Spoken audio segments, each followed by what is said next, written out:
Derivative Jill. There she is. There she is. Welcome to Jill's. Kill! But I feel like celebrating. Can I offer you some tea? Good tea. Nice house. Would you make me some of that Plomeek soup? Greetings and felicitations. Happy New Year! Hello and welcome to Plomeek Teatime number 98, and happy New Year's Eve to most of the world, and happy New Year's Day to some of the world, and more of the world every hour. All today to celebrate, we decided to review a New Year's movie, Ghostbusters 2, which I think is just some good wholesome fun. I think maybe people are expecting more from it or something, but it's and maybe the premise of the slime is a little bit unclear, and maybe it's just a little lesser version of the original. But if you just focus on enjoying the characters and the good-natured humor of it, you're gonna have a good time. I'd only watched this movie a couple times before, but somehow there were so many bits of dialogue that were recognizable and memorable to me again. And I don't know if it's because I remembered them from the first watch through, or if it's because people here on YouTube repeated them to me, and it's just something that finally came through to me. Well, I think you hit the nail on the head. It's a fun movie. Regardless, if you don't, obviously Ghostbusters, the original, will never be, it was just lightning in a bottle. And Ghostbusters 2 will never live up to that, and I don't think anybody expected it to, but it's just a fun movie to watch. There's so many good lines in it. I had my first experience at the movie theater watching this, I think when I was 5 years old is when it came out. I was about to turn 6 in a month. It was in July. It was July 16th, 1989 is when this movie came out, and I probably saw it like a couple weeks before my actual birthday. And I have a question. Yeah. Was it the first movie you saw in theaters? Yes. Effing wow. See, I was 3 going on 4, and I did not see it in theaters. So this is amazing that this was your first movie. This was my first movie. And it was with my dad too, who I don't really have a relationship with anymore.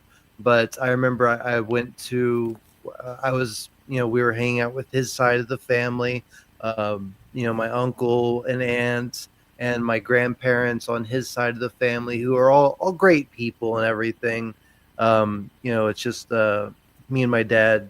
He has his own family now, and I'm, and to put it bluntly, I'm not. I don't live up to his standards to be part of the family. Basically, like they all have their scholarships into golfing, and they have their own family stuff, and I'm the black sheep. So I was never really after high school. I never was really part of that, but I do have part of our family now. No, exactly. Yeah, I'm so sorry that happened. But no, yeah, I'm glad things worked out the way that they did, because I have people that love me for me, as opposed to just being blood related and having to deal with me.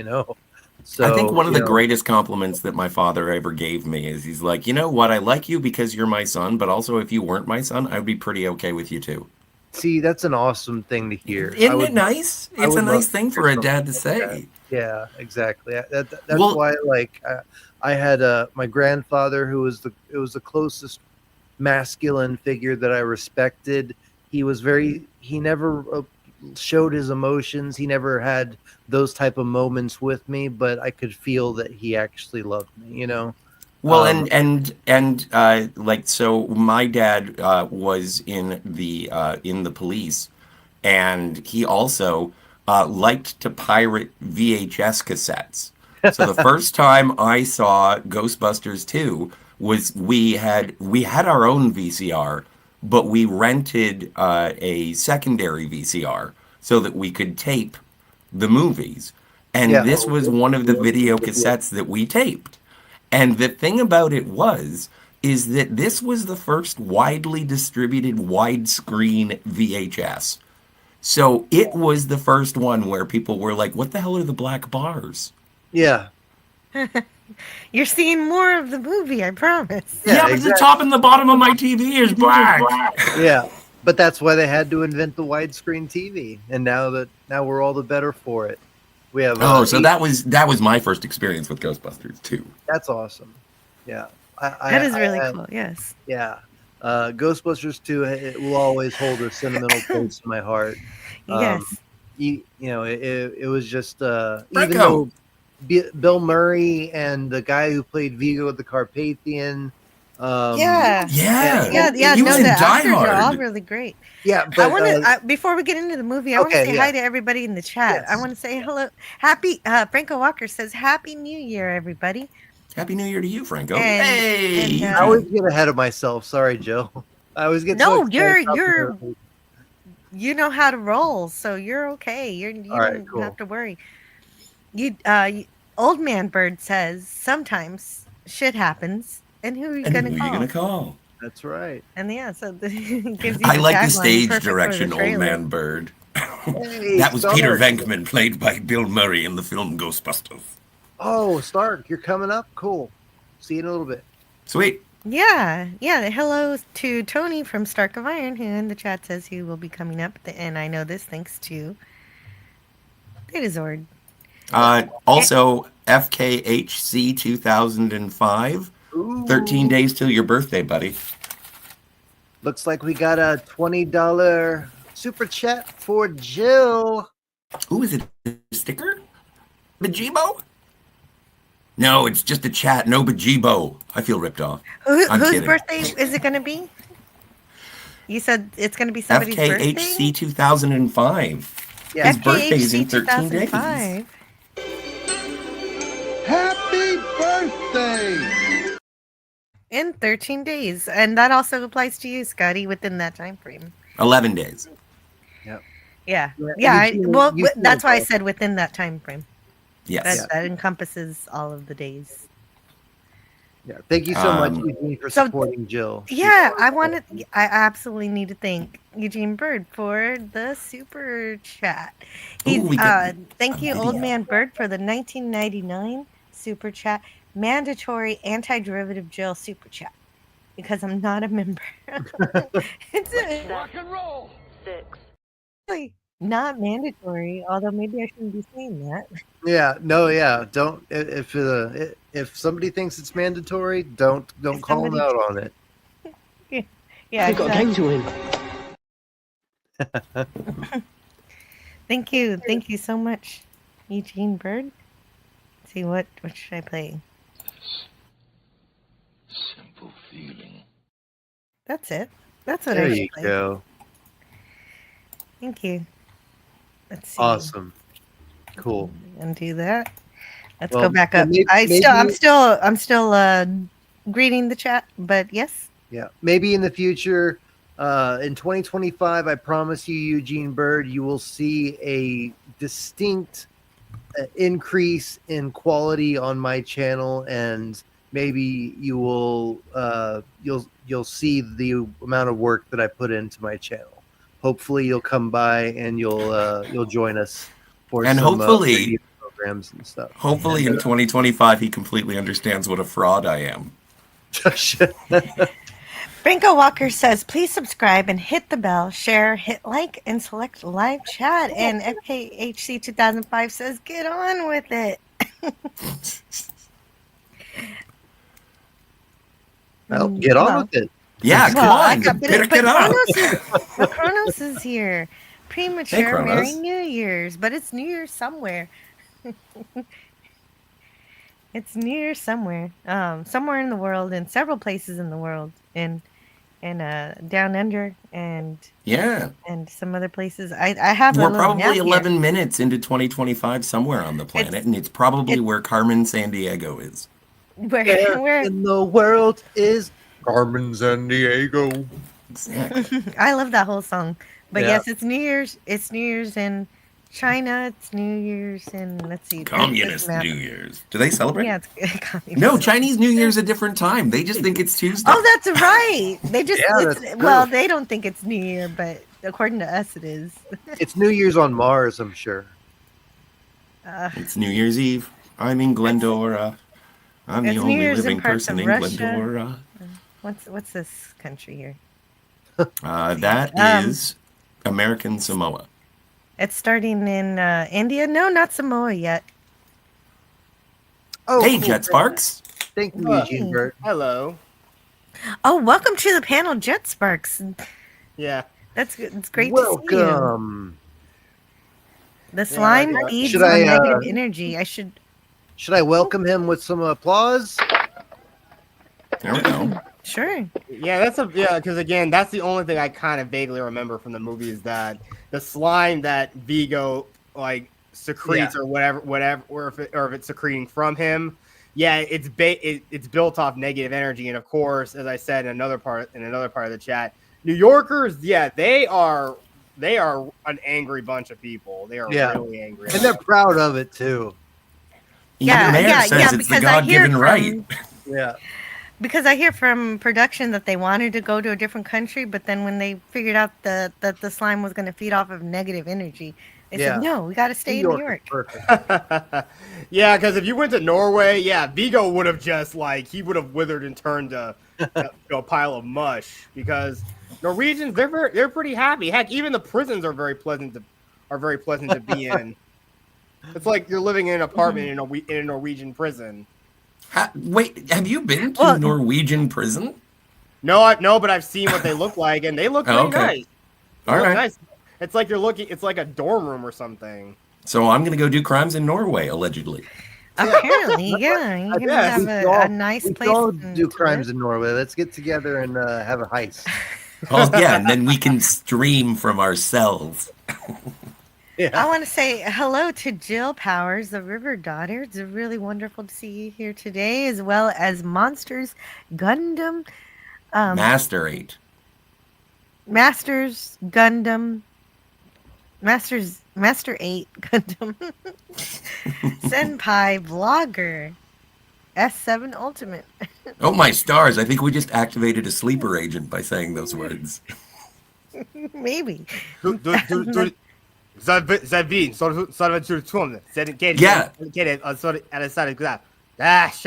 shut up, 427. Sci-Fi Sith Dan, I want to say hello to you too. Hey, Sci-Fi Sith Dan. And let's see who. Of course, Stark of Iron says he's going to be here soon. That's great. Tony, glad to see you. Tony. Eugene is so generous. Agreed completely. And Jill Powers is eating lunch. Oh yes, you're welcome. Have I met Jill More Powers? Jills, the merrier. I think this is her first time here. I've never had to deal with 2 Jills before. Wow. You're in for a treat, probably. I haven't met her either. Bird just said that Bill Murray once came to a bar in Austin that he tended downtown, and no matter what you ordered, he made you a tequila sunrise. Oh, nice. That's hilarious. That was actually the first. I wouldn't mind that. That was the first thing I drunk the day I turned 21. Was really? Good. Yeah, it was a tequila. Yeah, it was. I was down at a casino we visited. Well, when my grandmother was still alive. It was down in Mississippi. She had a membership there, but the best part is their buffet was amazing. Crab legs, all you can eat crab legs, perfect. Oh, you have a great memory of your first liquor. Well, I got a vodka martini, shaken not stirred, and the girl said, "Did you just turn it 19?" And I was like, "Yes." My first sip of alcohol was Crown Royal, but the first thing I got completely drunk off of was rum. Ugh. Oh, well, that's something completely different. Getting drunk off of. I think I got drunk off a little thing known as Southern Comfort. It was something. Oh yeah, it's dude. like orange juice, like orange concentrate, and that. Oh no. I drank it out of a mug like Principal Strickland the first time I had it, and it is to this day because everyone says that you can, and we're allowed to talk about drinking on New Year's Eve, so unclutch your pearls. And the thing is that everyone says that the first thing you really get like hungover from is the only liquor that you will never be able to drink again, and it is true for one of my lady loves. She could never get drunk on lemon gin again, and thank goodness for that. And I could never get drunk on Southern Comfort. Well, Never gone back to Parrot. I get drunk on it. Yeah, it's sorry. I can't go back to it. Yeah, but I get like I've only gotten like sleepy drunk. Oh no, I've forgotten weeks. Weeks? Weeks? Not just a Wow. day. I I'm being have not gone hyperbolic. back Okay. to Parrot Rum, and that was my Parrot first thing. rum. Oh, that's coconut rum. Of Yeah, course. coconut. That's gross. No, it's good. No, not my jam. I don't like coconut. It tastes like well, it wasn't coconut. suntan. Whatever oil. I had it wasn't It's like coconut. Whatever I had tasted like fruit juice. yeah. Oh well, it's that like- would be tasty. Unless it's the one that you can't go back to. Anyway, enough about our vices. Yeah, Let's talk about exactly. Ghostbusters 2. A Yeah. river of slime. Yeah. Well, yeah, no, and I know, but we've got people here in the chat. I want Oh, to make yeah, sure yeah. I said hi to everybody, including Greek letters Larson, and I want to welcome to the panel. First of all, Jill Powers, the River Daughter. Great to see you here. Hello. Hey. Greetings. And in just a bit, I'm going to ask you and Jet Sparks about your first experiences watching this movie, as well as I want to welcome Tony from Stark of Iron. It is great to see you here today. Welcome. What is up, brother? I, Vigo, Scourge of Carpathia, Command me, Sorrow of Lord. Moldavia, command you. Command me, Lord. The season of evil begins with the birth of a new year. Bring me a child. A I child. may live again. Yes, A yes, child? yes, Vigo. A child. I command. I command thee, Your Honor. So it's okay that I didn't the get scene so- with Janish picking the baby up. The Janish when he's like got that like shit-eating grin, he just reaches out God, cartoonishly he and was grabs it. so perfect for that role. and so it's okay that I didn't get so many clips because we've got the reenactment. Yeah, team here exactly. I told you I was going to be reading Vigo transcripts. And for I'd you. like to welcome Sig Valdison to the chat. And And Draco Walker Canadian says I got Spider-Man. drunk. I got drunk on my dad's homemade wine, age 5. And Screwdrivers was the drink that took me down my first massive drunk. Wow. At least you got your citrus. Or vitamin C. Yeah, vitamin C. So you won't get scurvy. Don't have to worry And about that. and that was the Southern Comfort drink I was talking about. Not like the stuff itself straight, just a cocktail with that. And yes, like Theta Zord said, welcome to Canadian Spider-Man. Diana, So yeah. now Hi, I'd like Canadian. I'd like to Hello. properly welcome Jill Powers to my live stream. This is your very first time here. And Yep. so we just enjoy talking about movies and stuff. And so hopefully you have a good time. And the first thing I want to ask you is, do you have a memory of the first time you watched this movie or Oh. or anything you want to share about it before we get started talking about it? Well, nothing specific, and that has been a really long time ago. Yeah, but understand, I'm 62 years old, so You and look great. thank you. I'm a retired professor of English, Oh my. and I've taught literature and film classes, and cool. I was a tenured faculty member at Fisk University. I was there for 10 years, taught Nice British stars. literature, and but the main thing, the elective that I taught was literature and film, because I did a third of my dissertation on Metropolis. So That's Oh, awesome. I love that. That's the best silent movie ever. I love that movie. Oh, I thought you were talking about Superman, the movie from 1978. or whatever. Francis Ford Coppola was. I liked Megalopolis. Okay. No.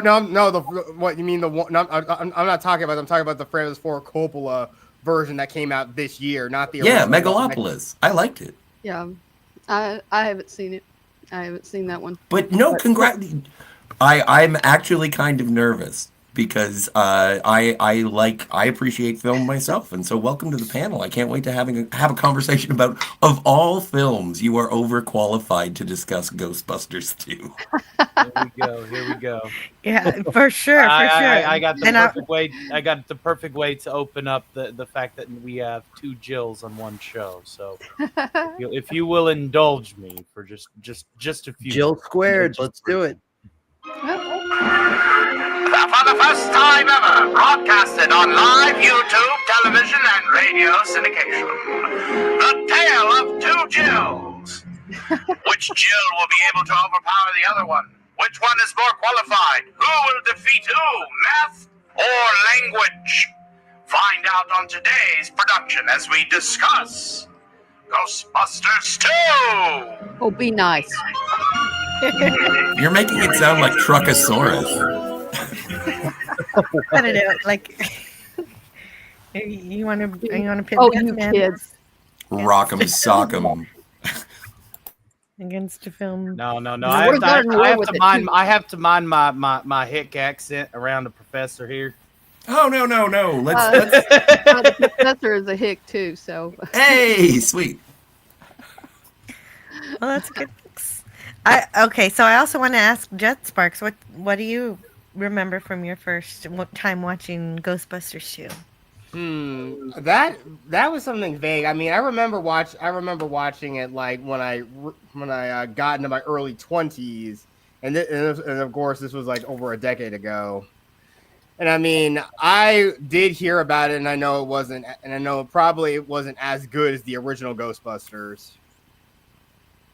Yeah. Yep, exactly. That's my experience is exactly the same. Well, How about you?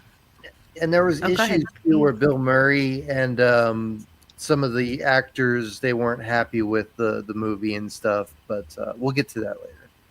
Definitely, yes. Yeah. And so Tony, well, I can hear a bit of an echo from someone. I'm not sure quite who it is. Let's see who it is. Keep going and I'll figure it out. Anyway, okay. Tony, can you tell us what you remember from your first time watching Ghostbusters? Heck, let's see here. Two, not one. That's going back quite a ways. What was it, 87? I think it came out in 89. I saw it more along the line. Yeah, I remember seeing this when I was a kid. I was just old enough to start really watching movies. And I remember getting the Hey, Gavin.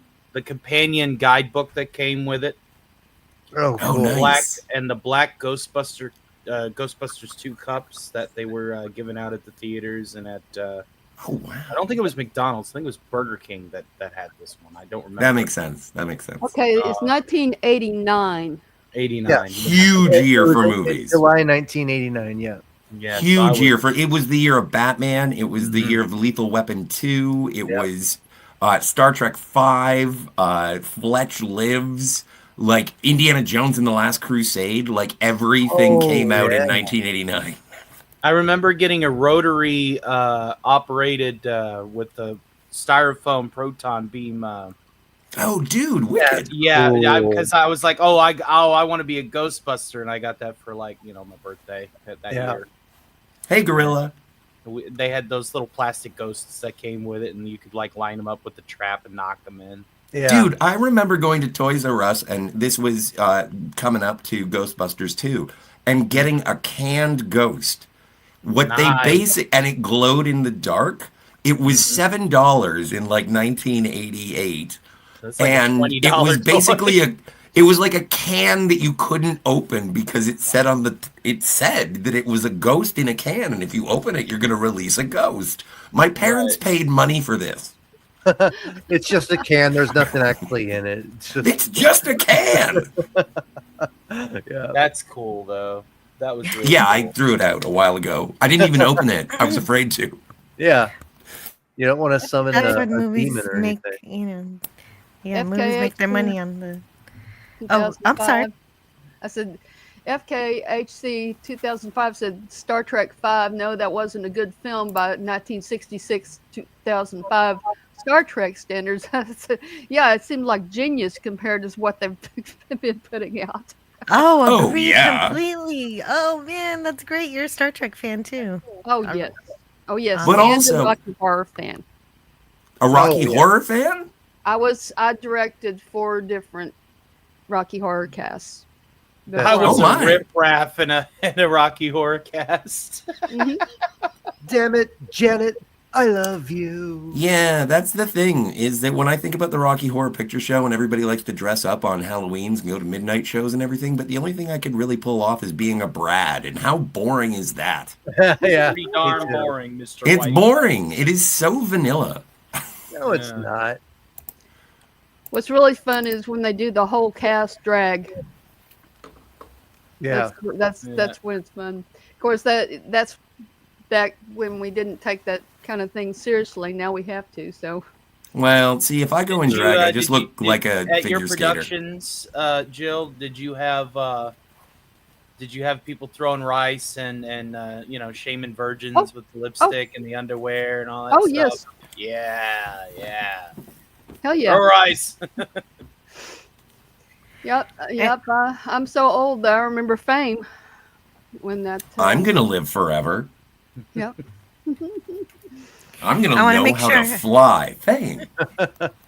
I want to make sure to say hello to Gavin Blackburn and Gorilla's Censored Thoughts. No, I'm God.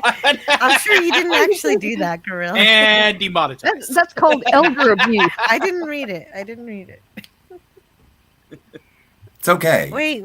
If we order 2 Jills, do we get the second at 50% discount? What, like That's, BOGO? Greek letters Larson. What are Buy we one, get teaming? one? Buy You one, get get one me for free. It's a free. logo. Gonna learn how to fly. Okay. So, Hi. speaking of flying, wait, where's my notes? Oh, there. Yes, let's get to the Billy baby. Mays here. Yeah, we have. There's a baby. There's a cute little baby. Little yeah. Oscar. Yes. Played by twins. Yep. Yeah. He Right, wasn't because cute, because baby of child labor laws. Yeah. What? It makes it sound so sinister when you say it that way. Jen. They had to get twins so they could work them twice as hard. Right. Well, the same thing happened with Mary Kay and Ashley on Full House. See? Yeah. Well, I in some ways I think Ghostbusters 2 has a lot of people in New York City who have gotten amnesia. They seem to have forgotten that Ghostbusters, saved the city. Yeah.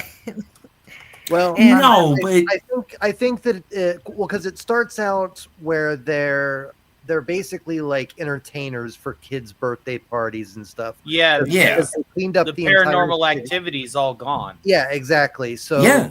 you know how people are; they're fickle, and if there's no danger around, then they just forget about it. So really, they Yeah. kind of wrote that in a really realistic way. And If so you- there wasn't paranormal. Sorry, go ahead. Hello. No, but to interject, it's kind of the same thing as It's been having the uh, audio. sorry? It's a little low, but I can hear you. Me? Oh, I'm no, sorry. Jill. Oh. Jill. Oh no, this is a slideshow as opposed to being actual film. Yeah. We're not gonna be doing an audio commentary, just talking over the images, I think. Yeah. No, I'm Yeah, talking. oh about- yes, I'm no, sorry I didn't explain this. It's a slideshow. Yes. Yeah. So there's no sound. There's not But- supposed to be sound. In terms of forgetting the Ghostbusters from the last movie, it's kind of like when Luke Skywalker goes in and talks to or fights with Darth Vader, redeems him, kills the Emperor. Who knows about that?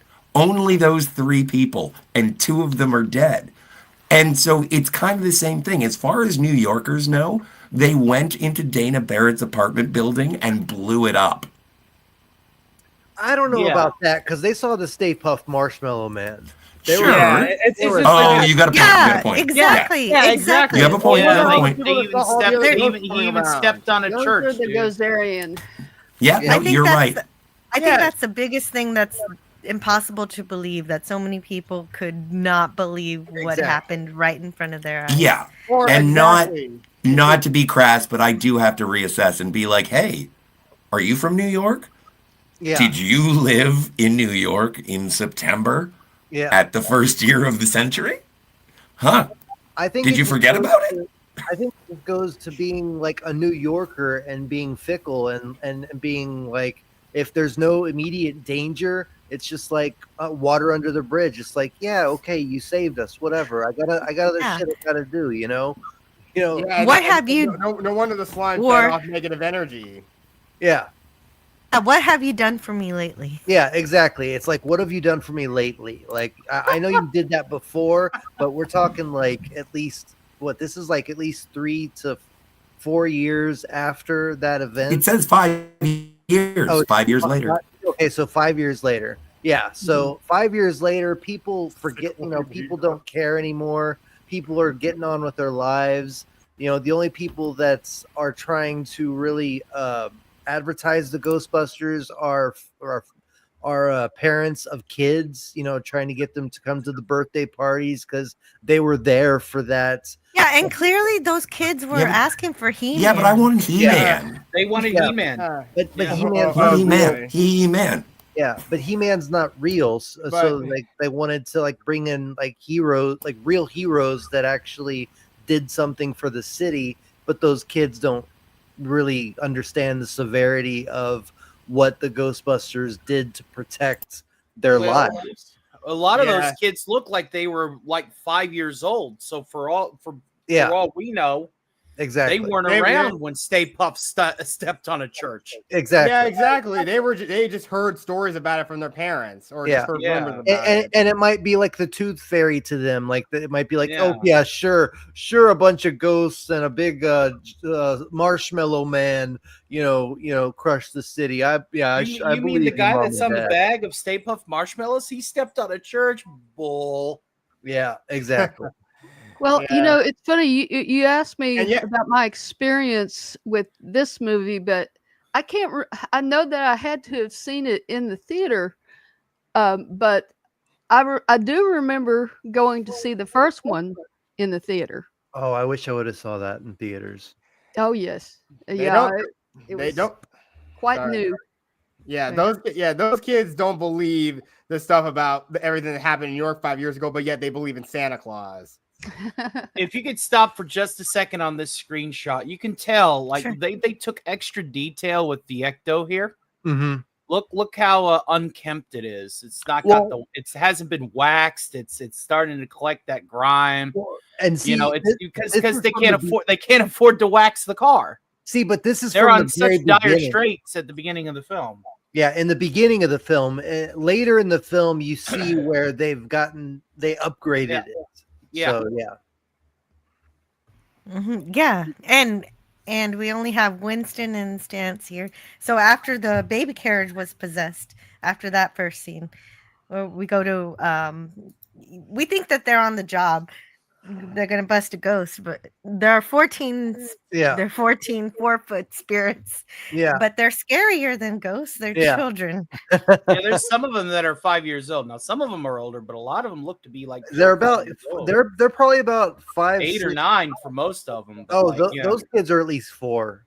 Yeah, they look about like say 5 or 6 to me. He's probably like still they ain't gonna remember. Oh yeah, this kid looks like he's 12 at least. Yeah, and this kid is actually the that's Jason Reitman, Ivan Reitman's son. Oh no, that is. Oh my God, you're right. Yes, that is a young Jason Reitman. Yeah, you're right. That's crazy. And and he'll grow up to work on Ghostbusters Afterlife. Which was a really good movie. I liked it, and I liked Frozen Empire. I do too. I liked Afterlife better, but I really enjoyed that. They should have done a lot more with the big bad in Frozen Empire, and they couldn't. They didn't need the firebender in it. No. Yeah, I mean, that script was all over the place. It was a very ambitious project. Is all I can really say about it. It was very ambitious. And like you said, they should have spent more time on the actual demon itself. They on really. Garaka. And I he was mean, only in Garaka it kills for- like only Garaka kills like maybe like only a few people. I'm sure he kills all those adventurers in 1904, but he kills that one Audio guy problems again. dude in the bodega. He's the only other person that he kills. Yeah. I can hear you now, Joe I Powers. hear you, Did you Joe. want to say something? Were you wanting to add something, Joe Powers, the River Driver? Oh, you can't hear us. Uh-oh. Oh, you. Can Oh, you just Jill not can't hear hear us? us. Oh, I see, I can. was wondering what she Yeah. was saying. Yeah. Oh. Yeah. It's Okay. the See. duck of death, man. It's already Oh. started. No. Jill, can you hear us now? Yeah. Okay. Yeah. Oh, you can. Okay. Okay. Good news. She got ducked. She got ducked.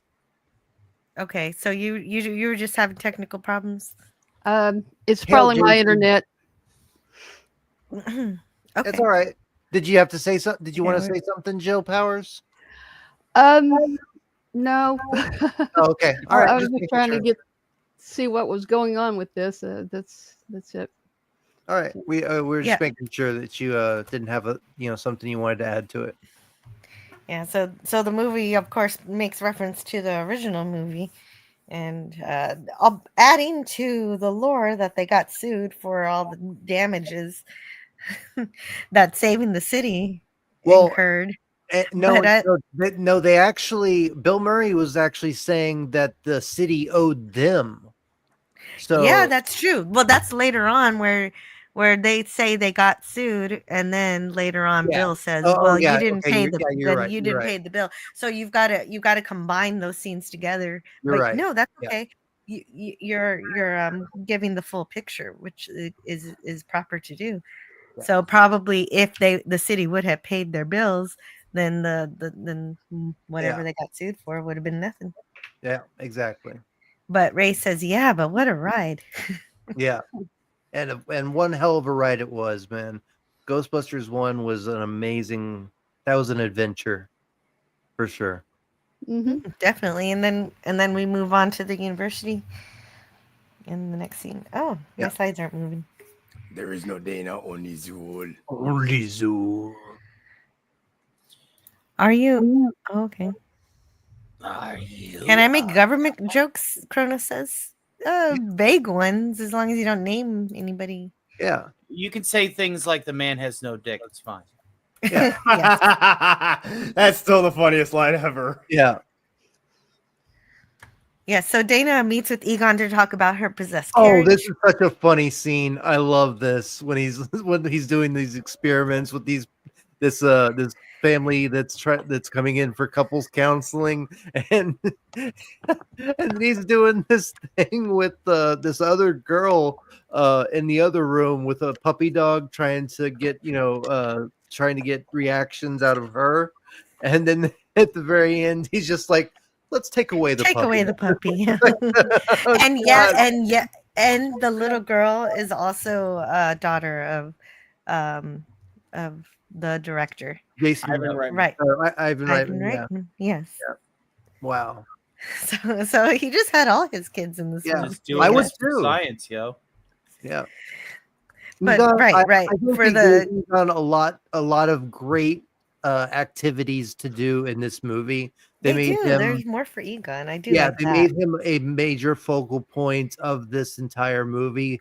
He is the backbone, the scientific. I mean, that's why he's the only one that has like a legitimate job in this movie. You know, he's a actual scientist. He actually has backing and patents and stuff like that. Where Ray's, he's working at the Ray's occult. Winston He's looking at the right, but yes, and these experiments actually connect to the actual plot because it's about how emotions affect the environment, and so we don't really see any results of that or anything when they're experimenting on a couple and putting them in 95-degree temperatures. But and another thing I have to add too is when Sigourney Weaver's character Dana, when she's talking about Peter,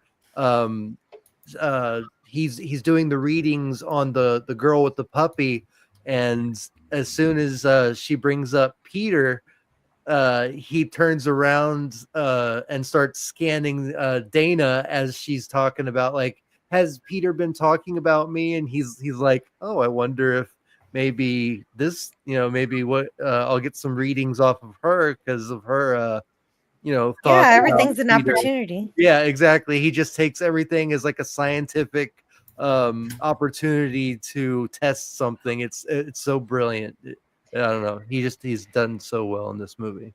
Well, I wanted to add something.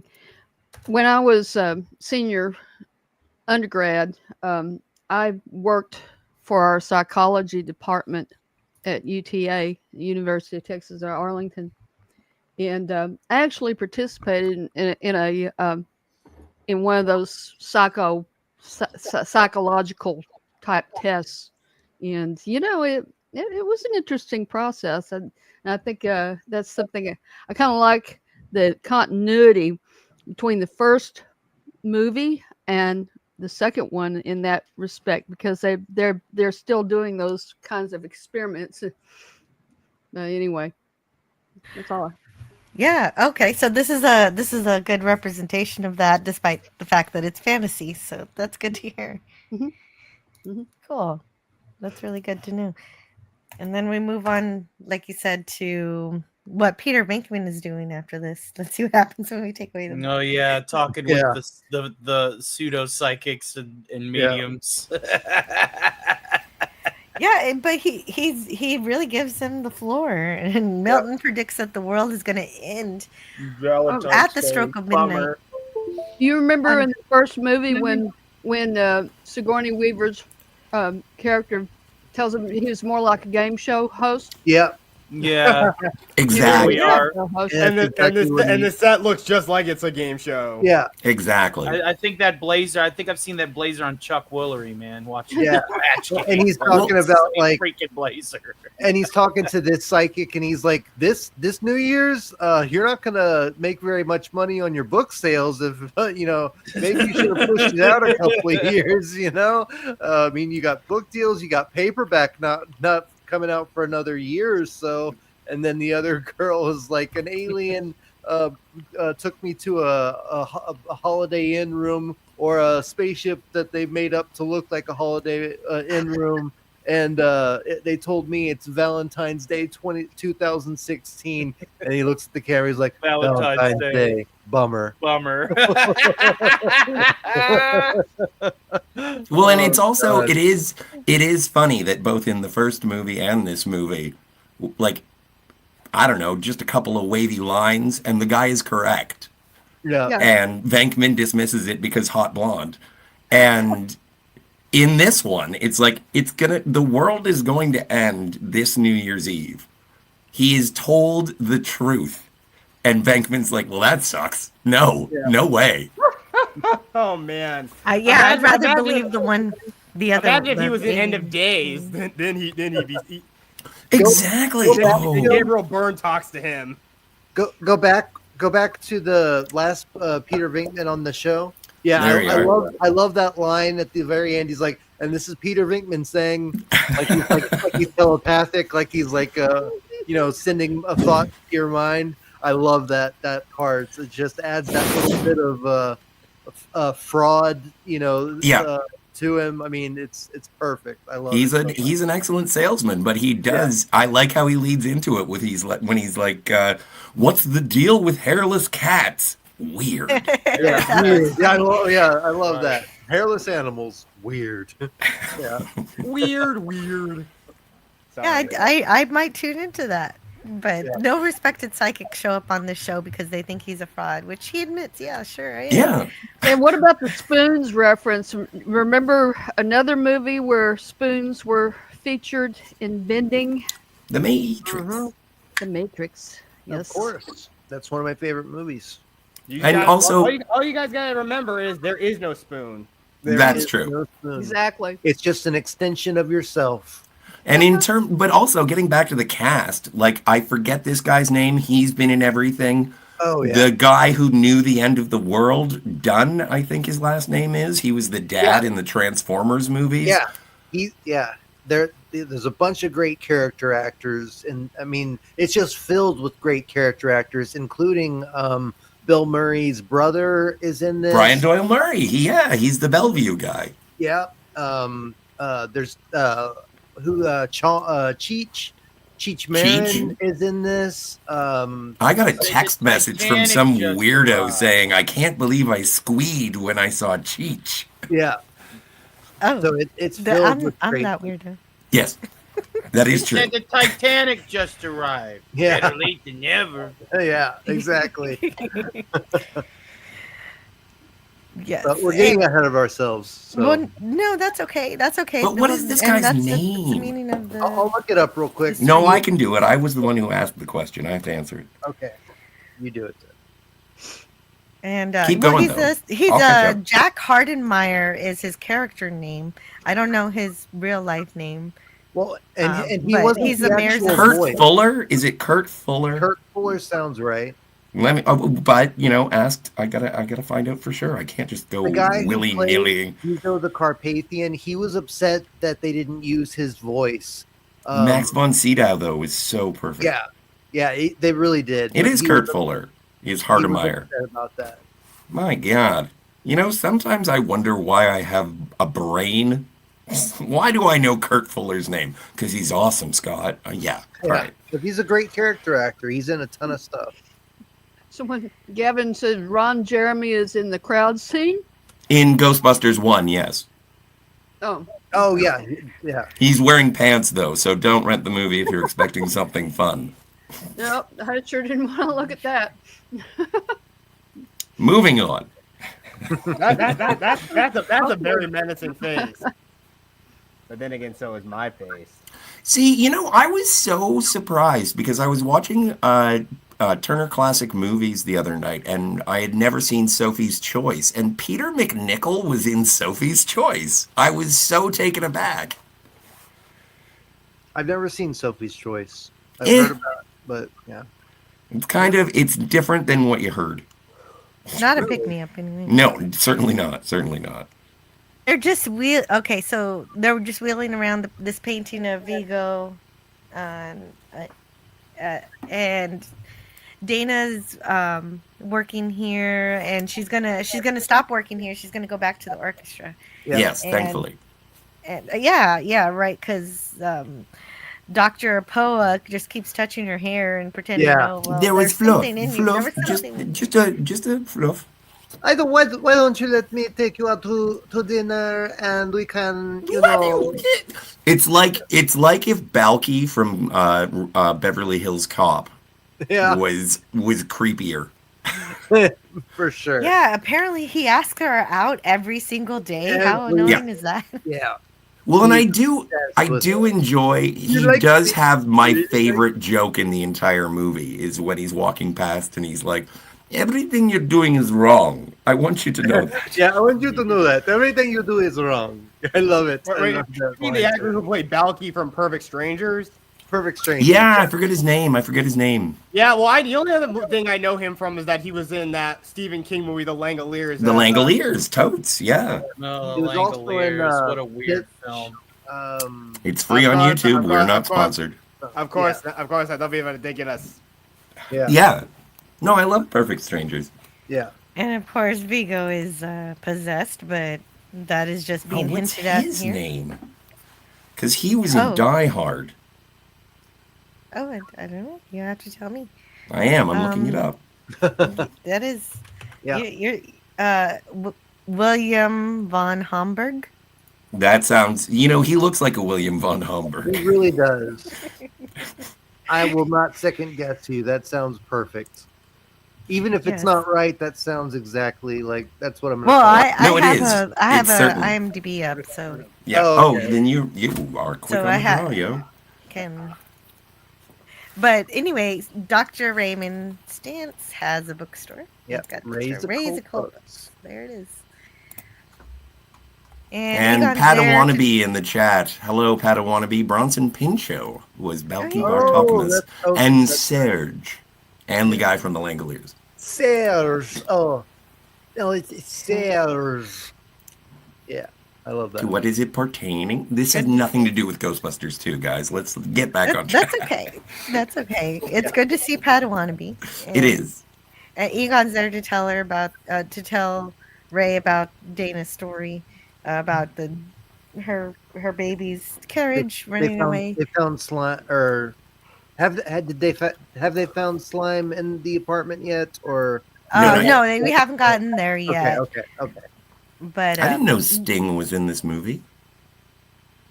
It does look like Sting, doesn't it? A little bit. A little bit. Yeah.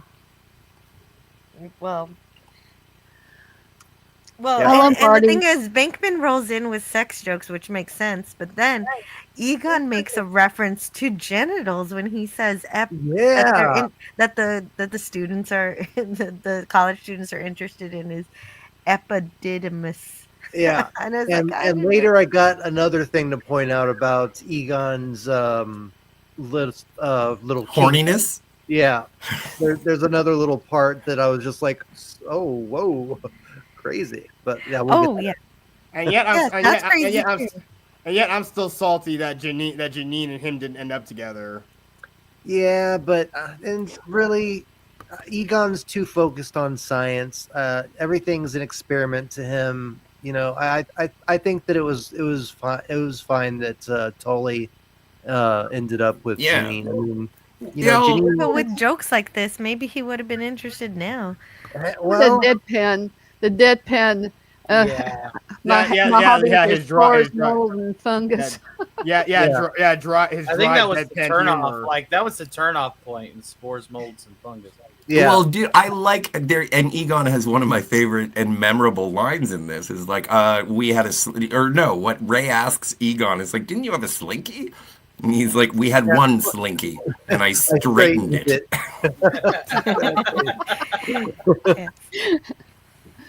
Oh. Yes, Hey, Lombardi. That straight impossible. That straight and Slinky makes another appearance in Ghostbusters Afterlife. Yep. You know what? I don't remember anything about Ghostbusters Afterlife. You have to rewatch. I don't remember seeing a Slinky anywhere. I know about the mold, spores, and fungus. Yes. The last Lombardi, 1969. Hello, Lombardi. Hello, Lombardi. Hello, Lombardi. Joanne and Spengler were not a good match. Janie and Spengler were not a good match, says Franco. Yeah. Oh my. I agree. I don't know. She kind of sexied up in the second one. No, she did. But it's not about everyone should let everyone. I have nothing to say. I just don't want everybody to color all over everybody's lines. Oh yeah. I agree. Janine was really hot in this movie. I think that the whole problem though was that Egon's too obsessed with everything being about a scientific experiment, and it never would have turned and yet somehow he ended up having a daughter anyway. That's true. That is true. Yep. Guys. Yeah, eventually he got around. That is true. Jills, take away the puppies. Have you seen his As Good as It Gets? Oh yeah. I guess that was the last time that I saw Harold Ramis alive. You know. Oh yeah, good call. Plays the doctor.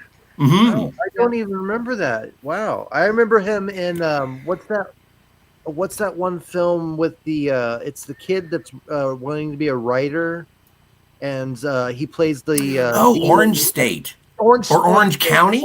Orange County. Yeah, he was amazing in that. He got them all high with those brownies and everything, and he got him in there. Yeah, that was a great movie. Yeah. And what was the last movie he directed? Was Year One, I think, with Michael Cera and Jack Black. Yeah, I don't remember. I never saw it. I saw it. He was probably in it. He might have been. I don't remember it too much. It wasn't a very memorable movie for me. But, which is disappointing because he had such a great career of directing. I loved him in Stripes. I love Groundhog Day. Writing. Are you sure that he directed that? What, Year One? Yeah. Yeah. Okay. Well, you know that he was a writer on Caddyshack. Oh yeah. For sure. He was a right. I mean, he wrote Groundhog Day. He was a very prolific writer of great films. Writer, He was director. supposed to do Galaxy Quest, but I'm glad everything happened the way that it did. Oh yeah, I didn't realize that, but yeah, I'm glad that whoever wrote that did it because I love that movie. Want to say hello to Ryan, Legion Games 2076, and so Dana doesn't want Peter to know anything about her her Paranormal issue with the with the carriage running into traffic. So the first time I laugh in this movie is Peter's torture method on Ray, pulling his ears.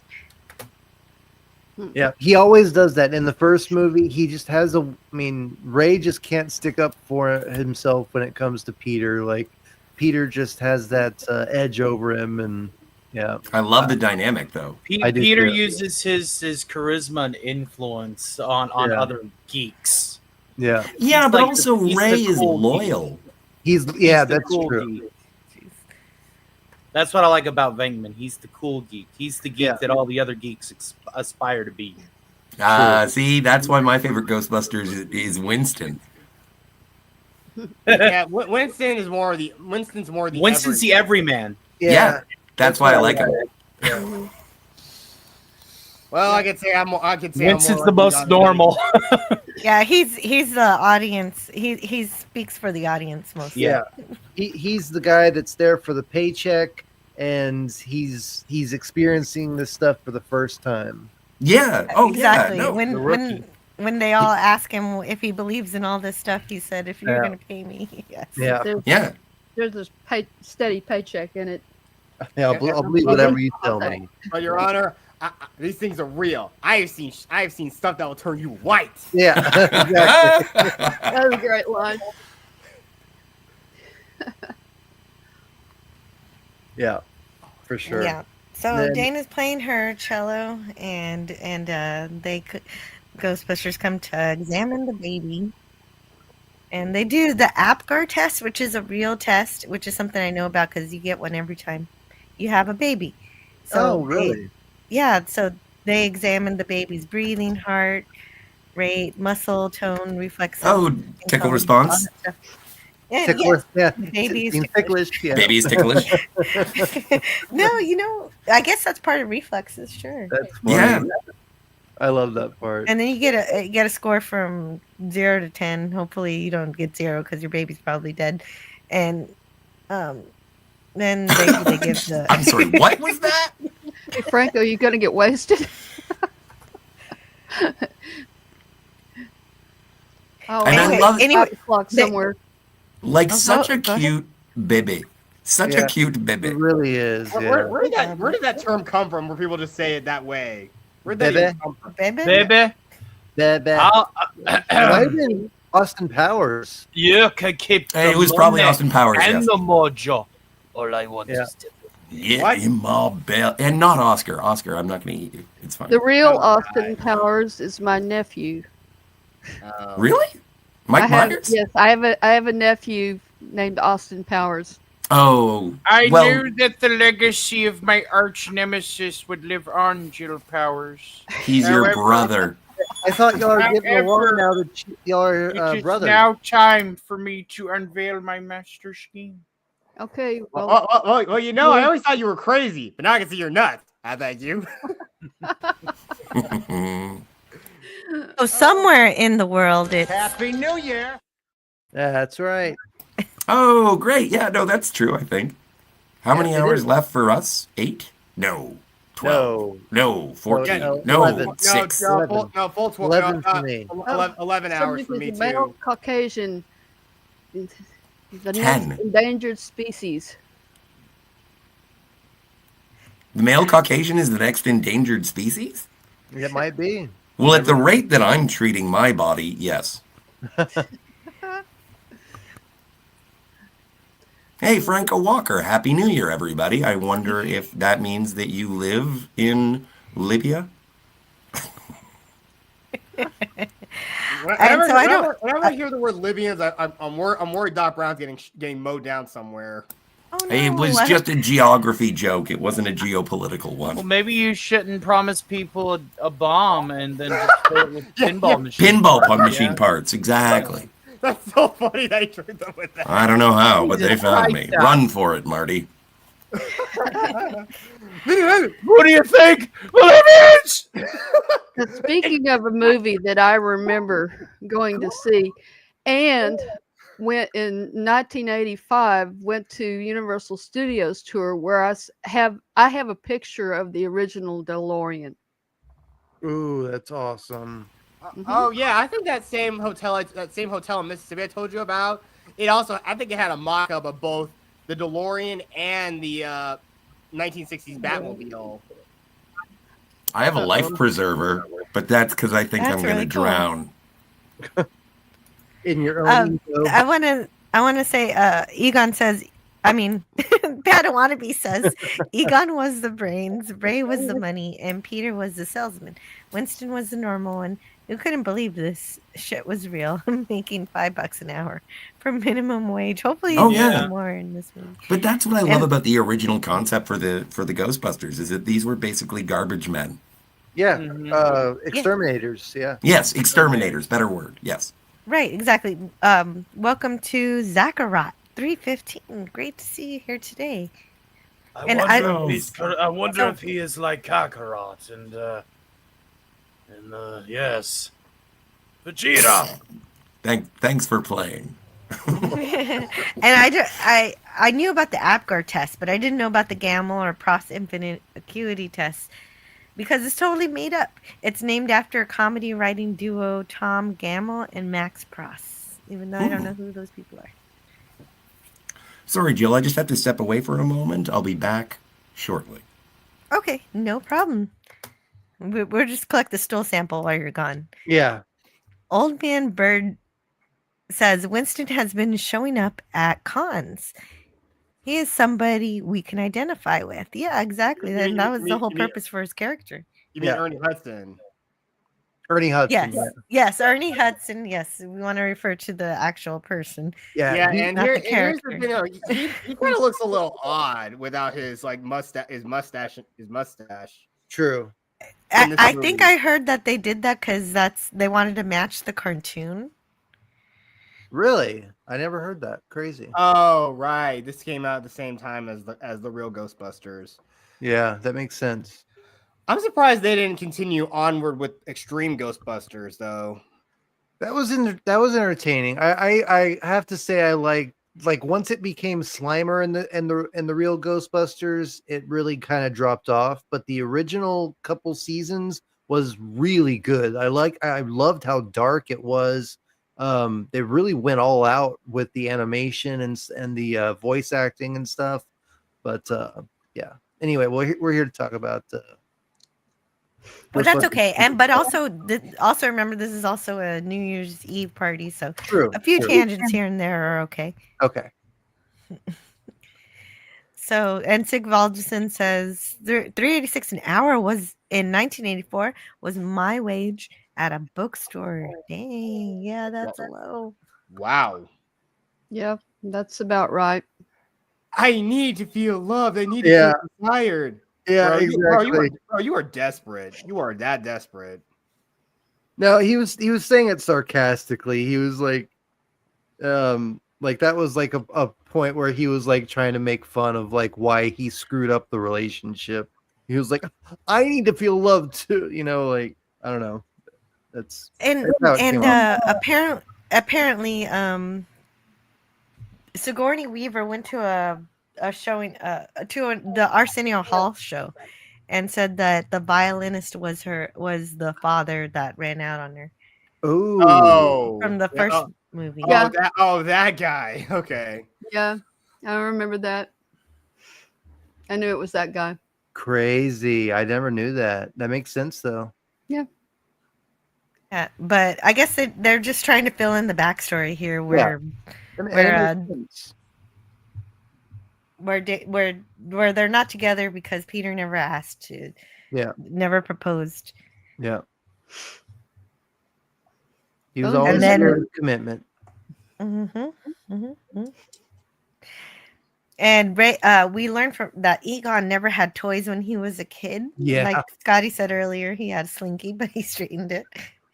And Peter's playing with the baby, so a whole big part of the movie is him being really sweet with Oscar, which happens He has a on really multiple good occasions. connection with Oscar. Like they have like I know it's just a baby that he's playing off of, but Bill Murray's like his acting in that role is very genuine. Like I don't know, there's just something about him that you feel like a love. Like I know he's an actor, but you feel that connection that he's like, I should have been your father.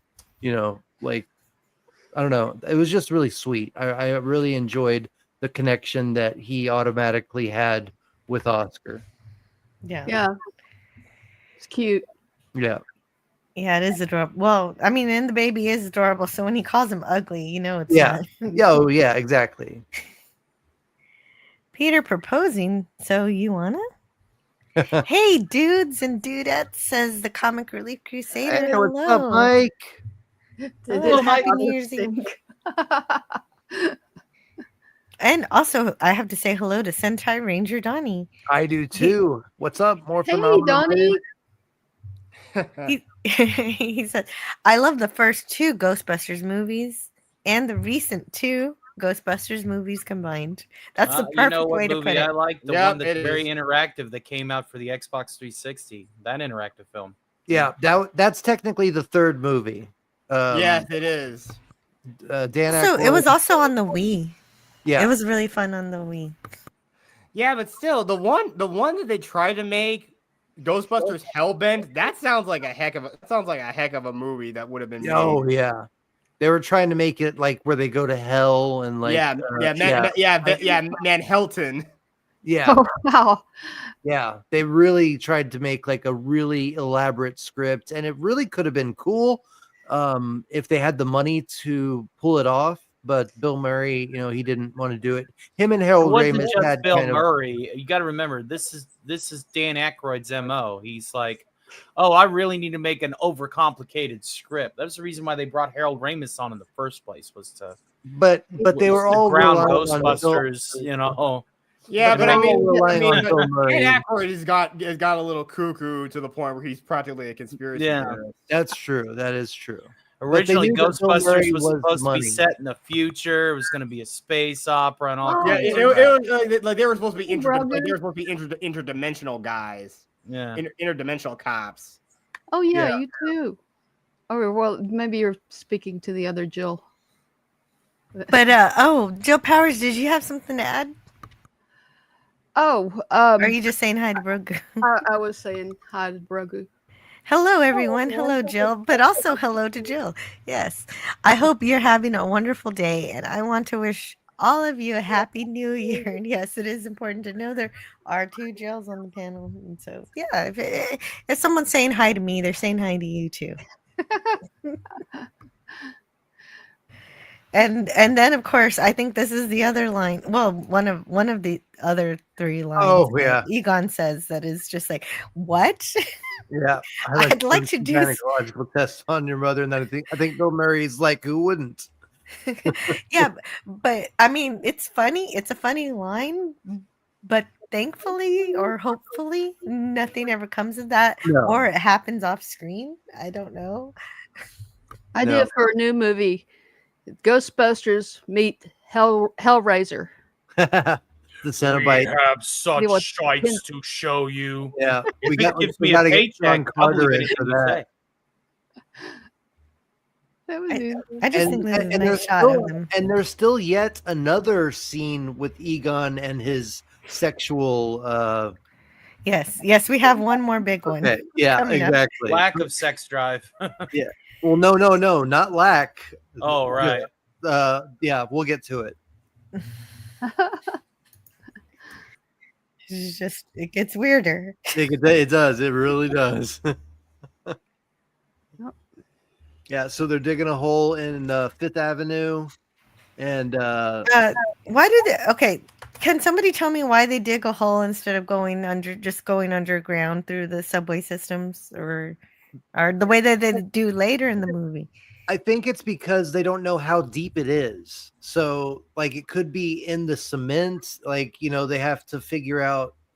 I mean, I'm just guessing. That they're just trying to get to it, and they don't know how far down it is. Oh, okay. Okay. So you're saying that maybe they thought that they wouldn't have to go underground, and they just had to Exactly. dig a little bit, Yeah, and then they yeah. just had, and then they ended up underground. Yeah, exactly. I think they just found traces from their equipment that there's something there, and they don't know how deep it was. They just felt something powerful, with their equipment. Alligators in the sewers. Exactly. That's my best guess, anyway, Joe. That works for me. Thank you very much, because it's really strange. But and then of course they have to explore it after they convince the cop that they're supposed to be there. Yeah, no, I really love how him and how Venkman and Ray can convincingly pull off like their New Yorker or New Jersey accents, and Egon just goes, "Yo, yo, yeah, Egon, yeah." Oh man, yeah. So then at the Manhattan Museum, Janaz is working on the painting, and it fires orange lightning bolts at him, and he screams. He falls off the ladder, and then we get Vigo represented as a floating head. Yeah, he comes through the river of slime in the painting. Yeah. Hi, Sean Ellis. Aloha. I think this is the point where we need Tony, right? This is yes, and it's a good thing too, because I do need to. I'm doing a YouTube bar crawl today with all of the New Year's shows that are happening. Yours just happened to be so many. So I'm going to be heading over to Teague's there in a little bit. So I will read this transcript. I will read this transcript, and then I will read a couple of others that will happen later on in the film, seeing as we haven't gotten to those yet. Teague it up. Yes. That is all right. Yeah. I, Vigo, scourge of Carpathia, the sorrow of Moldavia, command you on a mountain of skulls, in a castle of pain. I sat on a throne of blood. What was will be, what is will be no more. Now is the season of evil. Find me a child, that I might live again. Yes, Vigo. I worship you, and I will find you a child. you sniveling little weasel. So be it. On this day of darkness, she will be ours, wife to you, and mother to me. Oh, thank you, Lord. Oh, a child. You are so puny. I will find you a child and a wife. Well, when you leave Tony, it seems like Jet Sparks can be Vigo. Very good. I have possessed him, and now he shall carry my legacy. I, Jet Sparks, am now Vigo, will rule the earth. Be gone, you pitiful half-men.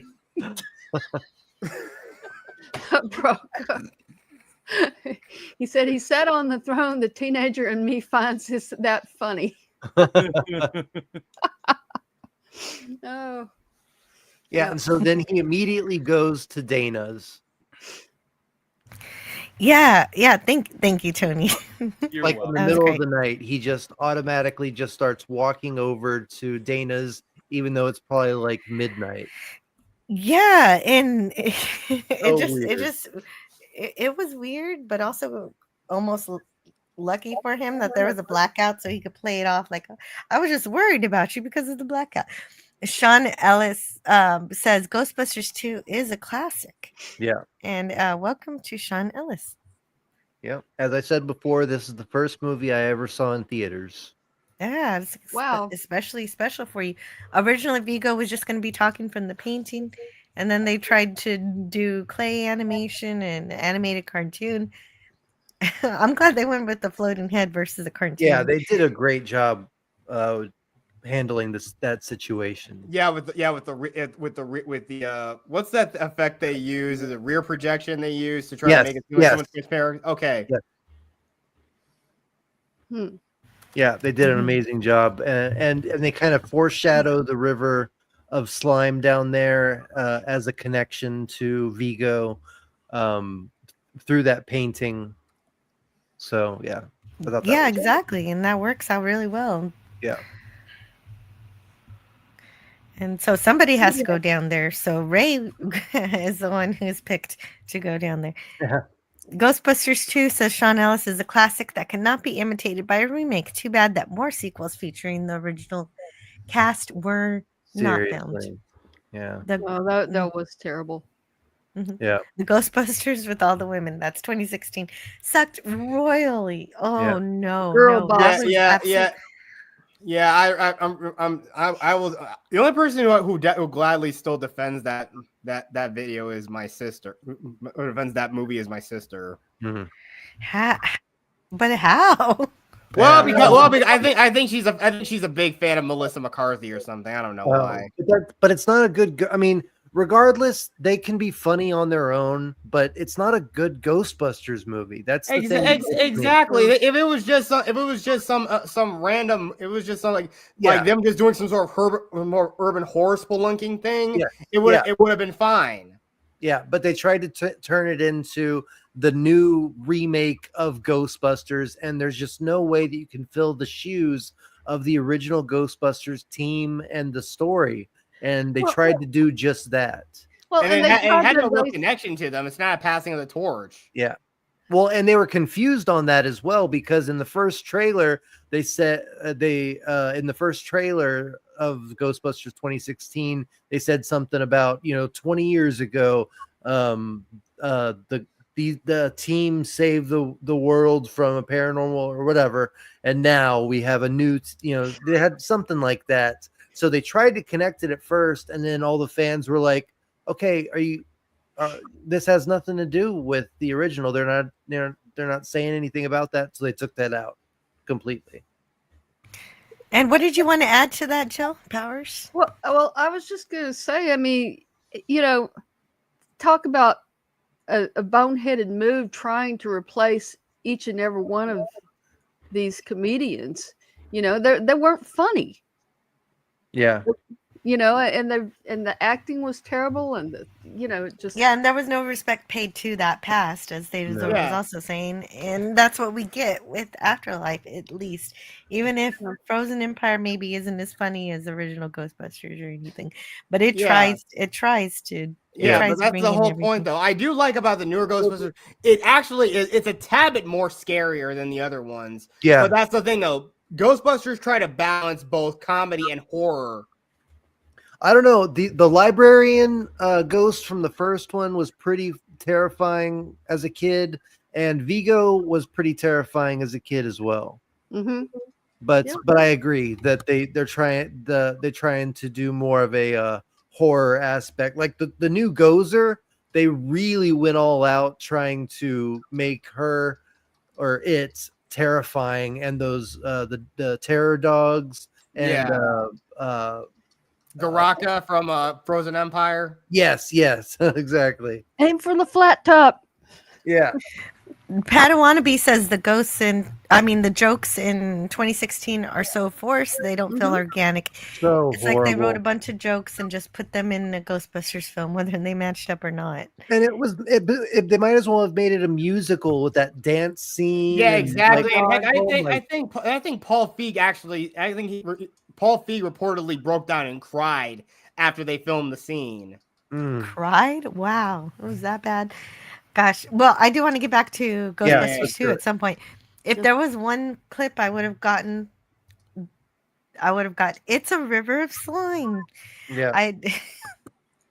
So there's he estimates there's 25,000 gallons of it, and that this is a pneumatic transit system that's still there. That I guess it's actually inspired by a pneumatic line that was built in 1870 by Alfred Beach, operating by using compressed air and a demonstration of the pneumatic transit system. So it's based on something that's kind of real. And Ray gets his sample, and but it's like, where did the slime actually come from? And like, it's supposed to manifest from the bile and hatred of New Yorkers. But well, see, I'm sure it started out as just like a few drops, but as they did the testing in the lab, you saw that the slime grows as the anger grows, and It's ectoplasm. In New York, there's so much anger that's going on. After a couple years, it grew to be 25,000 gallons.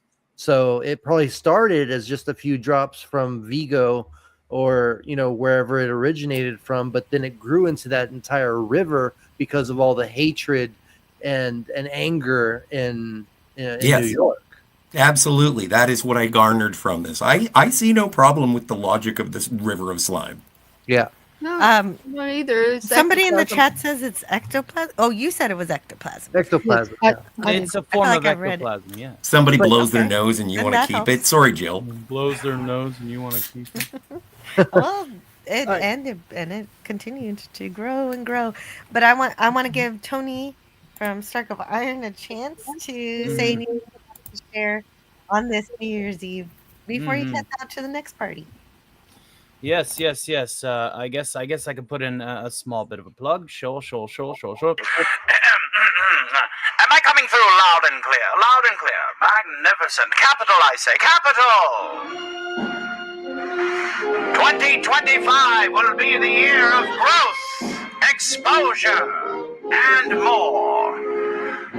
Coming up in the year 2025, you'll see the Stark of Iron channel being represented on Culture Casino, Brandon the Anime Guy, Snowdub, Dictor Van Doomcock, Jill, and many, many more. As we continue to expand our jurisdiction, we will veritably leave Amateur Hour in the dust. That is correct, ladies and gentlemen. You will see a lot more of me, hear a lot more of me, and we hope that we will have 2,600 subscribers by the end of next year. We're going to double it, raise the bar.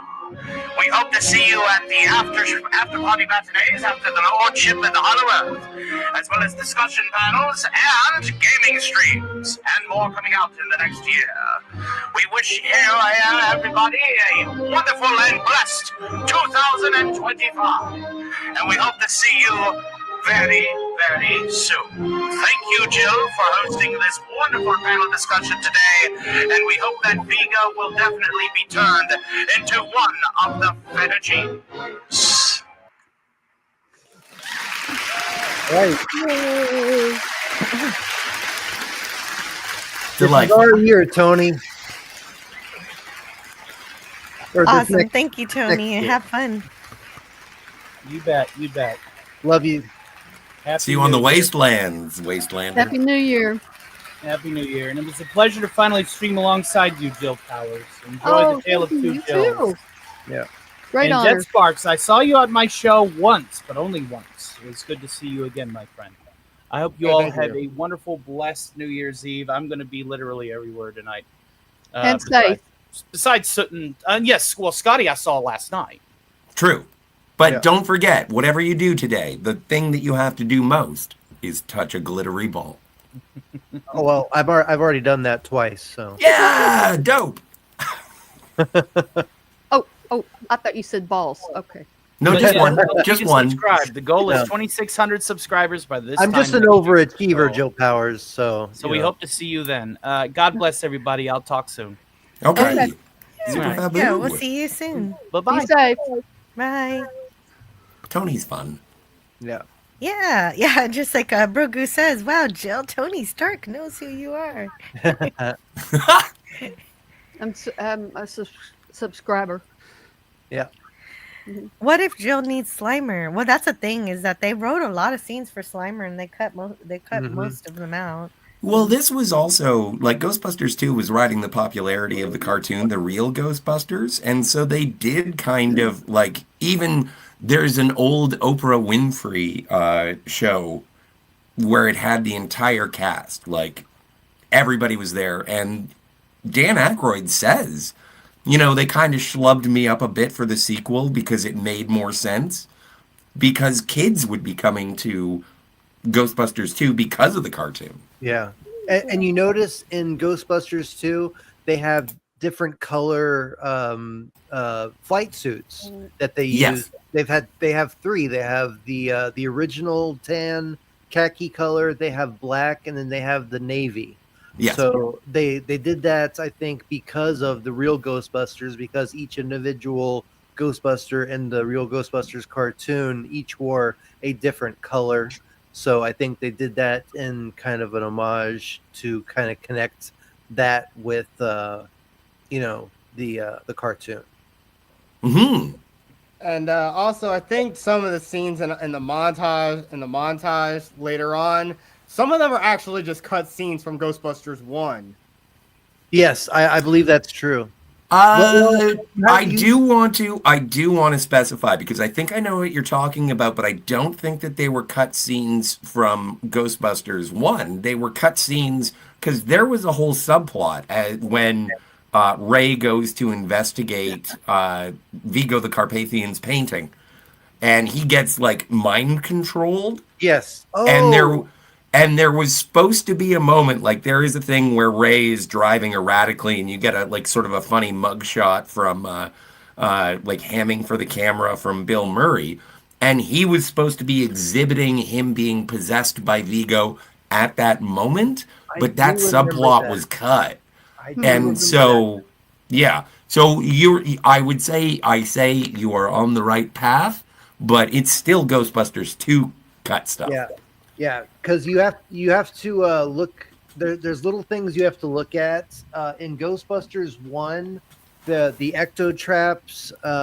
They on the side they have a red bars, and in the sequel they have gray bars. And also the hoses that come off of their leg in the first one are yellow, and in the second movie they're all clear. So you have to look at certain things to see the upgrades and stuff that they did from the first to the second one. But it also makes a whole lot of sense as well, because I know that, or I read that Bill Murray hated the proton packs. And so whenever he didn't have to wear one, great. Yeah. Wait until the court scene for that story, though. Yes. Yeah. Yes. We haven't even gotten to the court scene yet. No, I know. I'm know. so glad I didn't miss the Scoleri brothers. Yeah. No, I was just thinking. It feels like nobody in New York remembers the Ghostbusters until the court scene, and we see that all the Ghostbusters fans show up to watch. Yeah. But we'll get there. And there's that montage. Now I'm getting. Got to have an 80s montage. Well, and the biggest problem with we'll get to the court scene. Yes. Let's get to it. Yes, and it's great to see how this movie was made also, because it uses lots of practical effects. They had somebody called Mark Siegel, who was under a 30-foot tank puppeteering the rods that went up through to make the slime tendrils. Really? That's rad. Wow. Oh.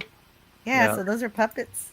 That's crazy. Yeah, sorry. I have so much to say about any Ghostbusters thing, because I mean, Ghostbusters, Transformers, Power Rangers, those are some of my top 3 things that I know. So, I mean, I know the most about. So, as you can, you've seen my proton pack that I built and stuff like that. So, I know like so much, and I love talking about this. So, if I go off, shut me up. If you're talking about Ghostbusters, you're in the right place. Okay. And again, you're talking about Power Rangers. Definitely something. Definitely, I want to be talking to you. Oh, well then, yeah. There you go. Message me on Twitter. Thetazord. At Thetazord. Gotcha. And definitely connect there. And you can. Sure. But back to Dana's apartment.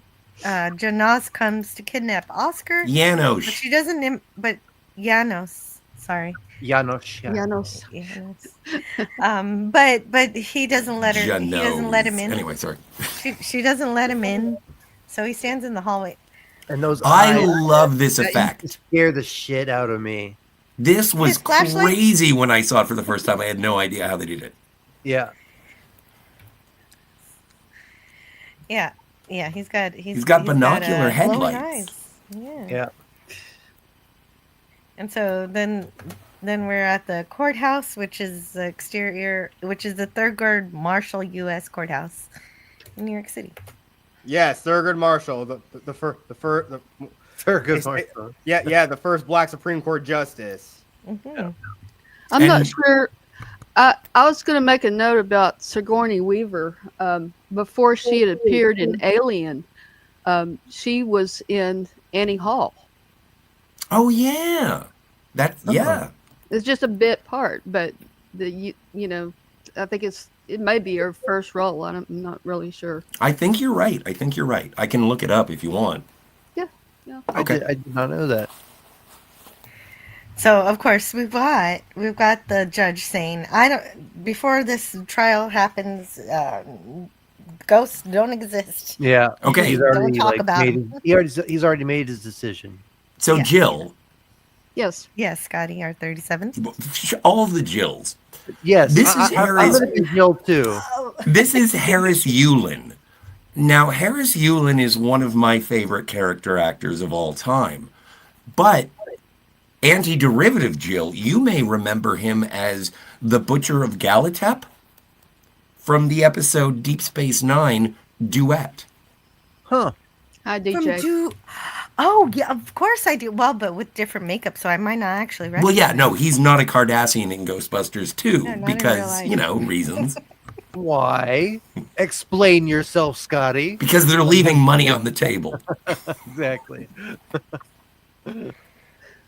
I love this guy. And my favorite is when he's the bad guy in the Gene Hackman remake of Narrow Margin. I've never heard of that. Oh, dude, if you haven't seen Narrow Margin, Gene Hackman, I forget the name of the lady. I think she was the president's wife in Independence Day. Mary McDonnell? No, it was Ann Archer. Okay. Amazing film.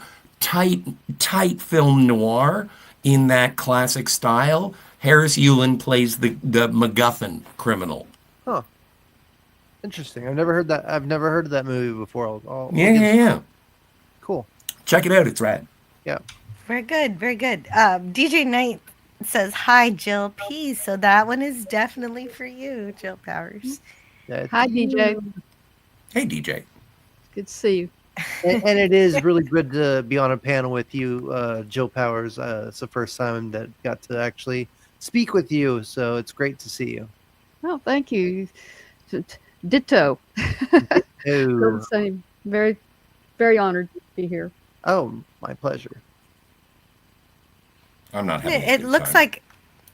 like shot. Well, but you still have to be here. Oh no! Apparently, is it TV? Is it TV? No. Yes, that would be TV.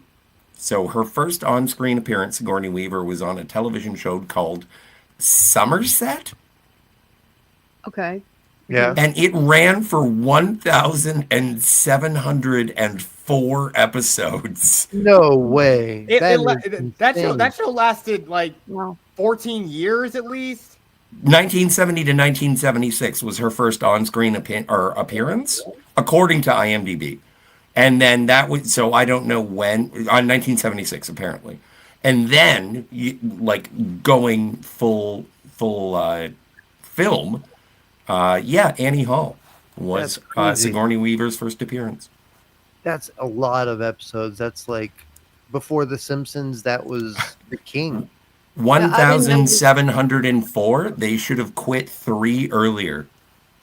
I didn't know about her television career, but yeah, that would be about Well, right. she was only in 1 episode, but I just found that interesting. I didn't know that there was a movie a television show that lasted for that many episodes. Yeah. That only took like 4 years to do. That is insane. That's crazy. Yeah, nowadays your season is just 10 episodes. Yeah. So Sean Ellis subscribed, and that that directed me to go look at my subscriber count. So I passed 1,200 subscribers. For Congratulations! That's hot awesome. diggity. Yeah. Hopefully this one sticks. And Sean Ellis says, I'm Generation X. I'm 47. And that is why you have a crush on Janine Garofalo. But yeah, no, I'm absolutely in the same boat. In 11 days, I'm going to be 47 myself. Oh, wow. And I pride myself for being an X-Man. Hell yeah. Mutants all the way. X-Gene. Come January 1st, in 1 month from that point onward, I will be 31. Nice. Ooh, welcome to your 30s, young man. I'm already 30. Oh, yeah. Well, still welcome. I'm late. Well, happy birthday. 30. Happy almost birthday. Yeah. Happy I didn't birthday. know that. So here we get the introduction of Lewis Tully. No, wait. If it's almost his birthday, yeah, I want to play. Do it. One more clip. No. Do it. Except, of course, happy birthday. Surely the best of times. There we go. So yeah, celebrate the Generation X's. Yeah, definitely. So let's back to the court scene. We've got Lewis. Star Trek movies. Yeah, it's my favorite. I love Star Trek. Especially Wrath of Khan. Oh, Wrath of Khan is your favorite? My favorite is Star Trek 4. But mine is Into Darkness. I'm glad we could. Well, no, it is not. He's a liar. You know, Scotty, you say stuff like that, and some people actually believe you. I know. Yeah, that's not my fault. That's not my fault. I've been hearing around the internet people saying Scotty likes the Last Jedi, and I'm like, this is not true. Yeah. Yeah. But that's how you know who your real friends are. You got to keep them on your toes, and you got to know when they're pulling your leg. Franco gets it. So shut up, Wesley. Oh, I didn't see that. You showed it to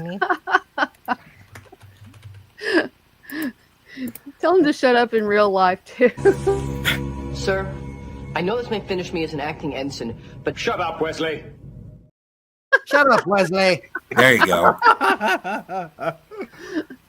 Okay, so Lewis, he was an accountant in the first movie, but in this movie, I guess he went to night school and he became a lawyer, and just conveniently so he could play in this scene. Being an accountant to being a lawyer. But he said he only knows tax law.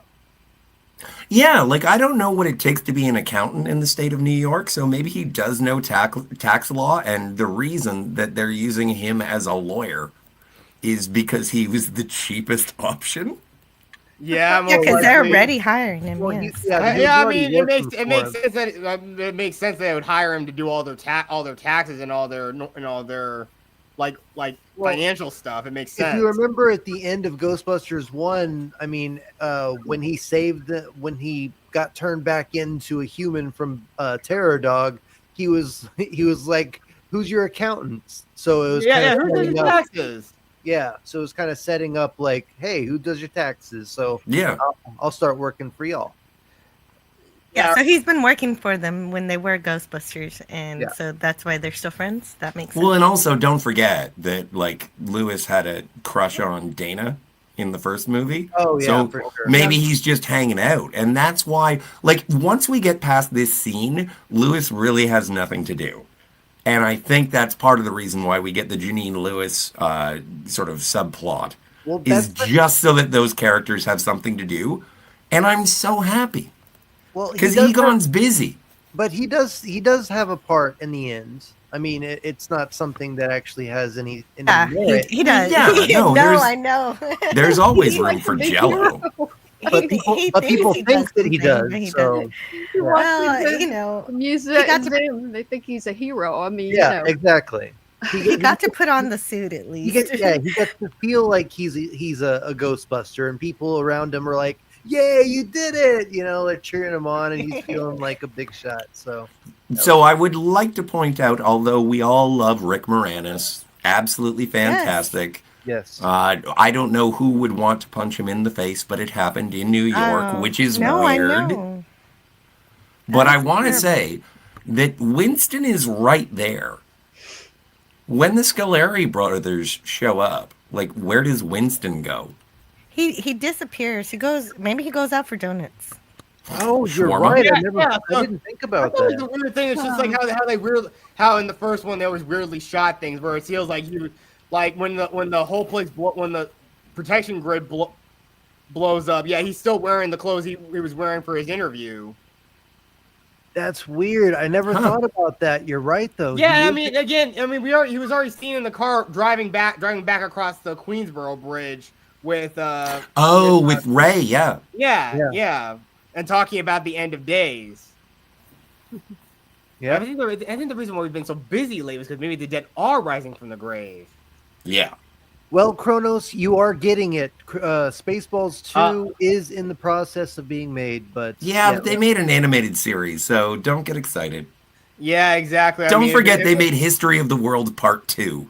Yeah, and of course, Mike Myers made his movie about the Pentaver, which was just a one-off joke in "Oh, I Married an Axe Murderer," which is which honestly is one of his most underrated movies. I have it on DVD. It's a great movie. But back to Ghostbusters 2. Yeah. Let's get to the Scoleri brothers. Back to Ghostbusters 2 because there's a fallacy here in the chat from Sean Ellis.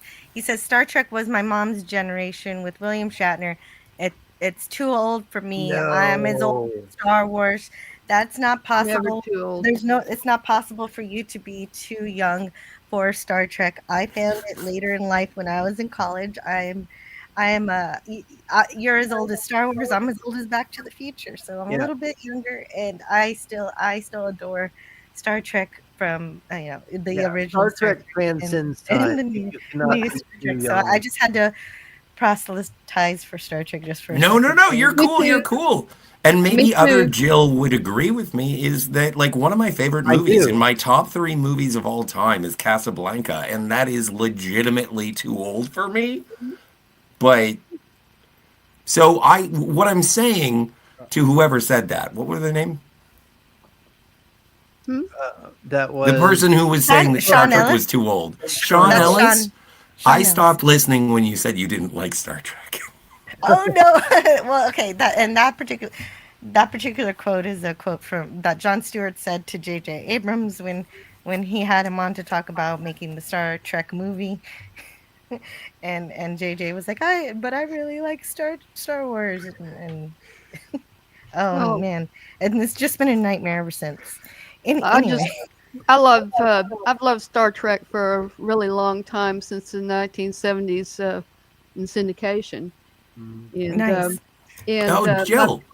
My first convention that I went to was in 1983, where I met Nichelle Nichols. Oh no! You shared space with Nichelle Nichols? Go! I shared space with Mark Leonard most of all. He became a friend of mine. Yeah. Wow. Well, again, the only thing that really connects me to Star Trek is my older sister. Yeah, she shares the same name as Nichelle Nichols, and that's the reason why my dad named her that, because of her. Oh wow, your dad is a big Trekkie then. Yeah, he's a big Star Trek fan. I'm more Star Wars. Well, I accept your apology. Hey, Linrod says here in the chat, one of my all-time favorite movies is Fritz Lang's Metropolis. Hey, guess what? I wrote the last third of my dissertation on Metropolis. Yeah. I've never. Okay, so I have a question for you, Jill Powers. Mm-hmm. What is the best version of Metropolis to purchase in physical media? Oh gosh, I don't know about. There are several of them. Well, do you find it better it being complete with all the restored footage that was found in Brazil, or do you find that the sort of incomplete, shorter version, because it is a very long film, which one is preferred? I'm sure Criterion or someone has it. Well, I I don't know about the versions because I was writing from a literary standpoint about the narrative, and not versions of the film. But but the main thing, I think, the more that is added to it, the more that you are able to understand it, and in fleshing out, I did a great deal of work, finding stuff in the library just from that standpoint, from a literary standpoint. Have you ever seen it? Have you ever seen it presented theatrically, like with live music or anything like that? No. Oh. You mean with like? Oh, okay, yeah, I have. Because it's a have silent seen movie, those. and they used to play organs and stuff. Yeah, yeah. No, the one that they had added soundtracks to. Yeah, sure. Yeah, I've seen yeah. those. The I've seen the one that has all the extra stuff, the lost footage and everything.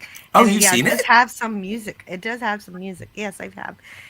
Yeah, Wow. I've seen it. I reviewed it with Pop Culture Curator when he reviewed it. Oh, to absent Rest in friends. peace. Yes. Yeah. Yeah, But friends. yeah, no, I think that even Queen did a soundtrack to Metropolis. It's insane. I really have to go. It is a big gap in my science fiction knowledge. They did. They did do that for Metropolis. They also did it for Flash Gordon. Right. Well, yes. Oh my stars. Flash, savior of the universe. Well, Lewis proceeds to have the worst opening statement ever. Because No, it's the best. It's the best. Because one time I turned into a dog. And a dog, and they helped me. Thank you. Thank you. You're witness. Yeah. I and don't then he blame goes them. back there, and Egon's just like, "Great job." That was short and pointless. Yeah, short. That's what he says. That's right. See, he definitely identified as a dog. Yeah. Yes. He's a furry. Well, yeah, it's a reference to him turned into a terror dog. Yeah. In the first movie. Yeah. Yeah. But since he this is sorry. No, I was just gonna say, since the judge doesn't believe in supernaturals, he doesn't get what the hell he's saying anyway. Goblins. Yeah, that But kind of this is- reminds me of court martial where Piglet, Jack the Ripper, says the same thing. Yes.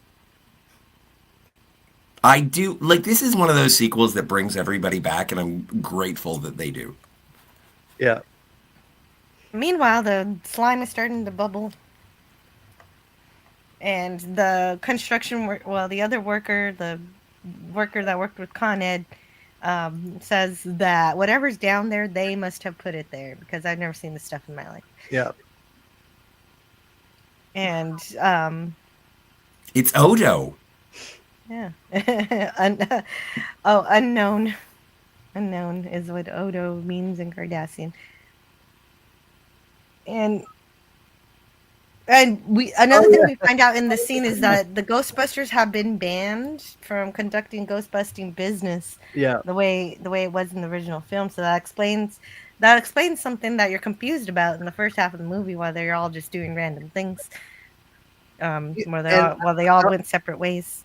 I really want to point out too this scene where Bill Murray and Rick Moranis, where they're feeding off of each other, doing this whole thing. It was like an improv scene that they just played off of each other so beautifully. Like he's feeding Bill Murray's feeding Rick Moranis these lines, and he's in character as Lewis Tully. And he's just repeating what he's saying. Like, what? You sound a little muffled, David. You sound like you're underwater. Oh, do I? Yeah. And now you sound better. Okay. Yes. Yeah. Okay. So I love this whole scene where they're doing this improv where Bill Murray is feeding Lewis Tully these lines, and he, as the lawyer, he's like, "And what was that? What'd you say? And oh yeah, and I don't know, just the way that they did that whole improv scene. It was just I didn't so even know funny. that was ad-libbed. That's Oh awesome. yeah, that was all ad-libbed. Objection, leading the witness. Yeah. He's leading the lawyer. Yeah, he's leading the lawyer. Yeah. flop. And as Old Man Bird said earlier, sometimes shit happens. Someone has to deal with it. And who are you gonna call? Yes. And the entire we know that everybody in the stands at this courtroom are fans of the Ghostbusters because they all cheer. And so not everyone in New York has amnesia. And their supporters are here. Yeah. And the judge, but that's true. Nonetheless, despite the support, the judge charges them with $25,000 in damages and sentenced them to 18 months at Rikers Island. And I need to open something for my daughter. So all right, there. Go ahead. I just did. Yeah, this whole scene is just so and the brilliant. yeah, it is. The judge starts to rant that he wishes he could do things more violent as the slime starts to bubble over more violently. Mm-hmm. Yeah, he vein is really going to pop out of his head. Yeah, he gets really angry with the entire speculation that they are ghost, hunters and capturing ghosts and stuff like that. He's very upset about this entire situation, and he wants to like put the boot to them basically. And when that pink slime starts bubbling over, they just start backing up, and they're just like, "Oh shit, we're about to see some stuff here." So some serious shit.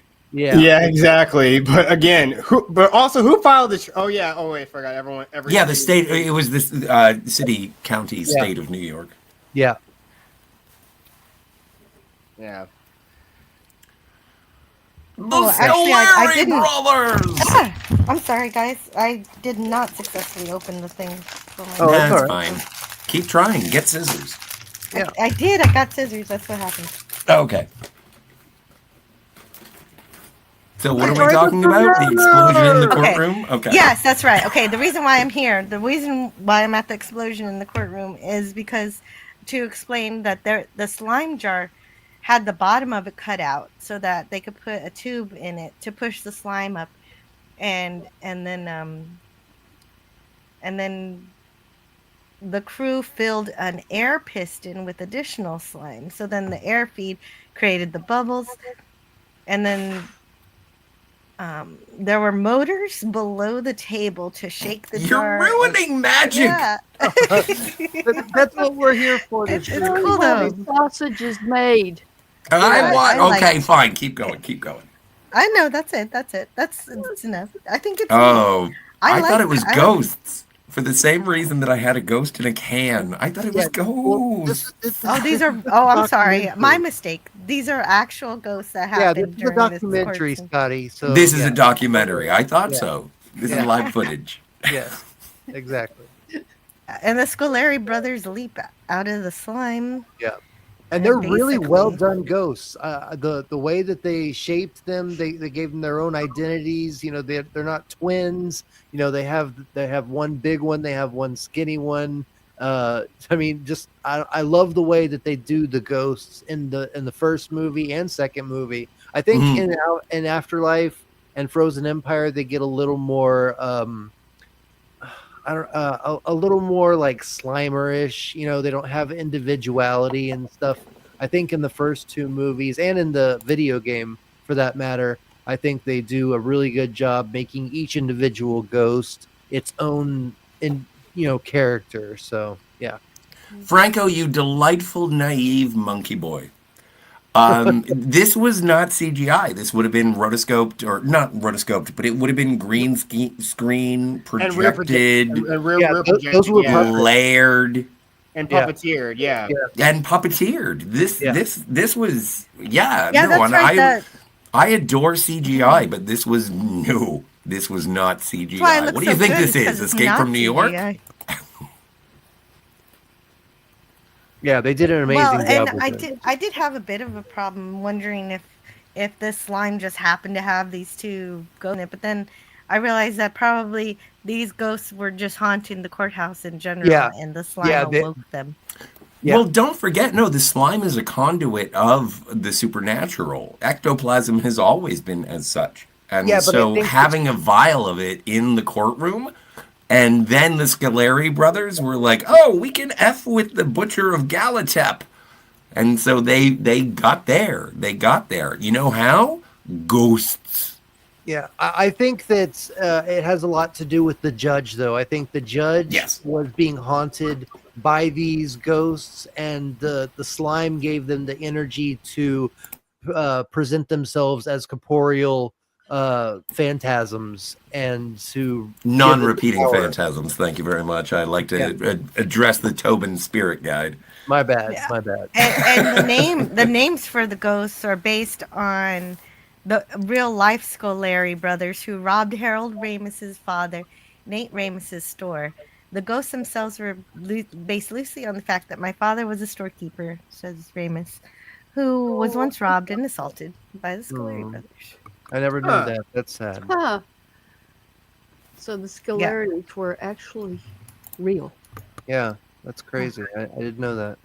And Franco, that is why. It's crazy how art imitates life. Franco, that is why you are a gentleman who says in the chat, I accept any corrections.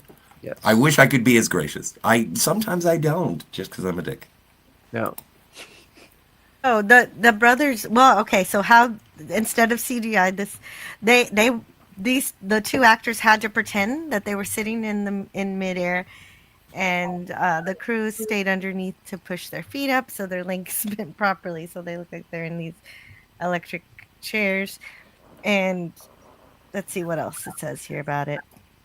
Oh, well, that's about it. You guys explain the rest much better. Well, you can actually even see the wires coming off of the bigger ghost hanging in that picture.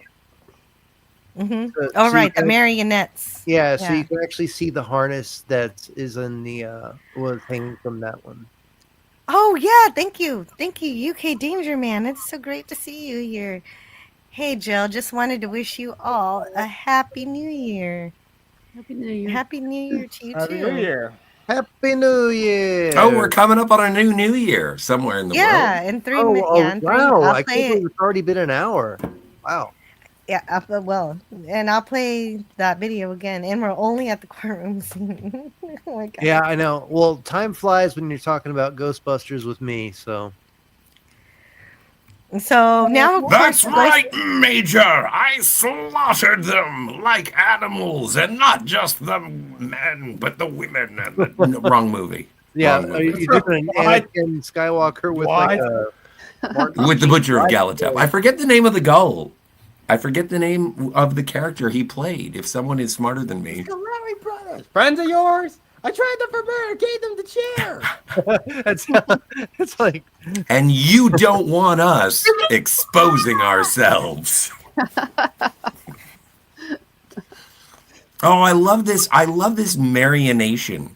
Like the way that they make it, like, and you can almost see in the screenshot here, like where the set is divided by the special effect plate. Yeah. Yeah, don't talk to me. Talk to my attorney. That's me. My guys are still under juice to that thing that lady gave me. Yeah, that blue thing that lady gave me. Yeah, and there's the prosecutor. Who's that actress? I don't know. I do not know, but I will find out. I can't think of anything I've seen her in besides. I've looked her up before because I thought she was cute, and then I found out that she didn't do anything else. Yeah, but the Scolari brothers took her away. Yeah. Who took Winston away? That's what I'm wondering too. Winston just Now got that that's pointed out, because he doesn't even come out of the courtroom at the end of this scene. Like he's just gone. Like maybe he left. Maybe since he wasn't arrested. Deleted scene. Yeah, but maybe he punched a guy. I'm thinking in terms of canonicity or whatever you would call it. Maybe he left the courtroom because maybe he left the court because he needed to go post bail for them or something like that. I don't know. The actress who played the prosecutor, and that is her character name, Janet Margolin. That's correct. Yeah, totes. You're faster than I am. Yeah, I've got the IMDb. Is that a website? Library computer. That's the movie database. I've heard of the internet. I got my own IMDb page. Me too. I don't like it. Yeah. Heck, I think even the Anna, that Star Wars girl, has her own IMDb page, and even with Yeah, her but real she's name. talented. I'm not. Yeah, I was just in a couple indie films. I was also Oh. noticing that the twins that you were talking about played Baby Oscar. Yeah. Yeah. They're Dushendorf. That is John Denver's real last name, Dushendorf. Really? Oh. Oh, Take me neat. I didn't home. know that. West Virginia. What I do not know, I find out from the computer banks. Exactly. Everyone has a prosthetic memory when you can Google it. Oh, So- Frankie so of Walker course- has an IMDb as well. Cool. It goes, Casey Smith. Go ahead, Jill, Jill. do you have an IMDb page? You probably do. We all have one now. Everybody has one, but mine doesn't have anything of import on it yet. I don't have except for that anything. one thing when you were young, That- drunk, and in love. Yes. Now I've got a YouTube I have nothing to mind. I have nothing to mind. Wow, that was really well explained, actually. The only thing I've ever shown up on camera and is like a very blurred image from far away on a news report, and of course I think I was like very far away in the back, very far away in one shot on a news. I was a Isn't it suspect terrible of a that- murder, and they caught me Yeah. on camera. If you know who you are, you have an episode of Cops under your belt. Exactly. Oh, well, if you were actually an extra in something, that's really cool. I was Someone an actually extra put me in on Cops. because I was No, on a YouTube channel mine Oh, was cool. just news reports. Yeah. Well, and anyway. the biggest regular contributor, and I do have to shout him out because he is my second, third, fourth favorite Vulcan. Philip Gaming. Go check out Philip Gaming. He was a Vulcan in Star Trek Picard Season 3, and I am... Doesn't matter what Star Trek you were in. But if you were in Star Trek, thumbs up, yo. Yeah, I guess you could say that. Y'all are welcome to join my channel also, you know. Oh, you have a channel, Jill. Yes, I do. What I've done some do we call live it? stream of my gameplay of Fallout 76. What's Oh, it called? my stars! Yeah, it's under Sherry Powers. Could So- you put it in the private chat so we can share it? Yeah, totes. I want to check that also- out. Okay. Oh, no. Oh, also, we missed a New Year's. It's New Year's. Happy New Year to Happy for New somewhere- Year's. For Is it somewhere in Mary the with an world. I? Madagascarians. It's already New Year's for like most people across the international date line. Yeah, Yeah, but well, come but on. North it's- America is it's- the only country that matters. It's Happy New Year for somebody in the world. Happy New Year. I There it is. Yeah, it's happening every hour. Yes, it's already Yes, New Year's exactly. So I'm gonna play that every hour. yeah, but you got to find out where. I want to know where Okay. because I don't know how to search that. I don't have the. All right. I don't We have got a the new cleverness. subscriber, Jill. Oh, Hey, oh, thank you. Thank you for pointing that out. Let's see who. Oh, this. I guess New Year's live map is what I'm googling. Well, who subscribed? I don't see it. I did. Oh, someone. Oh, thank you. Let's see, and then I will post Jill Powers. Oh no, Where are I we? subscribed to Jill Powers. I'm already subscribed to you. Okay. Yeah, no, like I guess our friends in There's a England subscriber. and West Africa. No. England's like 6 hours ahead of the U.S. or 6 to 5 hours ahead of the U.S. Okay. So it's probably like maybe like How? eight like 9 like at least like maybe 7 p.m. where they are. Like, is it? Oh no. Yeah, no. 2025. I guess France. Bye, Lenrod. Bye, Lenrod. Oh, Happy Lenrod's New got to Year. go. Bye, Bye, Lenrod. Lenrod. Happy New Year. 3 years. All right. He says Happy Nude Beer. Well, you're way ahead of me. By I the guess way, some places in Russia. you can also, I'm also on X, of course, but I have a LinkedIn page where I have a lot of my written stuff. If you want to read some of my writing sometimes. So Yeah. Oh yeah. And by the way, I'm a copywriter by trade. That's what my main job is. So if you have a business and you want a website built and you want some traffic, you want some extra customers, stuff like that, get in contact with me. And if you want if you want somebody to help you out with that. Well, and Jill, yes, I could use the work right now. So I've never seen Metropolis, and I know I have to. I know I have to. It's a movie that I have to see before I die. yes. And so I would love to discuss it as soon as I see it. All right, that would be great. I'm looking forward to Nosferatu right now myself. The new one or the old one? Yeah, the new one. Yeah, I've watched the old one many times. I've never seen the old one. Oh, you have? I just, yeah. Speaking of ghosts, I just recently saw like the original silent Phantom of the Opera, and like silent film era is a gap in my cinematic knowledge, and so yeah, no, I would love to see Metropolis. I would love to see Nosferatu. I am looking forward to the new one. Yeah, I'm chomping at the bit because I've got all these methods of analyses from my critical theory classes that I learned and that I used in my scholarship. So, feminist psychoanalysis is kind of one of my things. That's cool. I would love to discuss it. Yeah, let's do it sometime. That would be great. Well, phrasing. Oh yeah. Well, and I do have some shows where we just talk about whatever we like, and so might be something fun to explore. But right now, maybe we should get back to the movie. I got Ghostbusters. Ray. Be gone. Thank you. But I think Thedazor, you were referencing this earlier when I was saying that Bill Murray hated wearing the packs, and he says it in the movie, and he's like, "This is always the worst part of the job." Yeah. Yeah, they all because they were so heavy, and they really are. The proton pack that I made is built off of Bill Murray's actual screen used cast of his proton pack, and man, they really are heavy, especially like walking around at a con and stuff. They are heavy. They hurt your shoulders, so I feel the pain, man. Like yeah, but this is also something that, like, when it comes to vanity, looking good is not always easy. Yeah. I can only imagine all the people that have all those crazy bulk.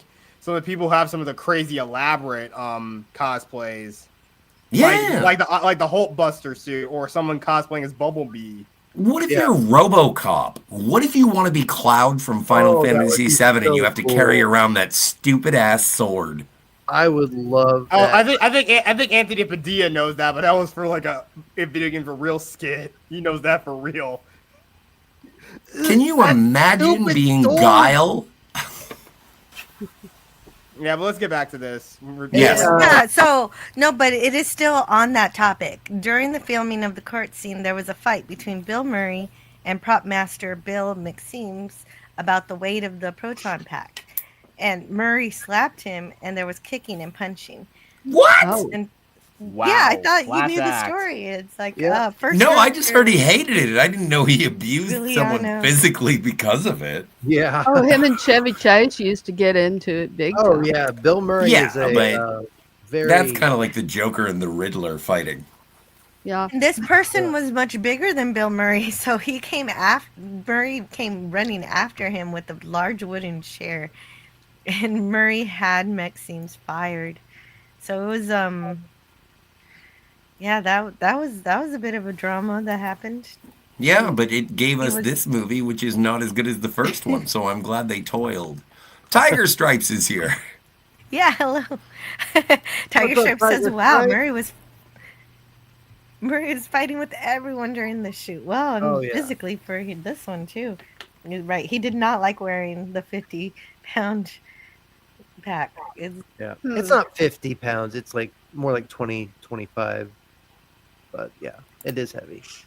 And Tiger Stripe goes on to say it was the physical fight between Murray and Ramos that kept the Ghostbusters 3 from being made. Yeah. I would like to counter and argue that Ghostbusters, the video game, is Ghostbusters 3. It is. Yeah. Agreed. Yeah. I would definitely second that. It was written to be Ghostbusters 3 because Bill Murray kept refusing to be in a live action movie, but they finally got him to do voice lines, and so they just turned But it he into looks like, but he definitely looks like he phoned it in. Yeah. No, that's not true. That's not true. No, he did a great job, actually. That's one of in the my best opinion. games. That's one of the games that I replay very often, and I'm actually replaying it on my channel right now. He did a great job doing his lines in that. Everybody did, in fact. Absolutely. And I have to say hello to DJ Play Nice swinging by to say hi and wish everybody a happy new year. Thanks for hosting, Jill. You're awesome. Yeah, if you think this movie doesn't have enough ghost busting, just play that video game. There's tons of it. Oh man, I love that. Well, not only do I love the Ghostbusters 3 video game, but I also like the video game adaptation. It was for the original Nintendo. Oh, the for one Ghostbusters 2.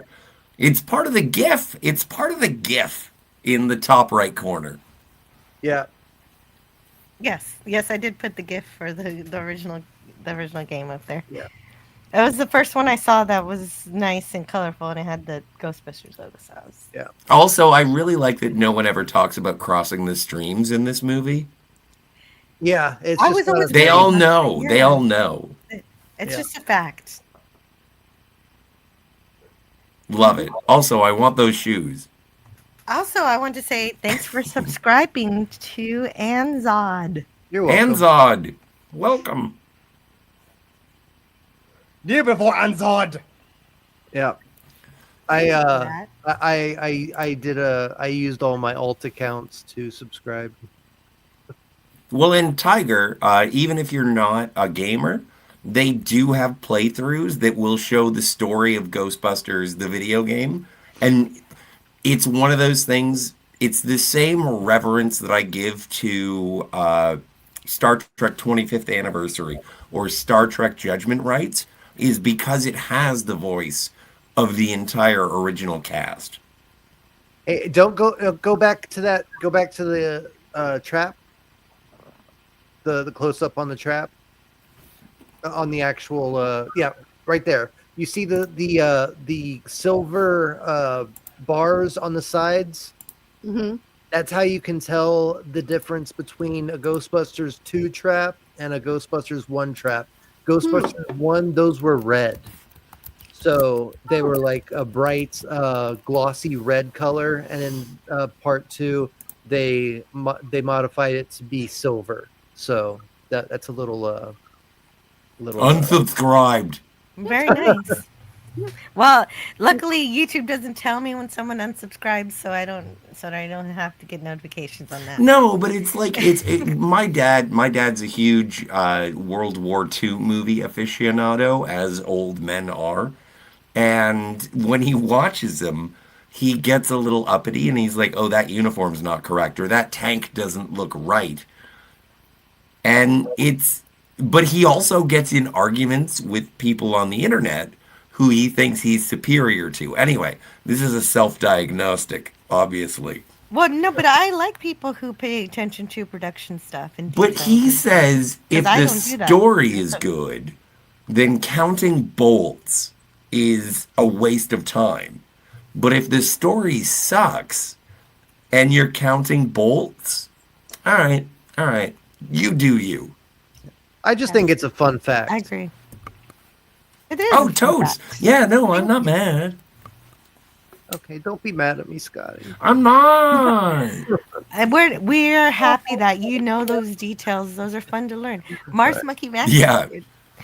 Those silver things, movie ruined. They went from gold to aluminum, says Mars Monkey Max. And those silver things are heat sinks for power transistors. Yeah, that makes sense. Yeah. And what's this? Oh, LinkedIn. LinkedIn. Oh, Are you hiring? LinkedIn link. I'm hiring. I'll connect with you, Joe. Okay. Oh. Yeah, but I'm really qualified. Not as qualified as Jill, but I'm qualified to do stuff. I can rake. I have I have testimonials and stuff if anybody's interested. I'm an excellent offensive copywriter. Are you serious? Are you a copywriter? Yeah, shit. Have you ever heard me? Dude, that's what I do. Anyway, we'll talk about it later. We'll talk about it later. What is this? Fucking Montage. It's a montage. What is going on? I just wanted to give y'all the link, so if y'all wanted to read some of my stuff sometime, or I've even got my resume on there, so Totally. Oh, and we finally get Janine. Yep. Yes, this is a nice montage of the Ghostbusters being back with song reimaginings of Ghostbusters themes by Run DMC. Oh, right. Yeah, I forgot about it is a rap heavy album. They were really trying to appeal to the youths. Yes. Yeah, that is pretty obvious. What's a I mean, again, Run DMC, their only best song is "It's Tricky." Oh, come on. I love Christmas in Hollis. Yeah, and you know what? I don't really like the soundtrack to this movie all that much. But, No. If we were to put them, if they were to fight one another, Ghostbusters 1 is a better soundtrack. Oh, for sure. See, who did the music in Ghostbusters 1? Ray Parker Jr. Right, Ray Parker Jr., but there's more people, like Tracy Buckingham, I think. Wait, I'll look. Hang on a second. Why didn't they should have just got the people who did the music from the first movie. Yeah. Saving the day? Magic. Saving the day. Magic. Yeah. I believe it's magic. I believe it's Magic is a great song. It really is. That entire Who do we get here? We get Bobby Brown as a doorman. Yeah. Yeah, his nephew wants a pack. Well, and that is also one of the criticisms of the modern Ghostbusters is because Egon says a proton pack is not a toy. And then in the new ones, only children use them. Yeah.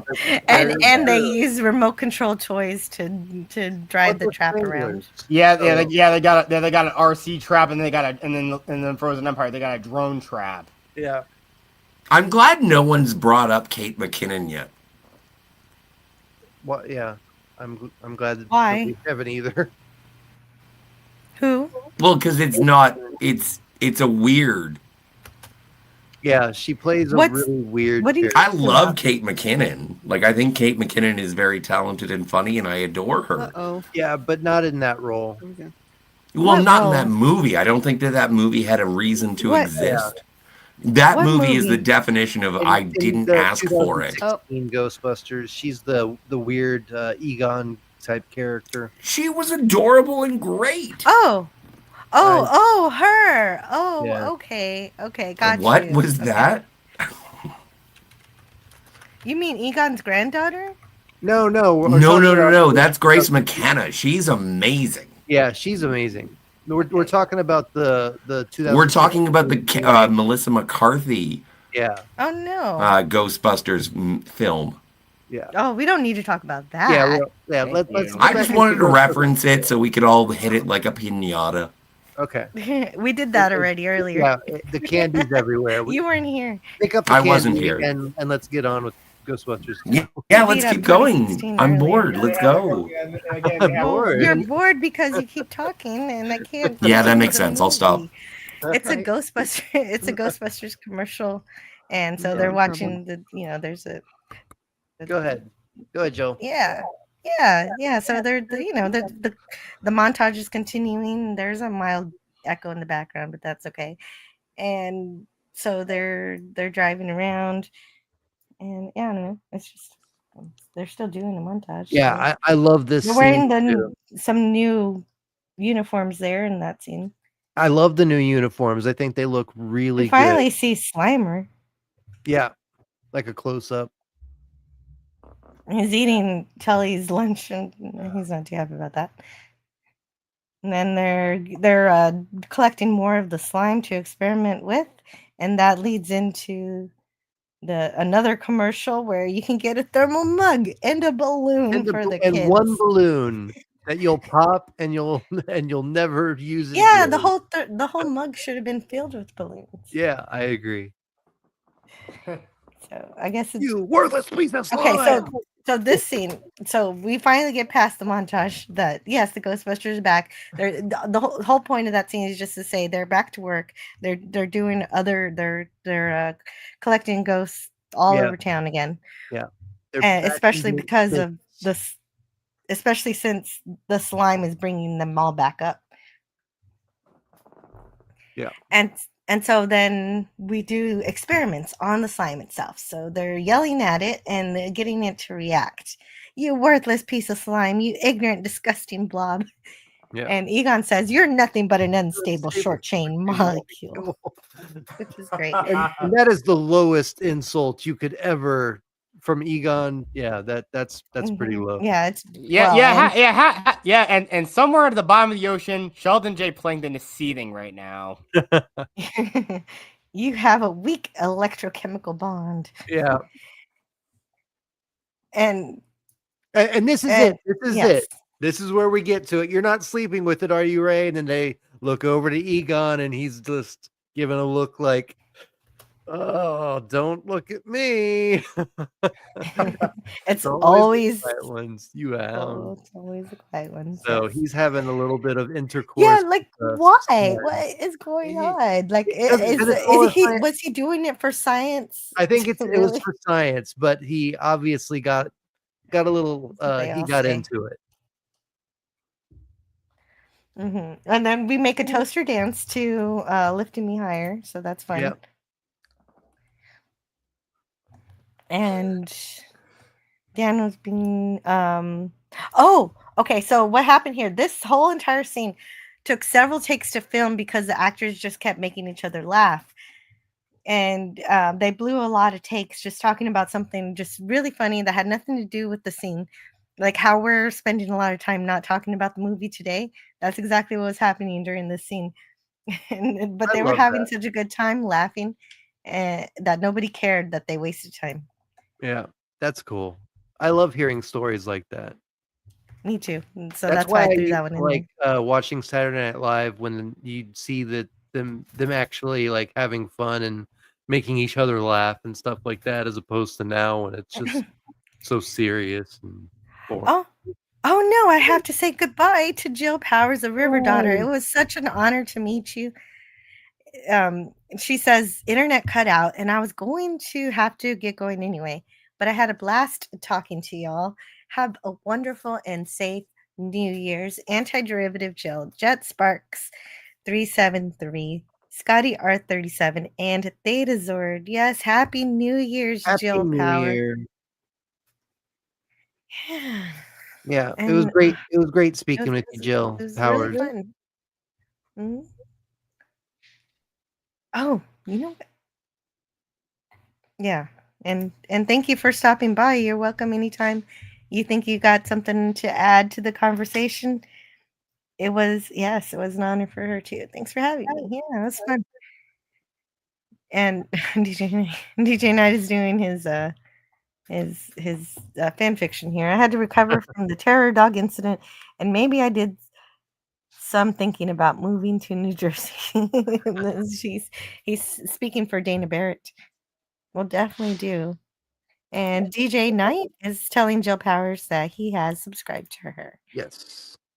And so Bill Murray is okay. So they're back to the museum. They've got to start taking pictures of the painting that's been possessed. How do they know to go to the painting? I forget exactly what was the connection. How they knew. No, Dana says. Dana says.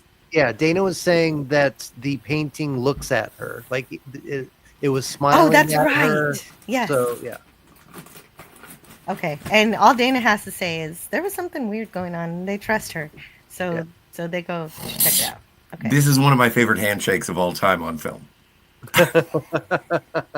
Wait. No, my favorite handshake was earlier with the baby. Bill Murray does a little handshake. Oh, that was good. Yeah, that was good too. That was a lot of good handshakes in this movie. Get off of my lawn, Predator fans. Prince Vigo, the ruler of Carpathia and Moldavia. There's a guy, Dr. Venkman. There's a guy that I don't like, and an artist friend of mine painted a portrait of him, and I said, "Well, he looks a little sour. He just needs a kitten." So I have used Venkman's line from Ghostbusters 2 as recently as 2 months ago. Beautiful. That's beautiful. And they start talking about Vigo, that he's the ruler of Carpathian Moldavia. I don't know. He was a very powerful magician. Command me, Lord. Dana says he was also a lunatic and a genocidal madman, and it makes her uncomfortable. So they, and Peter Venkman threatens. He pretends he's gonna paint some kittens. And yeah. So, but he probably really wasn't going to do it. But it makes Giannis freak out. Yeah. I love it. Well, you're not going to get a green card with that attitude, pal. But Dana says he was joking, and so I imagine she often has to tell people that he's just joking, and so that's Hey, Jill, do you ever get any parallels between you being Dana and me being Venkman? Kind of, except for, Except for he's more charming and better looking. No. And my husband didn't take up violin and run away to Europe. So. Yet. Let's hope. Moving on. Moving on, yeah. Yeah, so he's not taking pictures yet? I thought he was going to take pictures. No, he Isn't did. this? He does that later. Oh, he does. No, he already did. He took pictures. He already did? Okay, good. This is also, do you guys like the haunted bathtub or no? It looks kind of, it's okay. Yeah, go ahead. No? All right. Oh, it looked weird, but when it came to life, it scared me as a kid. Oh, I'm sorry I missed Jill's Exodus. Oh, yes, I explained it. I read it and I said goodbye to her. I spent about 4 we minutes spent like 5 minutes on that. Where were you? I was Scott? smoking. Oh, okay. Anyway, it was good to meet you, Jill. I thought you were just being quiet for me I thought so so I could get too. through I was things. like, I was like, wow. No, I just stopped telling people what I'm doing anymore. Yeah, you didn't change your avatar. But if you want to say goodbye to her, you still can. Go ahead. Yeah. Jill, it was a pleasure. It was fantastic. I look forward to talking Metropolis with you someday.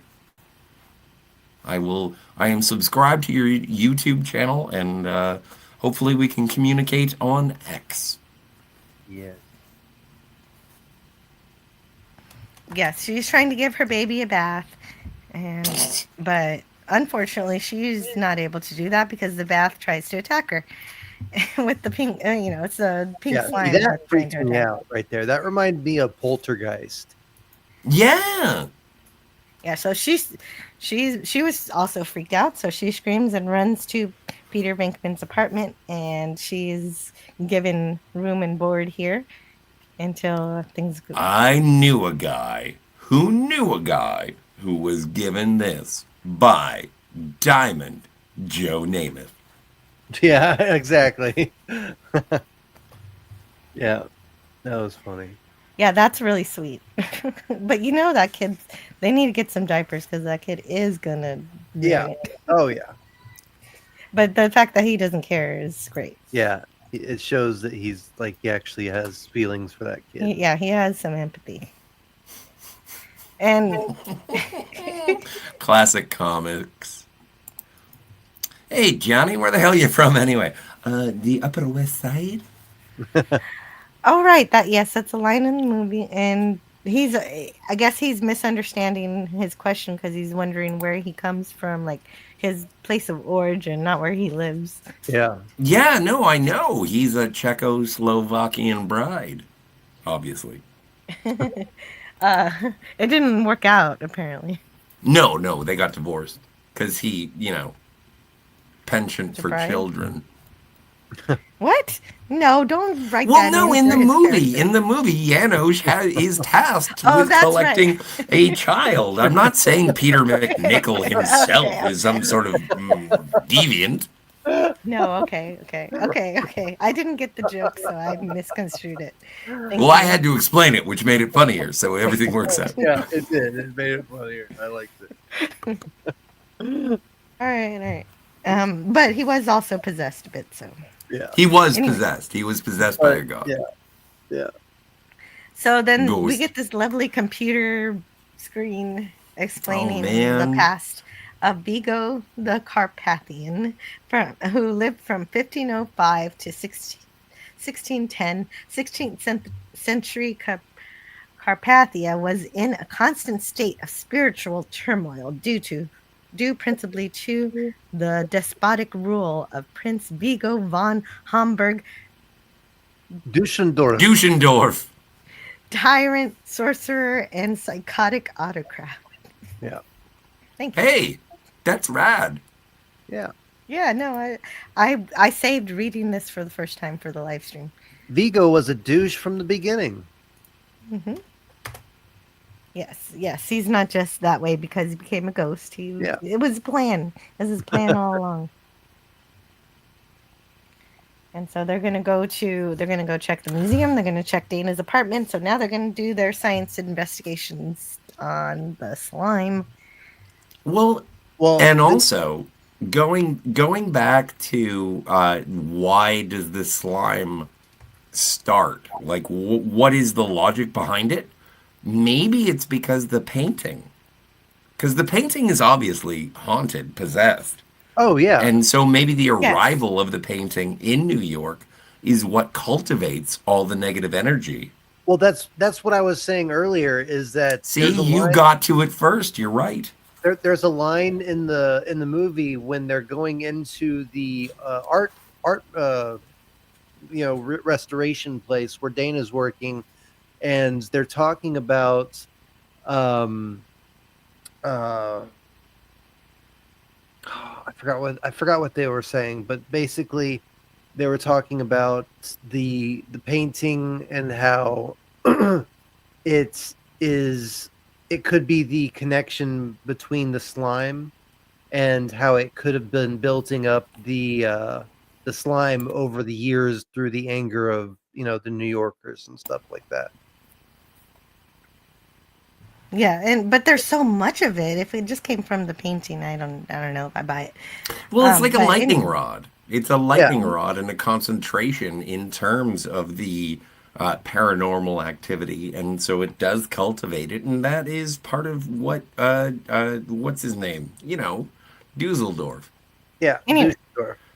And think about it as not just like adding to it. Think about it as like exponentially growing. So like it's times 2 and then times 4 times 8. Like it just the more it grows, the higher it gets. So well, it should be affected by any spirits that are crawling around New York. Yeah, exactly. Well, but again, like the Ghostbusters only I'm with respond. Franco. There's no logic, but it's a fun fantasy movie. Yeah, that's fine. That's I'm fine. trying to come up with like legitimate scientific reasons. Yeah, but there is no. It's a fantasy. The thing, the problem of the entire situation is that you're short, you smell bad, and you're a burden on your No, wait, your belly button sticks out too far, and you're a burden. Yeah.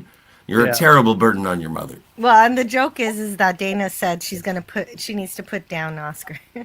No, I don't think we have to go that far. And he's like, can I do it? He's like, can I put him down? I have a pillowcase and a lake. No. Oh no, that's too far. Yeah, what Bill Murray did was cute.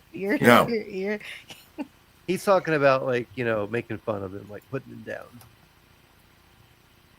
Yeah. So they're back to the museum to do more investigations on the, and I guess to check out the photos. This is what I was talking about. Death is but a door, and time is but a window. That was Vigo's last words before he died, and so the painting was the essence that he was embodying to come back one day, and the slime and the anger from the city is what encouraged or enabled Vigo to grow in power and stuff. So anyway, Yeah, that's how he's fulfilled his prophecy. Yeah, Gallifrey falls no more. Yeah. All right, suck in your guts, guys. We're the Ghostbusters. I know. This is exactly what it feels like to be 47. Hell, to what it feels like to be 40. Yeah, you know what? It depends on the size, body shape, whatever. I'm not here to shame.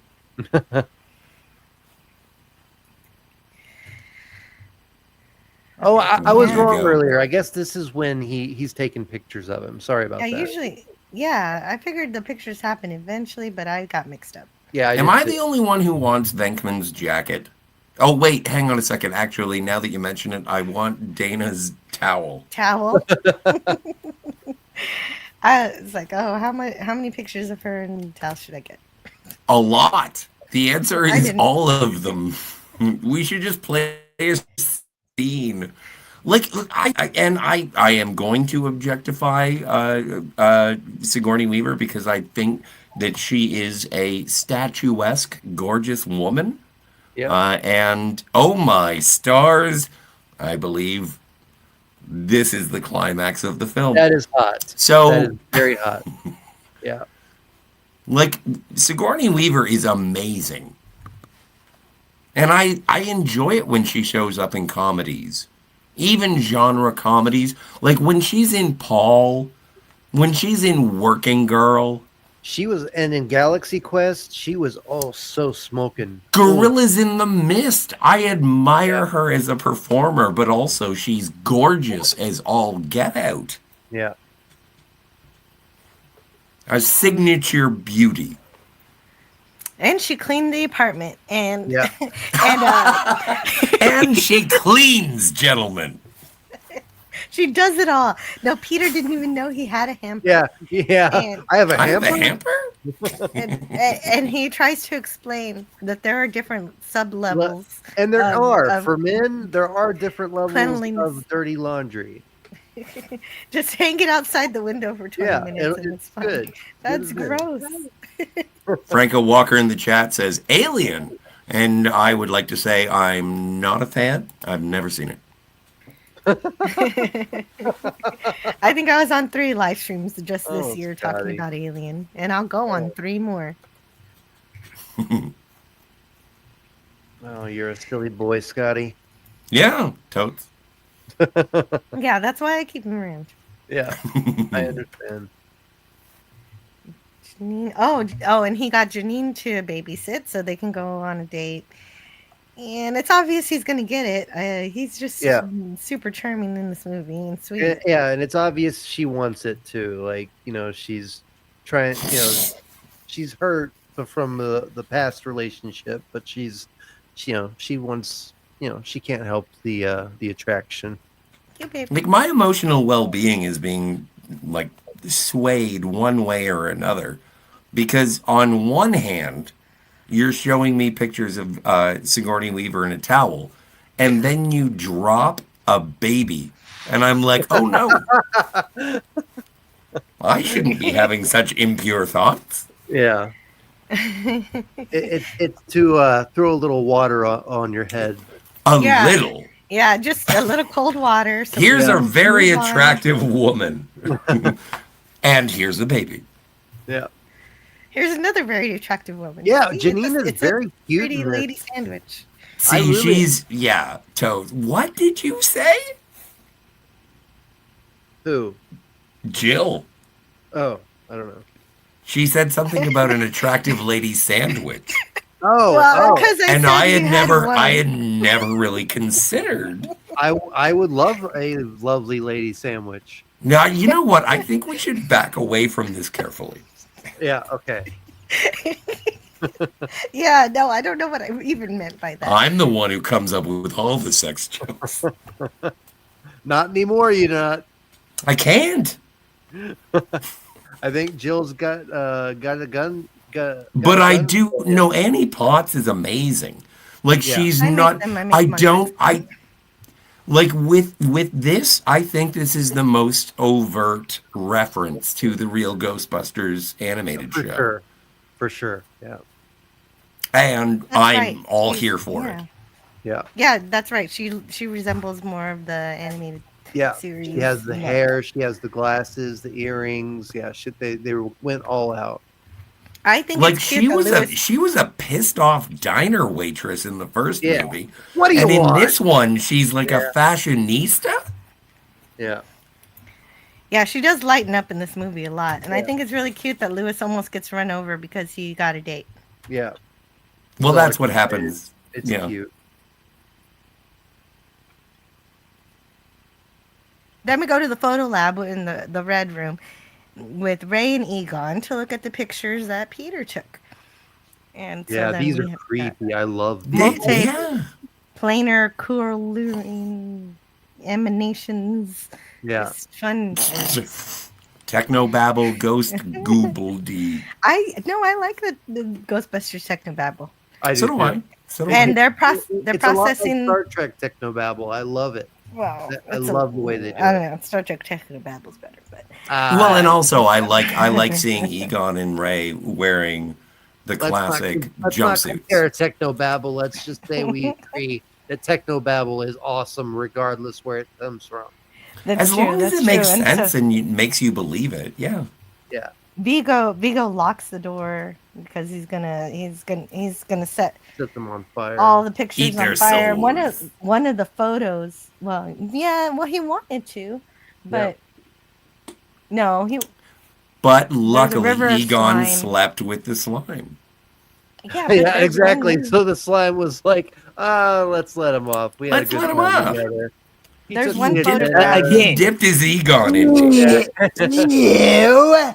He took me to dinner. We had a good time. Let's. We listened to some Jackie Wilson. It was great. Yeah, exactly. So weird. All right. Yes. And one of the photos has the river of slime in it, and so they know that's how they know the connection. You guys reminded me earlier because I had forgotten. And then all the possessed photos they just go on fire, and I guess Sydney possession, Sweeney. transferred somehow. Anyway, Have you ever tried to Anyway. take a picture of Sydney Sweeney? It always I have catches not. on fire. Is that your idea of a joke? Really? It's not. I don't know.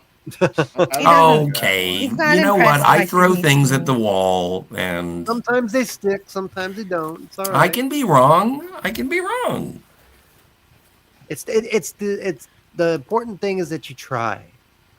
Well, and the thing is that I just see so many people talk about the Sydney Sweeney, and I am like, and I look at that, and I'm like, why are you simping for Sydney Sweeney? And yet, on the converse aspect, if I were to look into a mirror, Scott, why do you love She-Hulk so much? Which brings me to our next promotion of the evening. If you want to buy Scott a She-Hulk, do it. are we ready on you promoting your asking people for She-Hulks? We're not even halfway through the movie. It looks It's the only one. It's the only one I'll do. No, we're a little bit more than halfway through now. Okay, good. Well, Thank heavens. Well, Winston gets to be the hero At here. the 3-hour and- mark, we're a little bit halfway through. The movie. Because through a 90 like I minute love that Winston gets to be the hero because he has Yeah. a fire extinguisher, the most advanced technology ever seen in a Ghostbusters movie.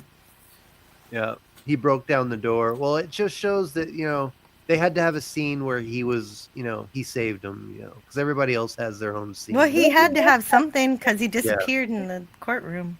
Well, what are the living arrangements? Does everyone live in the Yeah, Ghostbusters? they're like house? firemen. They all live there. Like, no, but that's not how. Do you think that every fireman that you know lives in a firehouse? No, They have their own homes. They take shifts. No, yeah. If exactly. they take shifts, there are beds. Yeah, but I think that's how the arrangements work, is that they have shifts, where, well, I think in this universe they probably all do live there, because they never show wives or families or anything like that. Venkman has an apartment. Does he? Oh, we yeah, just saw it. Yes. Yeah, that's true. Yeah. Yes, it was filled with beer bottles, and Yeah. then And Dana Joe cleaned them up. Namath's jersey.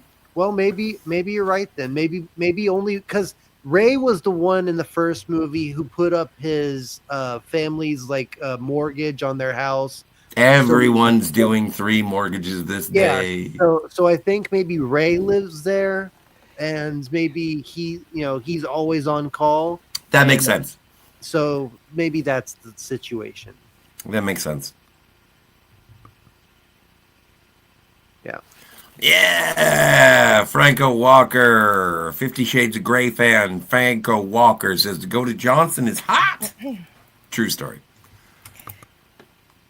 She is not my Madam Web, but she is very pretty. Peter and Dana are off to a date while the rest of everybody, the rest of the Ghostbusters are going underground. Yeah, they go swimming underground. They're going to go to the subway and sewer system to find the source of the slime flow. Yeah. Oh, I wasn't playing the slides. I was meaning to. They're there. Yeah, I love the train sequence. I do too. It's the rats you got to worry about, but it's not even first. But before we get the train, we get heads that pop up everywhere. Oh, we love head. Everybody. And Ivan Reitman was the voice for was the voice for the disembodied voice in the scene. That's true. Yeah. Harold Ramis was? No, Ivan Reitman. Ivan Reitman. Yes. You know what? I was okay. So the Toronto International Film Festival takes place in, of all places, Toronto, and I went there with a friend of mine once, and not at the time of the Toronto International Film Festival, but Ivan Reitman opened a restaurant right around that theater, the Toronto International Film Festival Lightbox, which is a glorious cathedral to cinema. And I went to Ivan Reitman's restaurant, and it was surreal to be able to be in that room where so many of my comedic and cinema idols, maybe idols is too much, but people who I have fond affection for have sat at that bar and had a beverage. Mm-hmm. Nice. Well, that's really cool. And I don't know. All these heads on stakes are really cool. Yeah. You just love heads. Yeah, I think that many. Heads. There's so many. Okay, Scotty, we love head. All okay, right. and then we get the train. The train goes right through him because it's a ghost train. I love Winston's face when the train goes through him. He's like he has such a good acting face. Yeah. Like, the terror on his face is so legitimate. It seems real. Yeah, it really does seem real. It's a great job by him. Well, that is there you go. That is shit that'll turn you white. Yeah, that is exactly. He looks legitimately terrified for his life in that scene. I love it. And it's supposed to be an old New York Central. I'm sorry, I didn't. Yeah, I missed it. 2-year-old in 1920. I'm sorry. No, the number. Oh, right. I missed it. Right. That wasn't really his concern at that moment. Yeah. But that's why I love everyone else is curious, but Winston is just like stay alive, stay alive, stay alive, stay alive. Yeah. Well, and it's also a made up train. It wasn't a real train crash. I wanted it to be real. I went to go look it up. Oh, that is disappointing. 0 stars. And there's no river of slime. No, it's fine. Either. It's a movie. You can make things up. Yeah. What? There's no river of slime down there either. So. Oh, but I wanted to go. I know. I wanted to go for a swim too, but it's just not there. And just pop out of the slime and complain. Start yelling at each other. Yeah. Well, do I need slime for that, Jill? No, I guess not. You don't. Never mind. We're talking about for what? karate Can here. you talk about something else?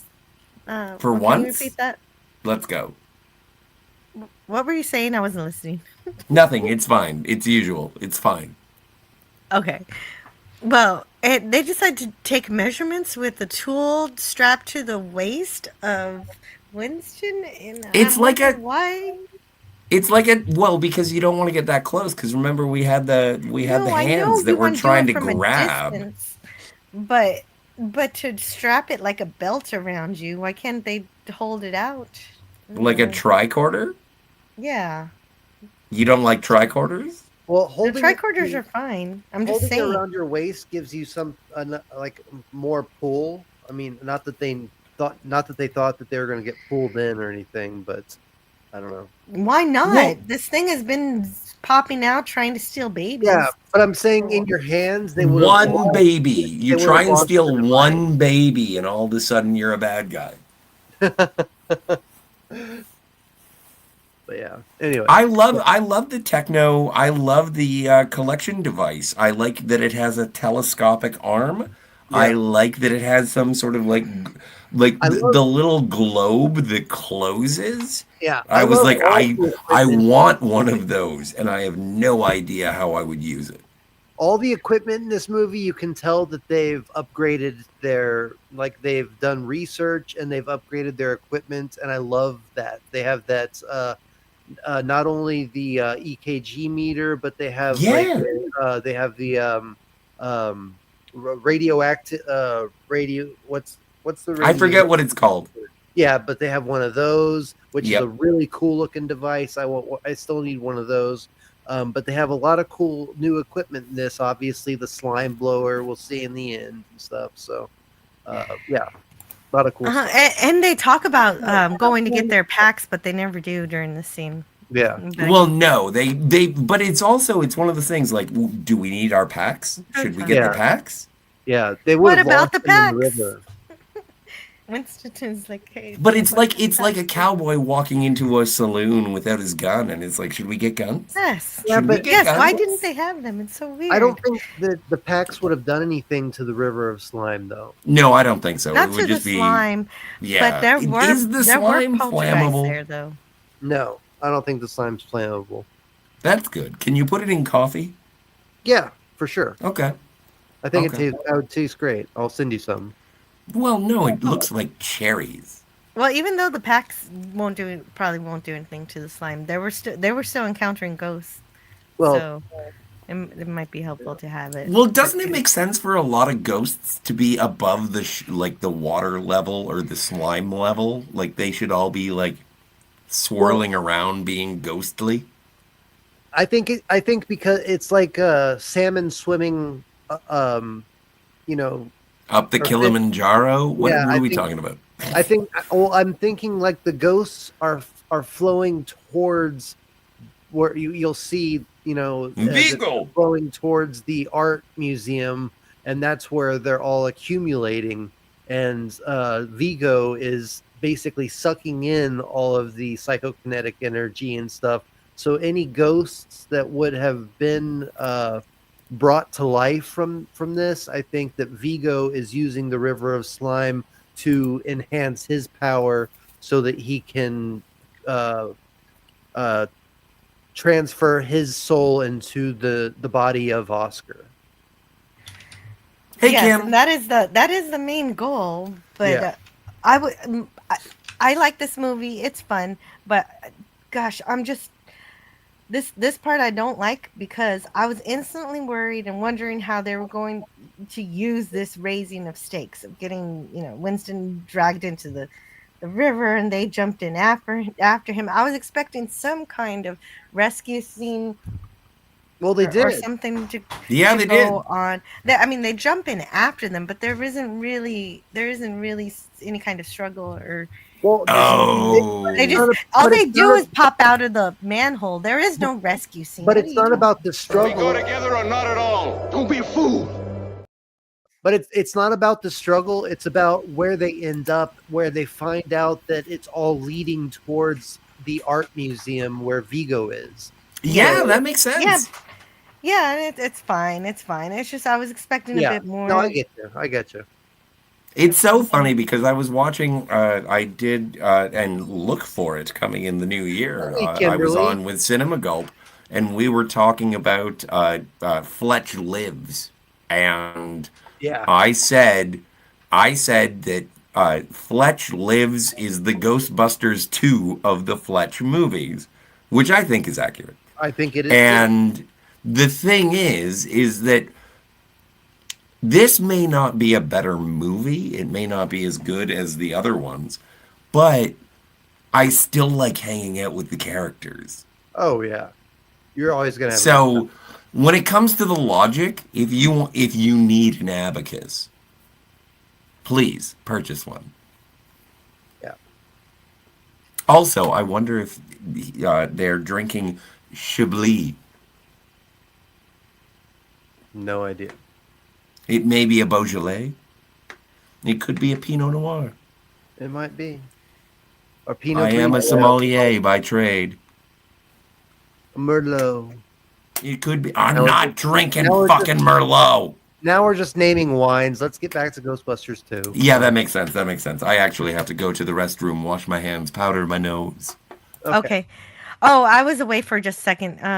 Okay. You're going away? Yeah, he's just going to the men's room. Okay, but he's not changing his avatar. I like it when he changes his avatar, but he's skipping that now. Oh well. Yeah, and then they come into the rest. Oh, okay. So we're. Well, you can talk about the restaurant if you want to. No. We'll get there. No. I was just off in the process of the film. So they cut to the apartment where This Lewis. is my favorite. This is my Jamie- favorite retelling of Snow White that's ever been done ever. It's definitely going to be better than whatever we get next year. Oh which- God, anything's better than that. But yeah. Yeah, Which, this is a very cute scene. I love, Lewis putting Oscar to sleep and everything, and then Janine getting really, she wants Lewis pretty bad. She does. So the seven little dwarves had a limited partnership and a small mining operation. Yeah. They bartered housekeeping services for room and board, which was a real good deal. and that story puts the baby. You're to really sleep. good with children. I love that. Yeah, and that's attractive. Yeah. And so yes. Do you want to play a Boggle or Super Mario Brothers? Brothers. That's totally. It's really cute, and so that's how you know she's into him. She puts. Yeah. So that. Clearly, Janine is into him. Yeah, I would say so. Any woman that does that to me, especially when you're in that posture as a man, you know it's on. Yes. I always assume the girl being into you, she's like, actually sitting on your lap, but I don't know. I never. But this is a little less intrusive, maybe. Just a little bit, but it's getting there. It's getting there. It's it's halfway there. Yeah, it gives you an out if you didn't want it, but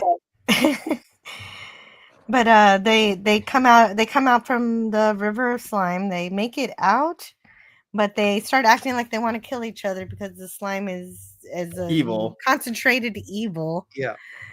And so they take off. They don't get completely naked, but they start taking off their clothes, because it's a kids movie, so they can't. But I guess they check off enough of the slime to where they don't want to murder each other, but they still have some of the evil slime on them. But they're still not slightly violent or something. So I don't know, because I think they realize what's going on and they can fight it off. Oh, just being aware of it. It allows you to fight. Being aware of what you're, because if you just are just diving into your emotions and not knowing what's going on, I think that you'd be hard pressed to be able to fight it off. But I think that they realize, hey, we're in front of the art museum now. We're fighting. We don't ever do that. We're covered in slime. That we know that the slime reacts to evil, to negative energy and stuff. We're acting like this because the slime is leading us to Vigo and the art museum. So I think they were able to kind of shake it off. And so they take their slimy selves to the restaurant. Yeah, a very expensive because 5-star restaurant. Yeah, but they gotta tell Venkman what's going on. Yeah, and so they cause a fuss. yeah, and they get taken out. and I love Vinkman's reaction to this whole situation. It's so funny. You're scaring the streets. Yeah. Oh man, and then they get arrested. Yes. Yeah. This is a great scene. It's so funny having everybody watching them. I mean, they're just covered in this disgusting slime, and all these old, rich people. They're just like they're throwing the slime everywhere, like doing like when they're gesturing, talking about this river of slime and all this stuff. They're just flinging this stuff everywhere, and all these people are like, oh God, that's so good. Oh yeah, I love it. And Bobby Brown wants a proton pack for his kid. You will not regret it. Those are some of the funnest toys. Yeah, and they are toys now. They're definitely toys. Yeah, you can buy them at the Spirit Halloween store, I think, and I think they have them. They have a screen accurate one. Yeah, that is a little more expensive. It's 80. It's not 100% it's not full sized, but it's 80% sized to the movie. I have one. The one that I built is actually screen accurate. It's 100% correct to the screen movie. That's awesome. Thank you. Thank you very much. Old Man Bird says, I like nerdy Janine, but Sigourney is quite a woman. And she can fight off an alien. Yeah. Oh God. Yeah. Oh, and we passed another hour, so we've got to say Happy New Year. Happy New Year. Madagascar and a few other places. Man, maybe by the time this review's over, then it'll be time for us to say Happy New Year. It won't take that long. I know. We are taking Happy New Year. Yeah, I just love talking Ghostbusters, so you're fine. You have done nothing wrong. Okay. I'm not I don't have to. Usually my stream-ins now are earlier because I have to pick up children, but it's a holiday, so we've got time. Okay. We've got time to make it somewhat of a party. Yeah, and we're nearing the end. I mean, we have like 30 minutes left of the movie, something like that. Yeah, and the movie really does pick up in the last half. Yeah. And so we've got the kidnapping scene coming up here with the with Janosch and the baby, like in the baby carriage. Man, this movie really freaked me out a lot. In case we're not sure that they had a good time, they had a really good they had intercourse. Her hair definitely. Her hair is messed up and she still looks sexy as hell. Yes. Yes, she does. Yeah, she does. Wow. And so they decide to stay to help. Yeah, to comfort Dana. That's the only reason. Yeah, that's the only reason. Yeah, exactly. Mm-hmm. And so the mayor. Okay, so they're having a meeting with the mayor and the mayor's assistant, and we're here tonight because a magnotheric slime flow of immense proportions is beneath the city, and so of course he doesn't really believe this kind of thing. He doesn't believe, but Winston puts it into less layman's terms. Yeah, he says all the bad feelings, all the hate, the anger and vibes of this city is turning into the sludge. Now, I didn't believe it at first either, but we just went for a swim in it, and we ended up almost killing each other. And Hardemeyer still doesn't believe any of this. And then the mayor says, "What am I supposed to do? Go on television and tell 10 million people they have to be nice to each other? Being miserable and treating other people like dirt is every New Yorker's God-given right." Yes. Yeah. Yeah, nobody owes you their kindness. Nobody does. In fact, like I'm the one person. I'm probably that person that says no. In fact, I actually expect you to be a complete jerk to me. Yeah, that way when somebody's nice to you, it's like, oh, you're cool. You know. Yeah, but in this case, it would make sense to advise people to put out good feelings. Yeah. And first. The mayor's assistant has the Ghostbusters committed. Yeah, he tricks them because he gets them to believe that he's going to take them to explain it to the people that will help to take care of the situation, but instead he takes them and puts them in the mental institution. I just got a Christmas present. Excuse me. Ooh, from my Merry from my father. Oh, nice. Okay. Oh, and the okay, cool. That's awesome. I have to see for how much it is. I'll have to look later. Oh, thank you. Yay! Merry Christmas. Oh, Merry Christmas, anti-derivative Jill. Yes. So I got a little away from the live stream bit. Hope everybody's okay with that. So they're committed. It seems it's always so easy for people to be committed in movies. It seems like it shouldn't be that simple. Yeah, I don't think it is in real life, but yeah, it's something. It's a lot of movies use it, so it's fine. it's just a plot device. Yeah. And that's Bill Murray's brother, right there. When I saw this, I was like, wait, is that Bill Murray like in makeup or something? Did they make him look bald or put bald cap or something? No, then I was realizing that's a different person, but why does it look like Bill Murray? And yes, because he's related. Yep. Actually, Bill Murray has a lot of he has, I think, 3 brothers, and I think that they all are usually in some of his movies. Mm-hmm. No, that's fun. Yeah. It's always good to see. Yeah. And I like this because Vigo starts repeating the story from earlier, and he says, "You've told me this. What are your commands? Command me." Like what? So it's funny. That's funny to me. He doesn't want to hear a repeat. Yeah. The season of evil. Bring me the and child. so. Yeah. Go ahead.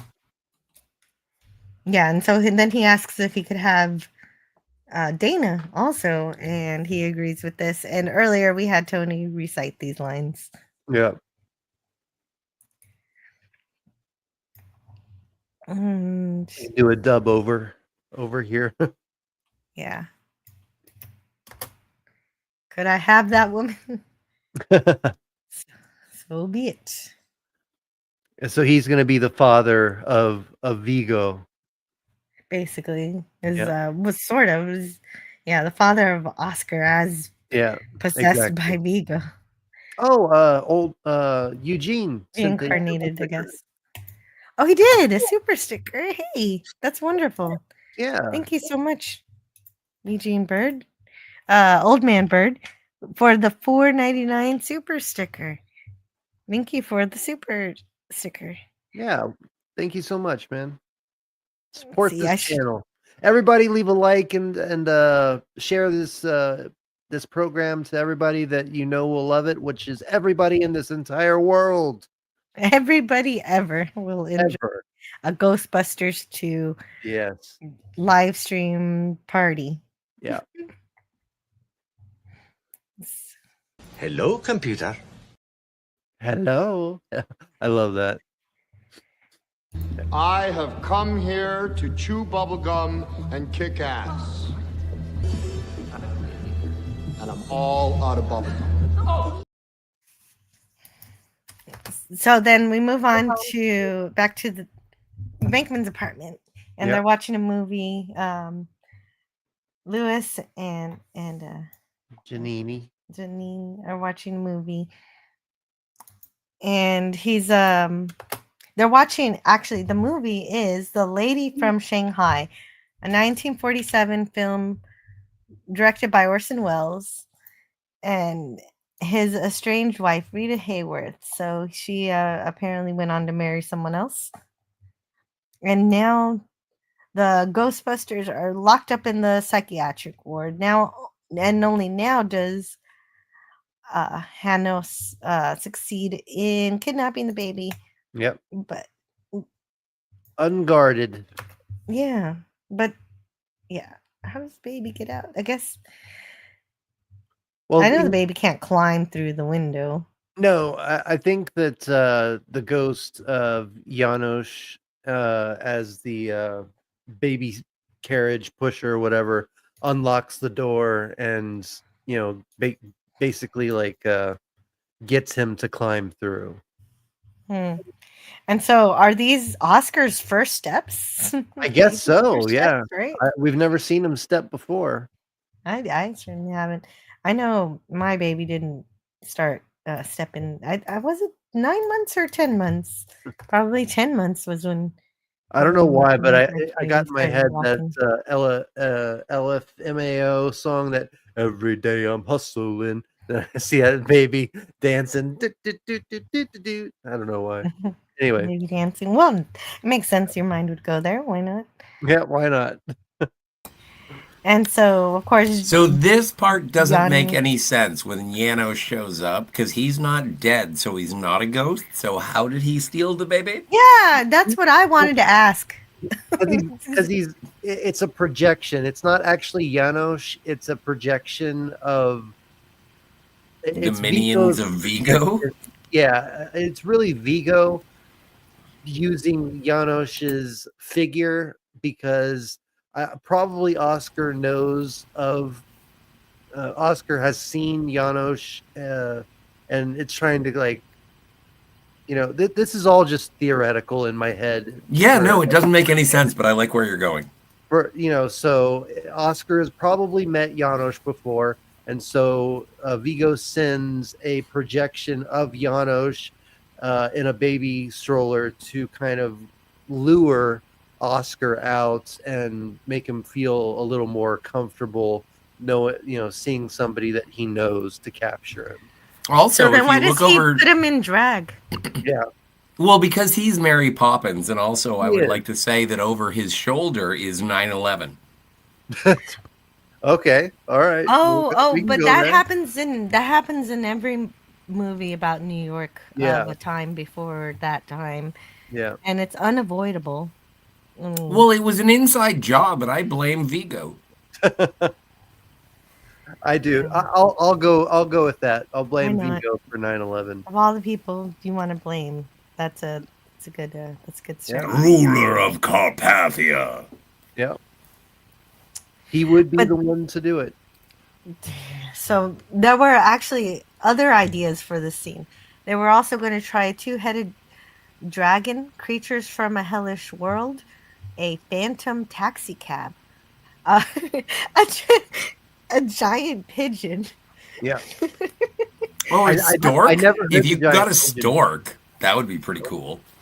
A face on the moon. What? A vapor rising from the street.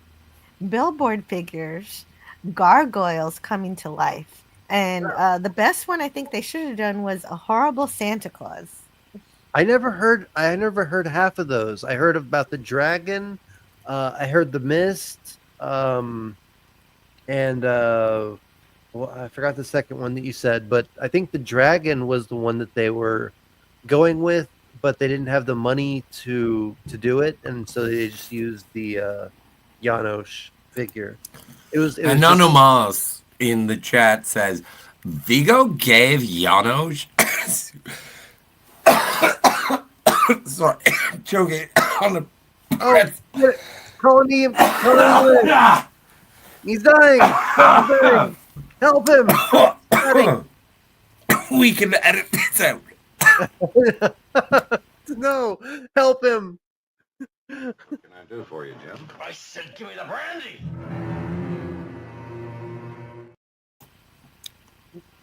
Anonymous in the chat says you killed him.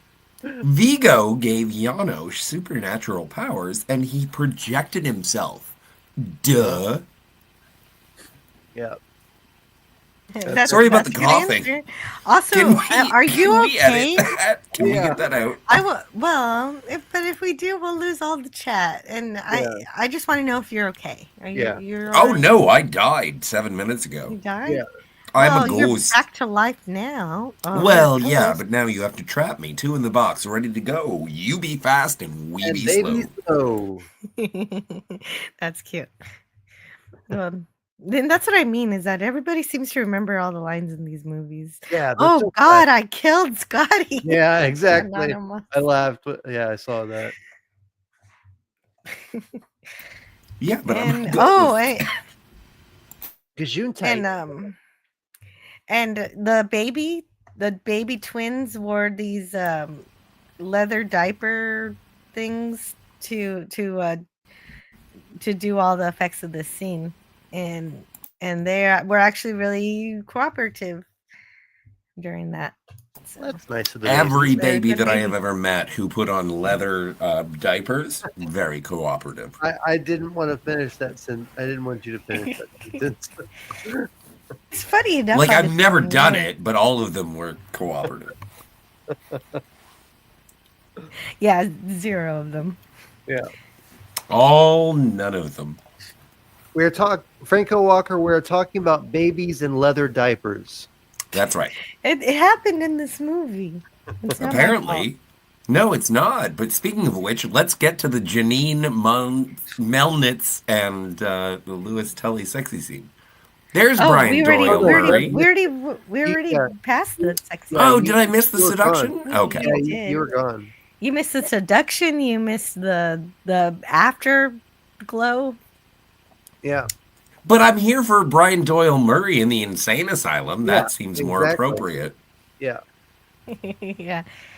No, this is a funny scene too. There's just so many funny lines. Well, then you don't get no Coke. Yeah. Coca-Cola. Yeah. So they're Caddyshack reference. Where you're going with that?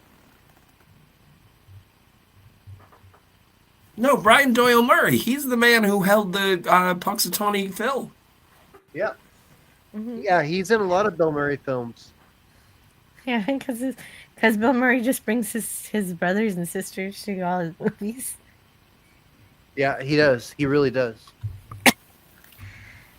And so we go to the courthouse, and we've got Sigourney Weaver. She's ready to kick some ass here, but. Well, no, really. It would be so amazing if she had said to Vigo, "You get away from him, you bitch." I was gonna say the same thing. Damn you!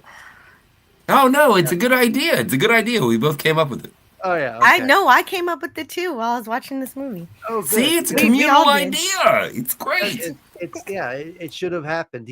She should have been walking in one of those loaders from Aliens and just get away from him, you son of a bitch. Wanted her to have a little more power during these scenes, but she just gets trapped in the thing. Yeah. Well, even the Ghostbusters get overpowered. I mean, Vigo's a very formidable villain in this. This is true. But he does require a lot of candles to summon him. So. Well, yeah, but that's, evil spirits need candles for some reason.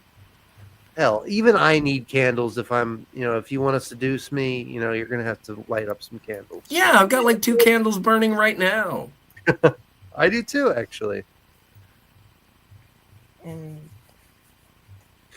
Oh, did I miss the fur coat? I don't know. No, I didn't. Okay, no. Good. Well, you stay away from us is the closest she gets to that. Yeah.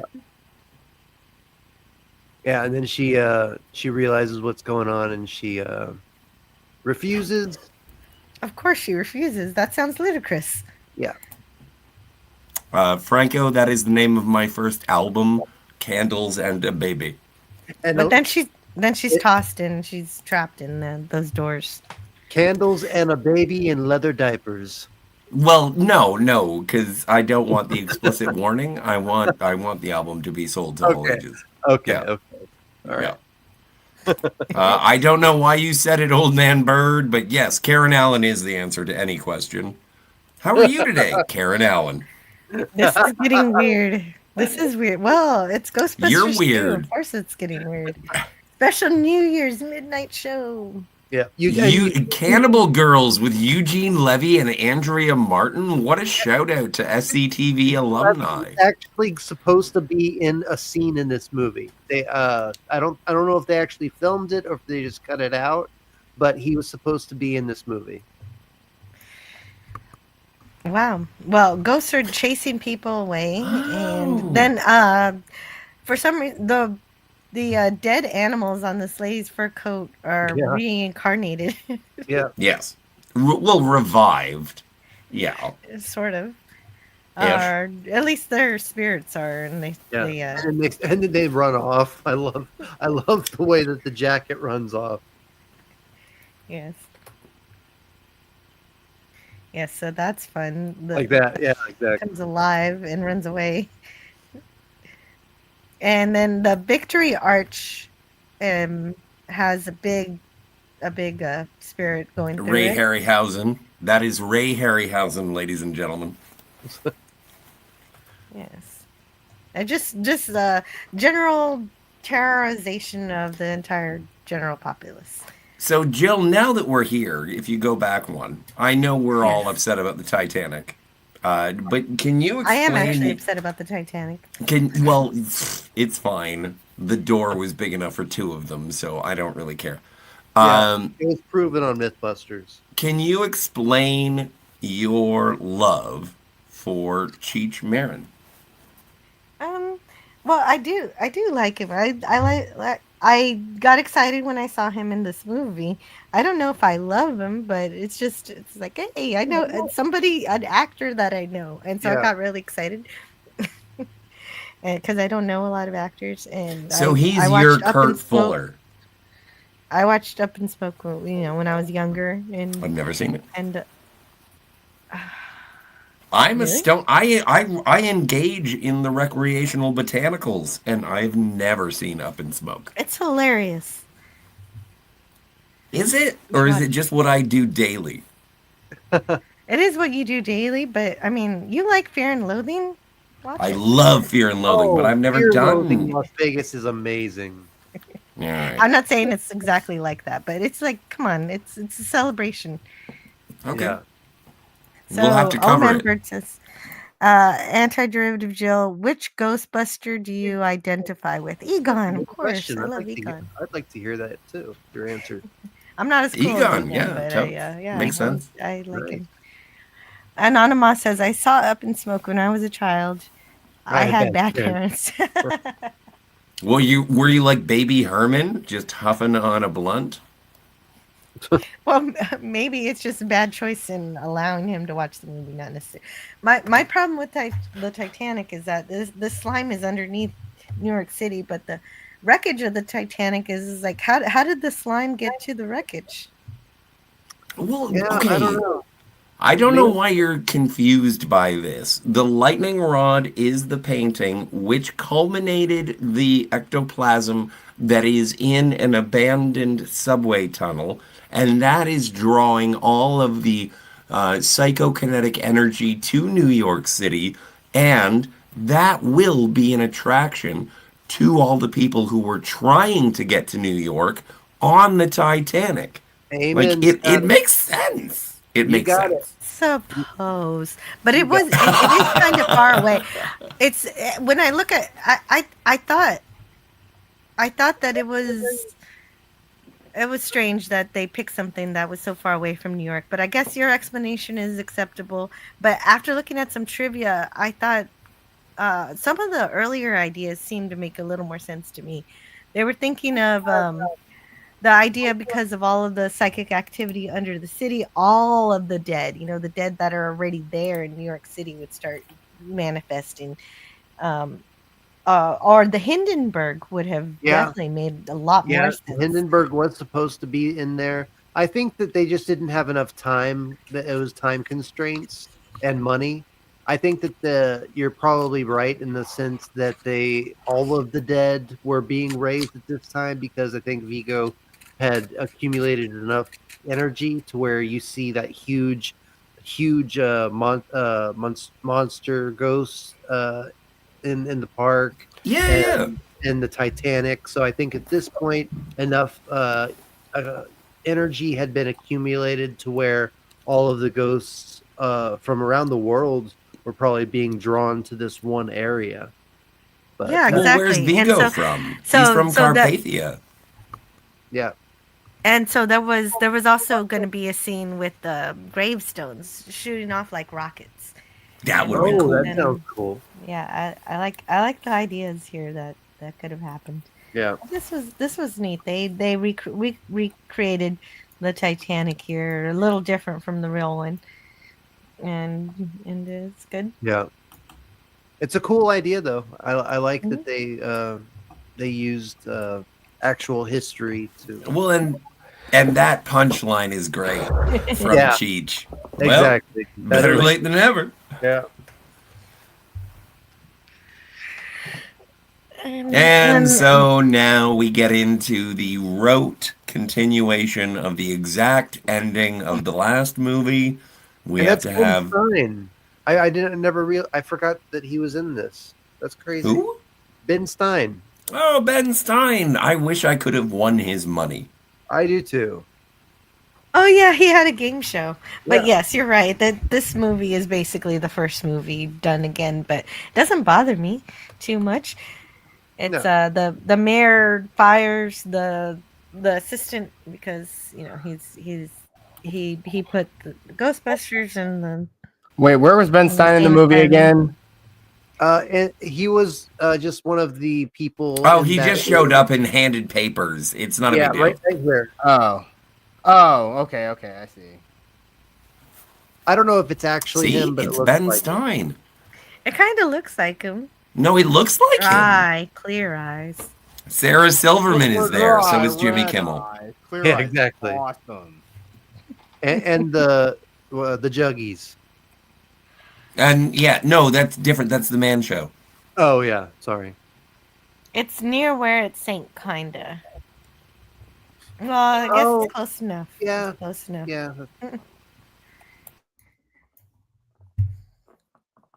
And okay. Yeah. So this is. It is Ben Stein. Sean Ellis confirms. Oh, it is Ben Stein. Yeah, it looked a lot like him. I just didn't know if it was. I didn't want to speak ahead of myself and say that I knew it was. Oh, Remove I talk this without man from the thinking all the building. time. And get me the Ghostbusters. Yeah. Give me the Ghostbusters. Well, we've had them committed in the psychiatric ward at Parkview Hospital. You what? They threatened to go to the press. You get me the Ghostbusters. Mr. Mayor, come take a look at this.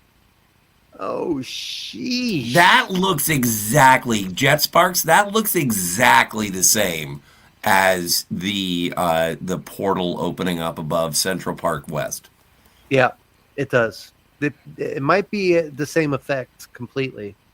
Yeah. From like Dana Barrett's apartment, her Yeah. original. Yeah, from Ghostbusters 1. Exactly. That looks exactly the same. It probably is the same effect. They probably just reused it. Because I think that they were running short on money at this point.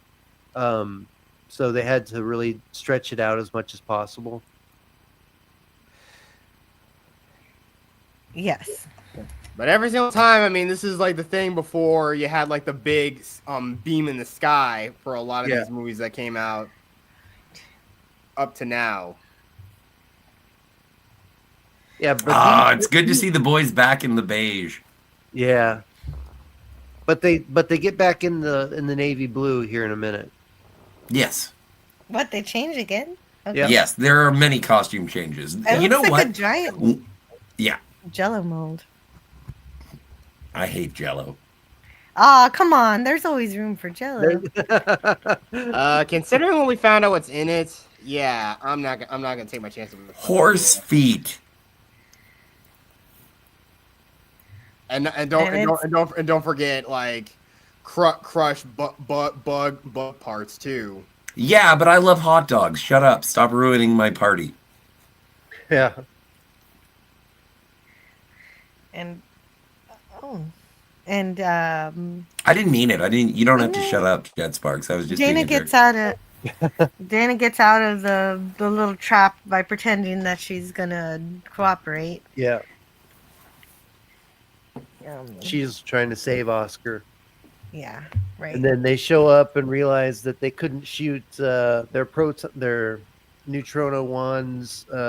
Proton streams doesn't do anything to the slime covering the building.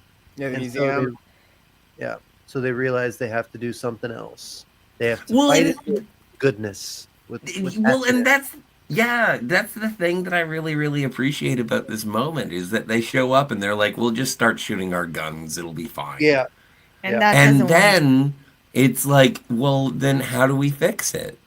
There's got to be a few sparks of loveliness left in these angry people. Something that appeals to the best in each and every one of us. Something good. Something pure. Yeah.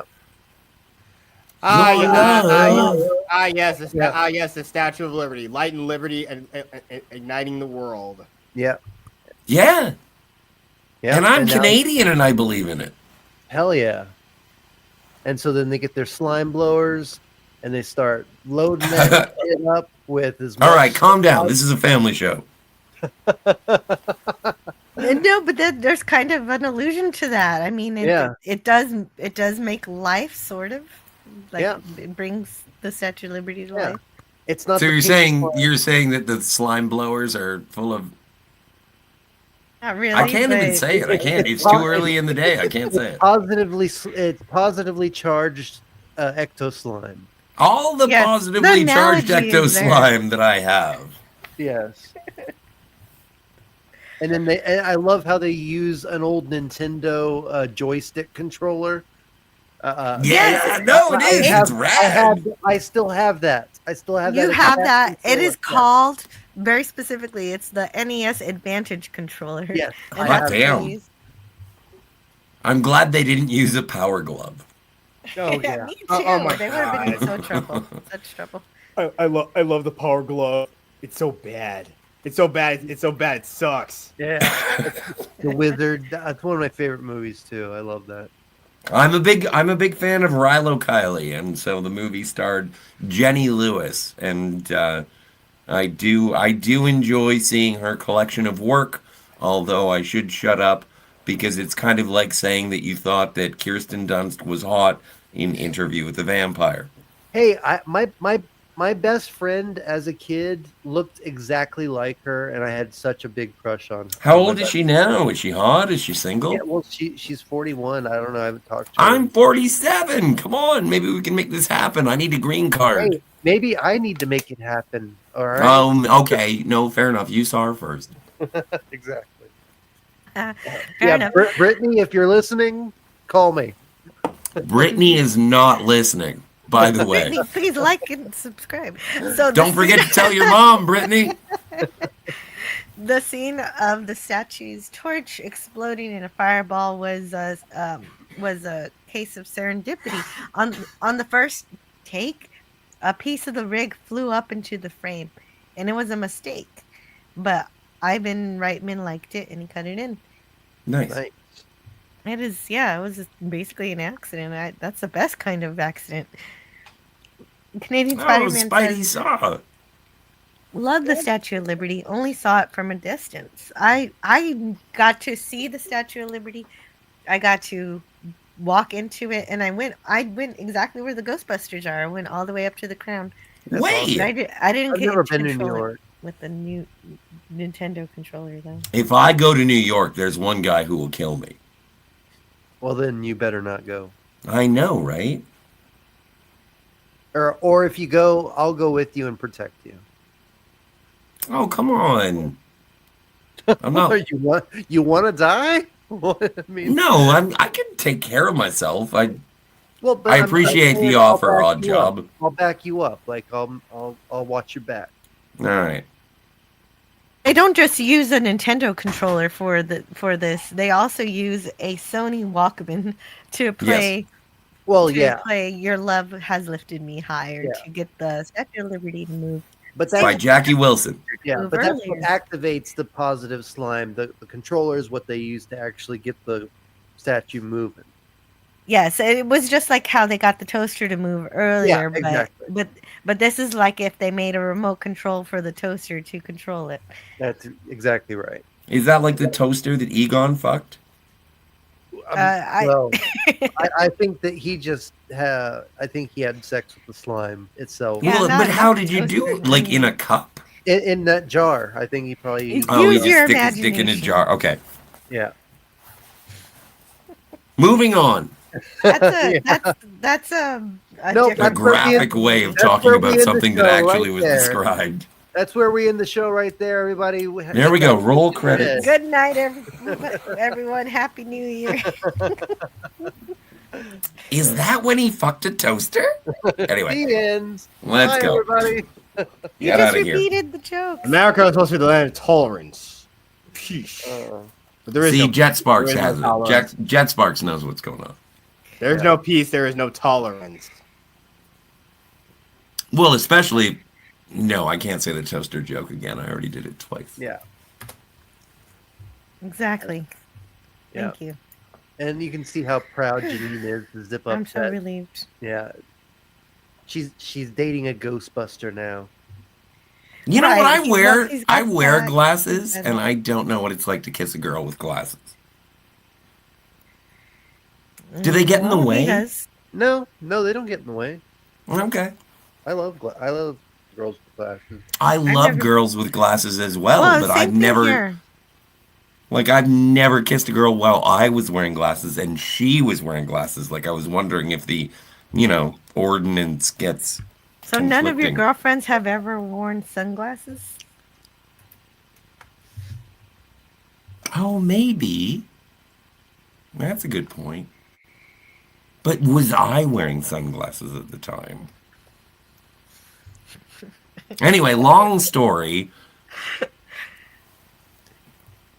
Let's get out of here. Anyway, no. Well, we do have to finish the movie. The Statue of Liberty is walking down the street because the last movie had a giant thing walking through the streets. So this movie has to have something giant walking through the streets.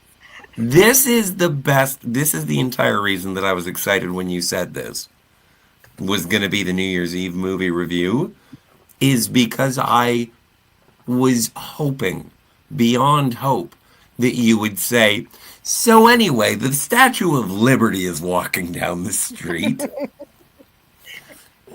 And you said it. Happy New Year. Happy New Year. Yeah, they're wearing their Happy New Year hats. Yep. Yeah. Yeah. Getting I had to ready. get some clear eyes. Speaking of Ben Stein, my eyes are watering. Oh no. Well, my eyes Sick are always dog watering. says- I'm trying to figure something out in the background that I can't get my printer working. Gotta print out some bill. I'm so sorry. Some bill I finished paying and I gotta print it out and it's been like impossible. But I've been having. You should call the Ghostbusters. Yeah. Who are you gonna call? Or you got some gremlins in your printer. I hope you got that figured out. I'm sorry you're having to deal with that. I like the idea of the Statue of Liberty bringing people together, but I would have liked it better if they had gotten, if they had paid off an earlier scene by the mayor when he says, "What am I supposed to do? Go on television and tell millions of people they have to be nice to each other?" I would have liked if we got like a little hint that he did that. No, I do like where you're coming from, but there is a sense of reality and cynicism. Oh no, oh geez. Hello, Rumble. How about you go F yourself, yo? I can't delete it. Oh yeah, no, it's okay. It's okay. We don't have to delete it. Just don't click on it, okay? Okay, I won't. We don't have to. Well, it completely distracted me, and now I have to go and change my socks. No, No, I needed to hear your answer to my. What was the idea. question? What was the question? Well, because I would have liked to know that the mayor tried to get the goodwill of 10 million people, because you can't yell at everybody from the Statue of Liberty.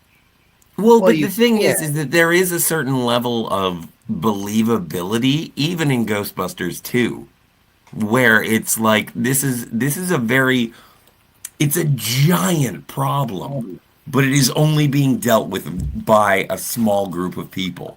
And once you open up, it just becomes unbelievable to me. And so if you had Lenny on television being like, ladies and gentlemen, be nice, it would have actually taken me out of the movie. Yeah, that's true. I suppose, but it would have been a good gesture. I don't know. I'm going to delete the message. Let's see. I'll mute this person forever. Okay, so that person who sent the spam in my Rumble is deleted. And I subscribed to your Tinder and I swiped right. Well, I don't have one of those. Well, no, but you're married. I'm desperate for Poon. Yeah. Okay. Well, you're going to have to look somewhere else.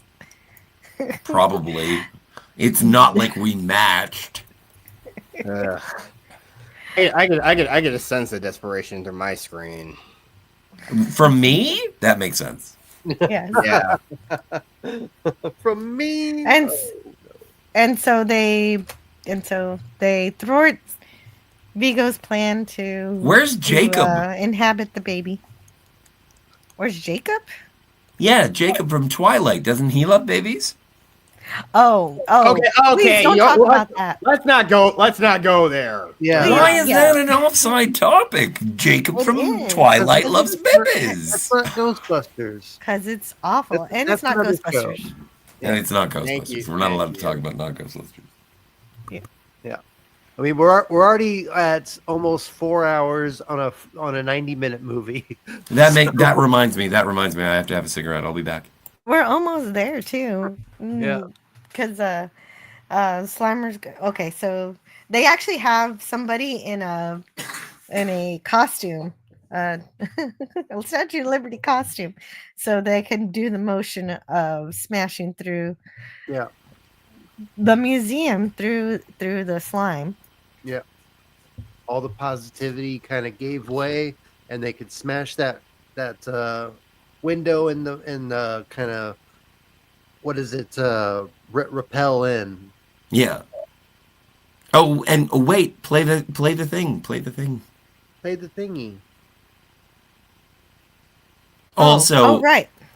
Also, I'm going to cosplay as Abraham Lincoln, and I hope that my future girlfriend, who I have not yet met, dresses up like the Statue of Liberty, and then we will furiously make the love. That's and were you gonna leave? Because can you stay here for just a minute? I can stay here for just a minute. Okay. Are you going to play New it? Year. Nah, you did. Sweet. I need a second. I'm helping my daughter with something. Okay. Yeah, so they repel in, and I guess I was wrong. They don't make a costume change, so I guess that they're in their regular khaki uniforms from the first Ghostbusters. So well, but you are correct that there are dark brown or navy uniforms in the movie. Yeah, I just thought that the end. I don't know. I guess I just mixed it up, and I thought that the ending scene was with the new navy uniforms, but they. But it's so nice to see them in the classic beige. It is. It really is. And apparently they were like kids with these repelling things. They did it over and over because they had a lot of fun. Oh yeah. I bet it was just like that the pole in the firehouse from the first movie. Yeah, I got the same vibe. That all the time. Well, Harold Ramis says, I kept sliding down from the top of the stage. So are you back? Yes, I'm back. You can go now if you need to. Okay. Harold Ramis says, I kept sliding down from the top of the stage about 70 feet. of course, they had us on safety rigs. We were not using repelling rigs. So they were the kind that rescue teams use to lower injured people from high places or to lower non-professionals off of ski lifts or high mountains. So it was foolproof. There was no way we could get hurt. We could be unconscious and be lowered down one of these rigs. So I got a lot of confidence and I went back to do it over several times. Whenever I went up to the top of the stage, a stunt man went with me to make sure I was hooking the harness securely. So That yeah, sounds so they awesome. had so they repelled it. They did it like 5 times just for fun. Yeah, I would do it too. That sounds so fun. It just sounds like a ride. And apparently being in the Statue of Liberty was also a ride, but that they got seasick on that ride. Oh, really? I didn't know Yeah. that. Yeah, because they had to use a gimbal, which wasn't used as much as often, and they had to fix it, and there was this whole thing. But Crazy. at this point, we're spraying down. Yeah. Janos. Yeah. They're unpossessing him basically because Yes, with the positive slime. Yeah, because he's not really a bad guy. I mean, yeah, he has really obsessive feelings for Dana, but deep down, he was possessed by Vigo the whole time. That was making him, the person that was worshiping and all the evil stuff. And as soon as they hosed him down with that white goo, he turned back into a good guy. Or goodish guy. And it's very clear that he has no memory at all of what Yeah. just happened in this entire movie. So yeah. But that's not all. They've also got to deal with Vigo. Vigo's still around. Ghostbusters is better. I completely agree. I don't think that anybody's going to argue with that. Mm-hmm. And Yeah, so they still. I'm just responding to Old Man Bird. Oh, okay.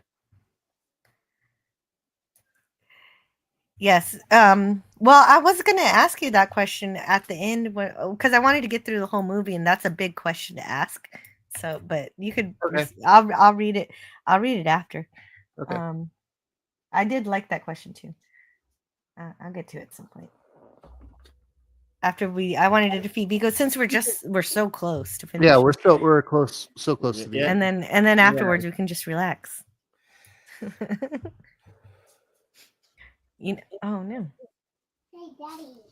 And I have met some dumb blondes in my life, but you take the Taco Bell. I could just look at these. These quotes are amazing. Yeah, Bill Murray has a knack and Harold Ramis for writing great scripts and delivering lines in such a great comedic way. Yes, he's pretty great. And everybody's singing outside. They're singing Auld Lang Syne.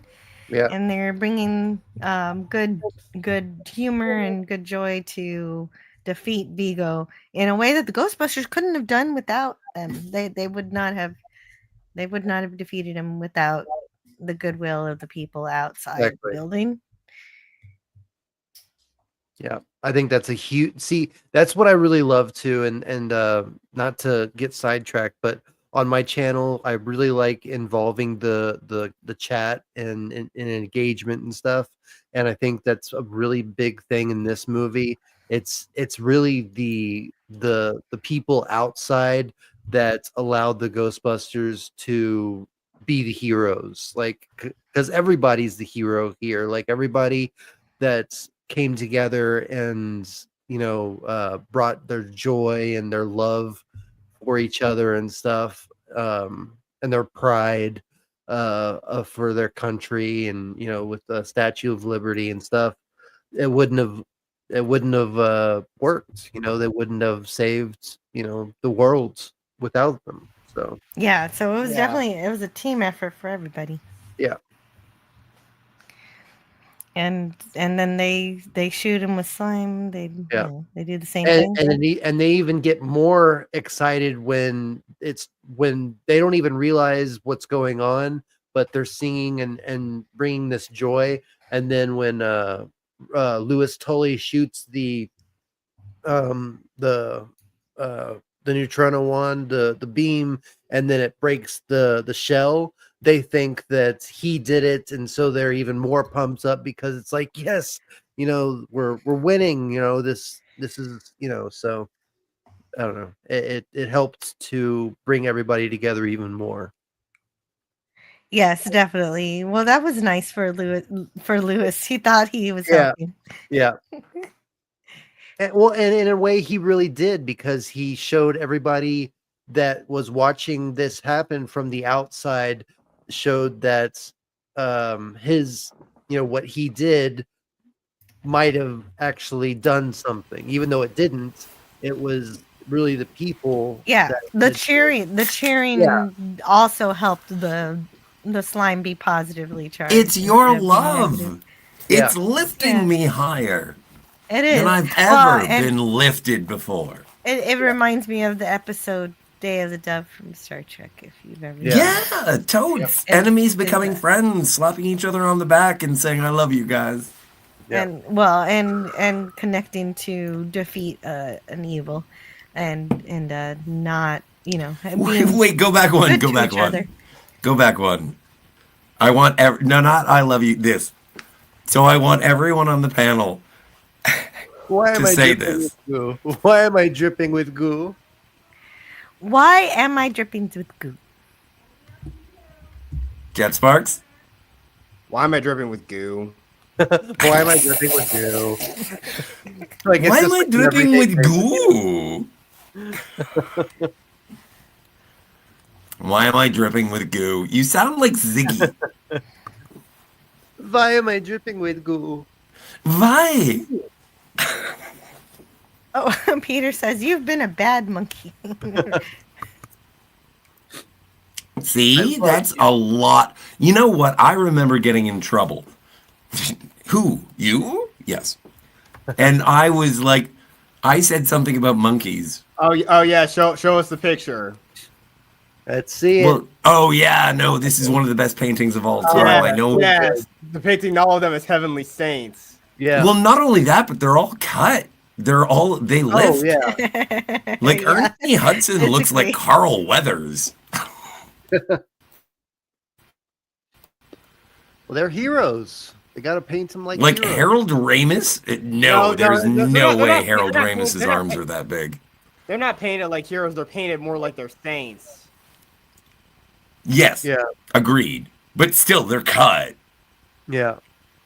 That's the detail you pick up on. What? I admire physical beauty, male or female. Yeah. I wish I looked like that.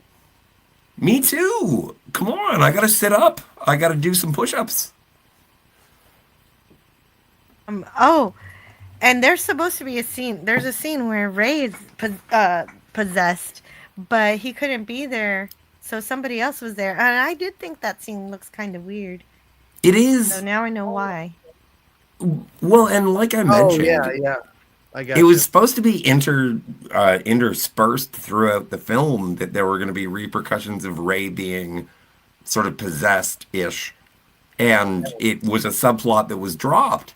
And so, but yeah, at the end, it's just like weird. It's kind of out of nowhere because it hasn't really been set up except for that one thing that happened in the first act.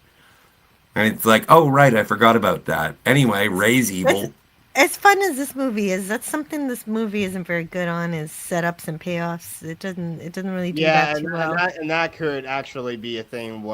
But I mean, the movie is what it is. You can't fault whoever, like if Harold Ramis for writing this. I mean, come on. I mean, they were already on a pretty tight budget at this point. Exactly. Yeah.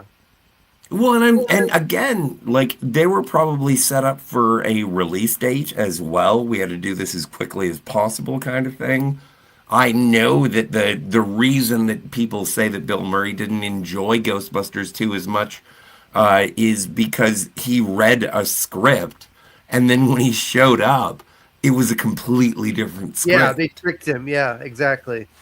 It was a completely different script. Yeah, so they were just basically they were making up the movie as they went on. Yeah. Yeah, Either way, it still makes me smile. There are alternate. You can read those extra scripts that I But they did the same thing with Groundhog's Day. Bill Murray thought that it was going to be a much darker film, and that's what he signed on for. Harold Ramis wanted it to be a happy ending, and so I think that's why they stopped talking for a long time, because allegedly is what I also heard. Yeah, allegedly, yeah. So, but yeah, this is a great movie. This is the Put a little love in your heart. Oh, wrong movie. New Year's movie. So I'm so glad. It is a great New Year's movie. But yes. My problem here is that the Statue of Liberty has fallen, and there are a lot of people here. Is there? Do we? Charlton Heston is in the crowd, and he's very angry. But aside from that, everybody else is okay. They just had to re-slime it and walk it back to the island. So and they they do make it so that isn't there a crane or like a helicopter shot of the Statue of Liberty being put back? Maybe. Like it's just a picture of the Statue of Liberty. Oh, okay. Yeah, probably. Well, let's see. Right now they're cheering. Let's see what happens next. Then they go to the apartment and they're just having a good time now. This is the oh my stars. Everybody's happy. Yeah, everybody's happy. Sigourney Weaver. Happy days. Oscar grew up to kill John Connor. Thank you for that reaction. You're very welcome. I love it. I love this movie so much. And again, it's there's going to be a Fletch commentary or retrospective on Cinema Gulp, and we talked about it, and because of the year that this was released, I said it's like this is the same as Ghostbusters. Fletch is brilliant, and it's Chevy Chase, a Saturday Night Live alumnus, and Ghostbusters 1 is a classic Saturday Night Live alumnus, and both of their sequels to their, if I may be so bold, magnum opuses. The one that followed up the first one was a little lesser. Am I disappointed? No. I get to hang out with fucking Peter Venkman again. Hell yeah. There's no scene of carrying the Statue of Liberty back to its pedestal. No, but there it is. But it's there. Back. Yeah. So they how did they get it back, Jill? How did they get it back? I think they with a Nintendo controller. With a Nintendo controller, with a Power Glove. Yeah, I think they used a Nintendo controller. I think they re-slimed it with positive slime, and they walked it back. Barbara Eden blinked. And then cleaned it up. All right. Hey, but also I would like to say once more, this is a beautiful shot of the New York City skyline of the time. Yeah, it's classic. This is what I'll always think of when I think of New York. Yeah, totes. Cool. It's nice. Well, I'm gonna get something to eat. So yes. I need. Okay. Before you go, JetSparks. Well, first I want to let Thetasord go before I let JetSparks go, because I've got a question that I waited until we finished to ask you.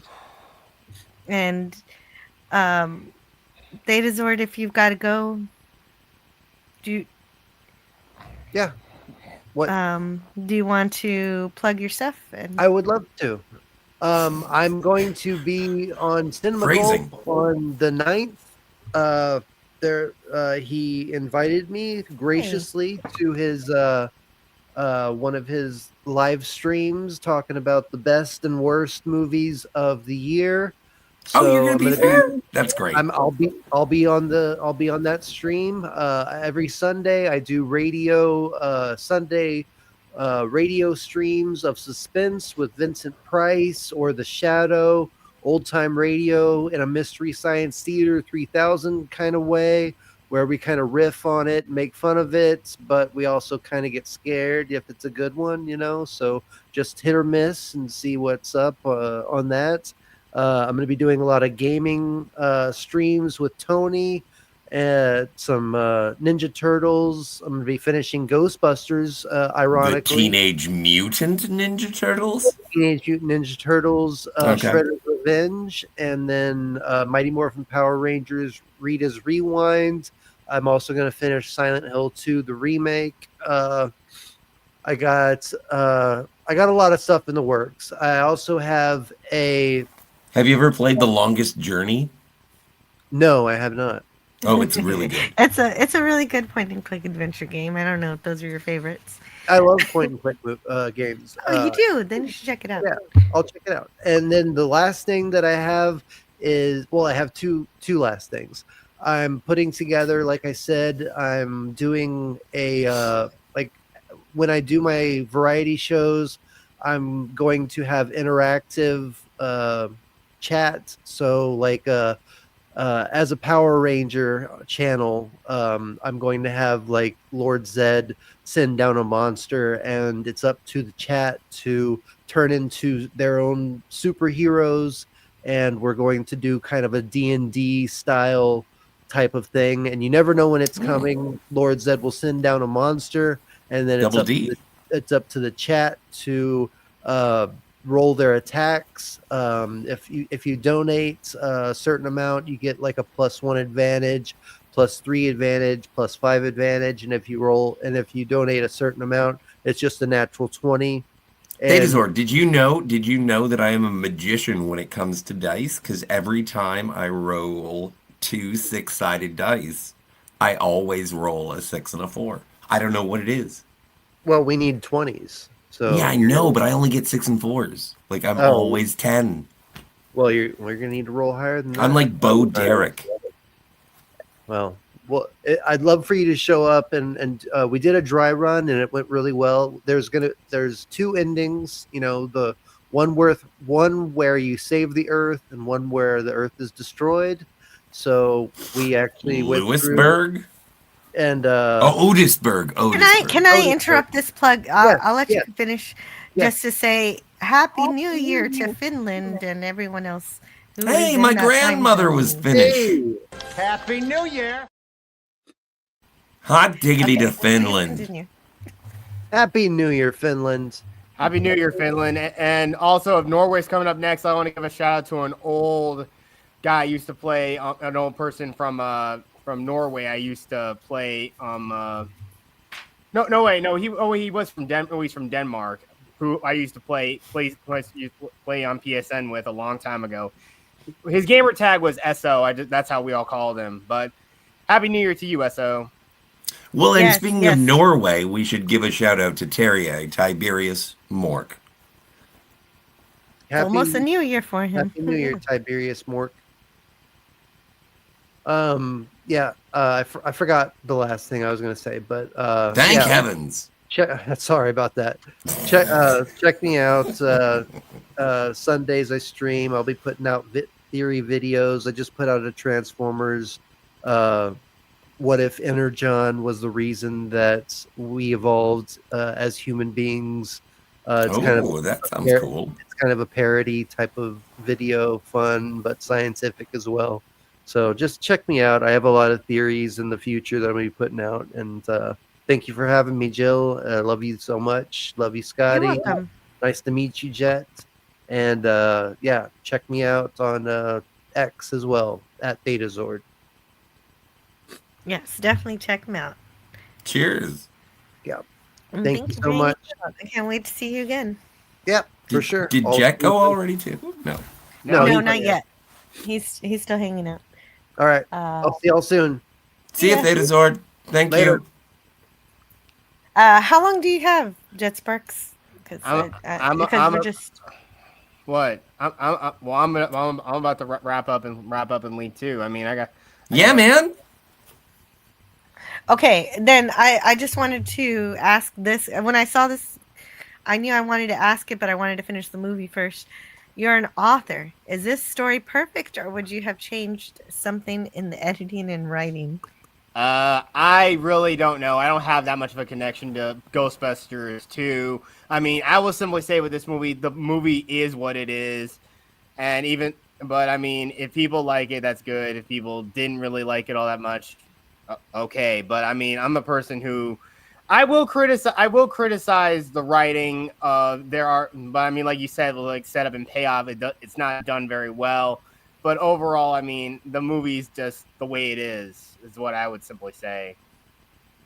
Well, that's a good answer. Like, have you ever seen Weekend at Bernie's 2? Well, I know about the premise of the movie. They basically are trying to pretend a guy who's dead is alive and well. Yeah, but that's the first one. Have you seen 2? No. I didn't know there was a second one. Oh yeah, no, don't watch it. Wouldn't he be just decaying? Well, no, they bring in the concept of voodoo. Oh.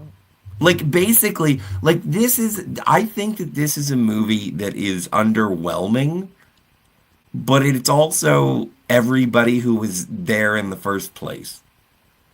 And so it's like an episode 2. Like, I find it logically ridiculous and less interesting than the first one. Agreed. But I do like seeing these guys together. I like seeing Dana. And I like the addition. I like the new villain. Like, this movie is better than Men in Black 2. And Men in Black is arguably a Ghostbusters ripoff. Anyway, I think this is one of the most underrated sequels. Not as good as the original, but certainly not a bad movie. This movie is better than Jaws 2. Personally, I think a movie that ripped off both of them was R.I.P.D. Oh yeah, no, that's true. That is science. It ripped off both Men in Black and Ghostbusters at the same time. Yes, sir. Yeah, I agree with everything you just said. That is perfect. That is a perfect way to explain this movie, and with Jetsparks. Go ahead. Yeah, again, you know me as Jetsparks373. Right here, I'm just putting in the chat. Right there is my link tree. I have I'm on most social media, and I know I'm decently. I know I probably may have been tweeting some stuff while we were watching. Are you on OnlyFans? You're handsome. Sorry, but no, people, no. I'm not. I'm literally. I'm playing. You are handsome, though. Yeah, sure. Oh, come on, let me flatter. No, just don't. But yeah, look, you already know I'm out there, so yeah. And like I said, I know I haven't really been doing much of my YouTube channel as of late.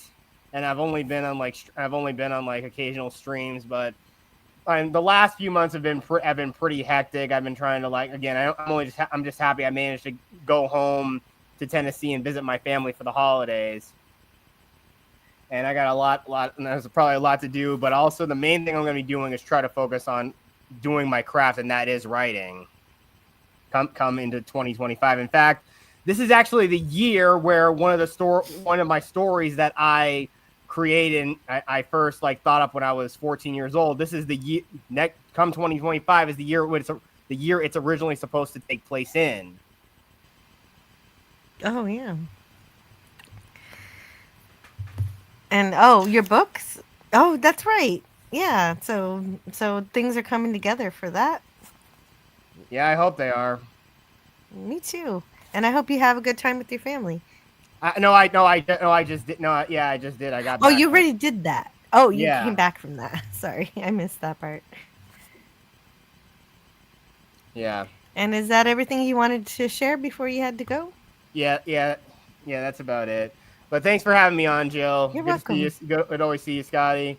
And thanks, man. It's good to see you. And as I say on my channel, may God, the Force, and the power protect you always. By the power of Grayskull. Well, look at this. Once again, Just the two of us. Yes, we've got. Yeah, I'm gonna go have a we've got smoke. some chat to read. Well, you can leave. You can leave anytime you like. No, I'm not gonna leave. I'm just gonna leave you hanging. Okay. I'm That supposed looks to like get a some. 70. I'm supposed to get some Wendy's burgers. Oh, you're supposed to go pick up Wendy's? No, I'm waiting for them to arrive. Oh, okay. So I'm Okay, gonna go. I have this gonna have really some lunch. overpowered flashlight, and so I'm just gonna wave it outside of my front door until burgers arrive. But it's still Sounds daytime. rational, yes? Something to do on a New Year's Eve? Yeah, but it's daytime. What do you need flashlights for? Oh, what are you talking about? It's 5:10 in the PM in Canada.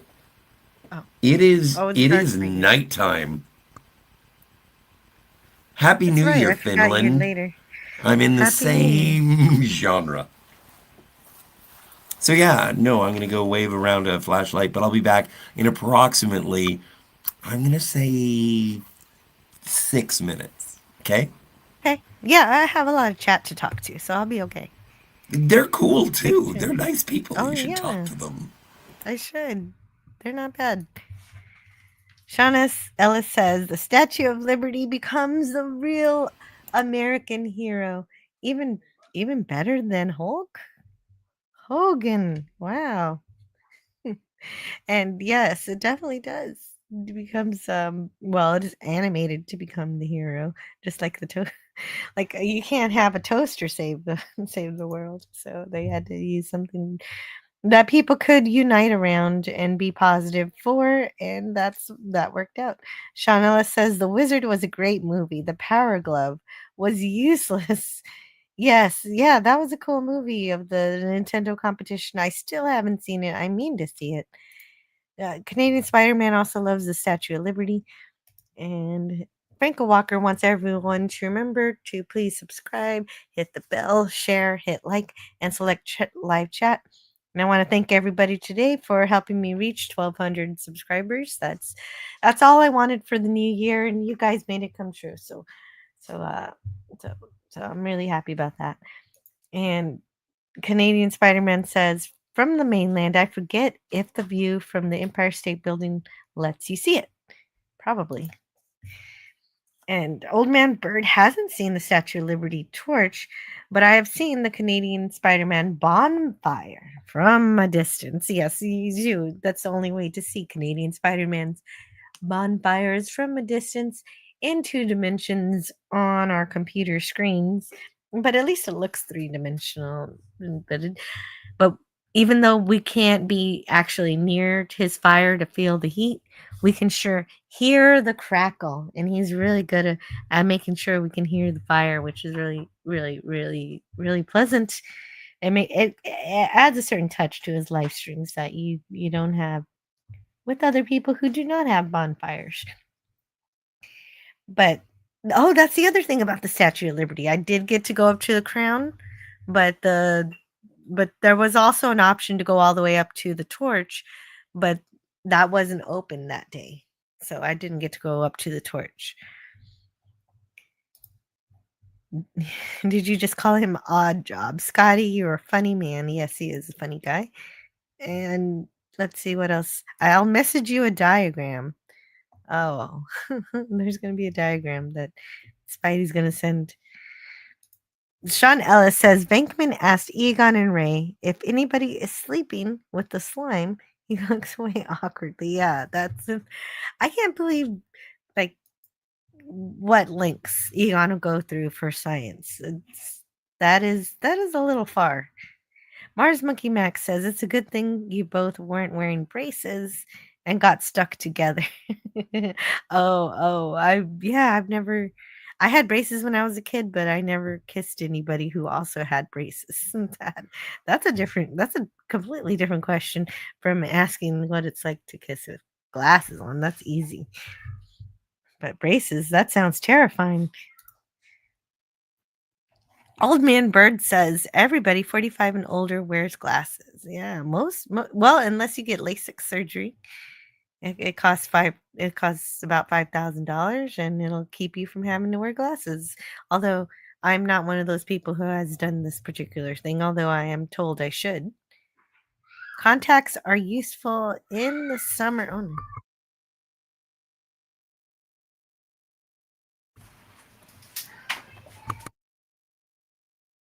And you made it back just in time because I think was that 4 minutes? Was that 4 minutes? Oh, I don't know. I wasn't really looking at the time. Oh, you should. You should time me sometimes. It's fun. It's like a sport. Okay.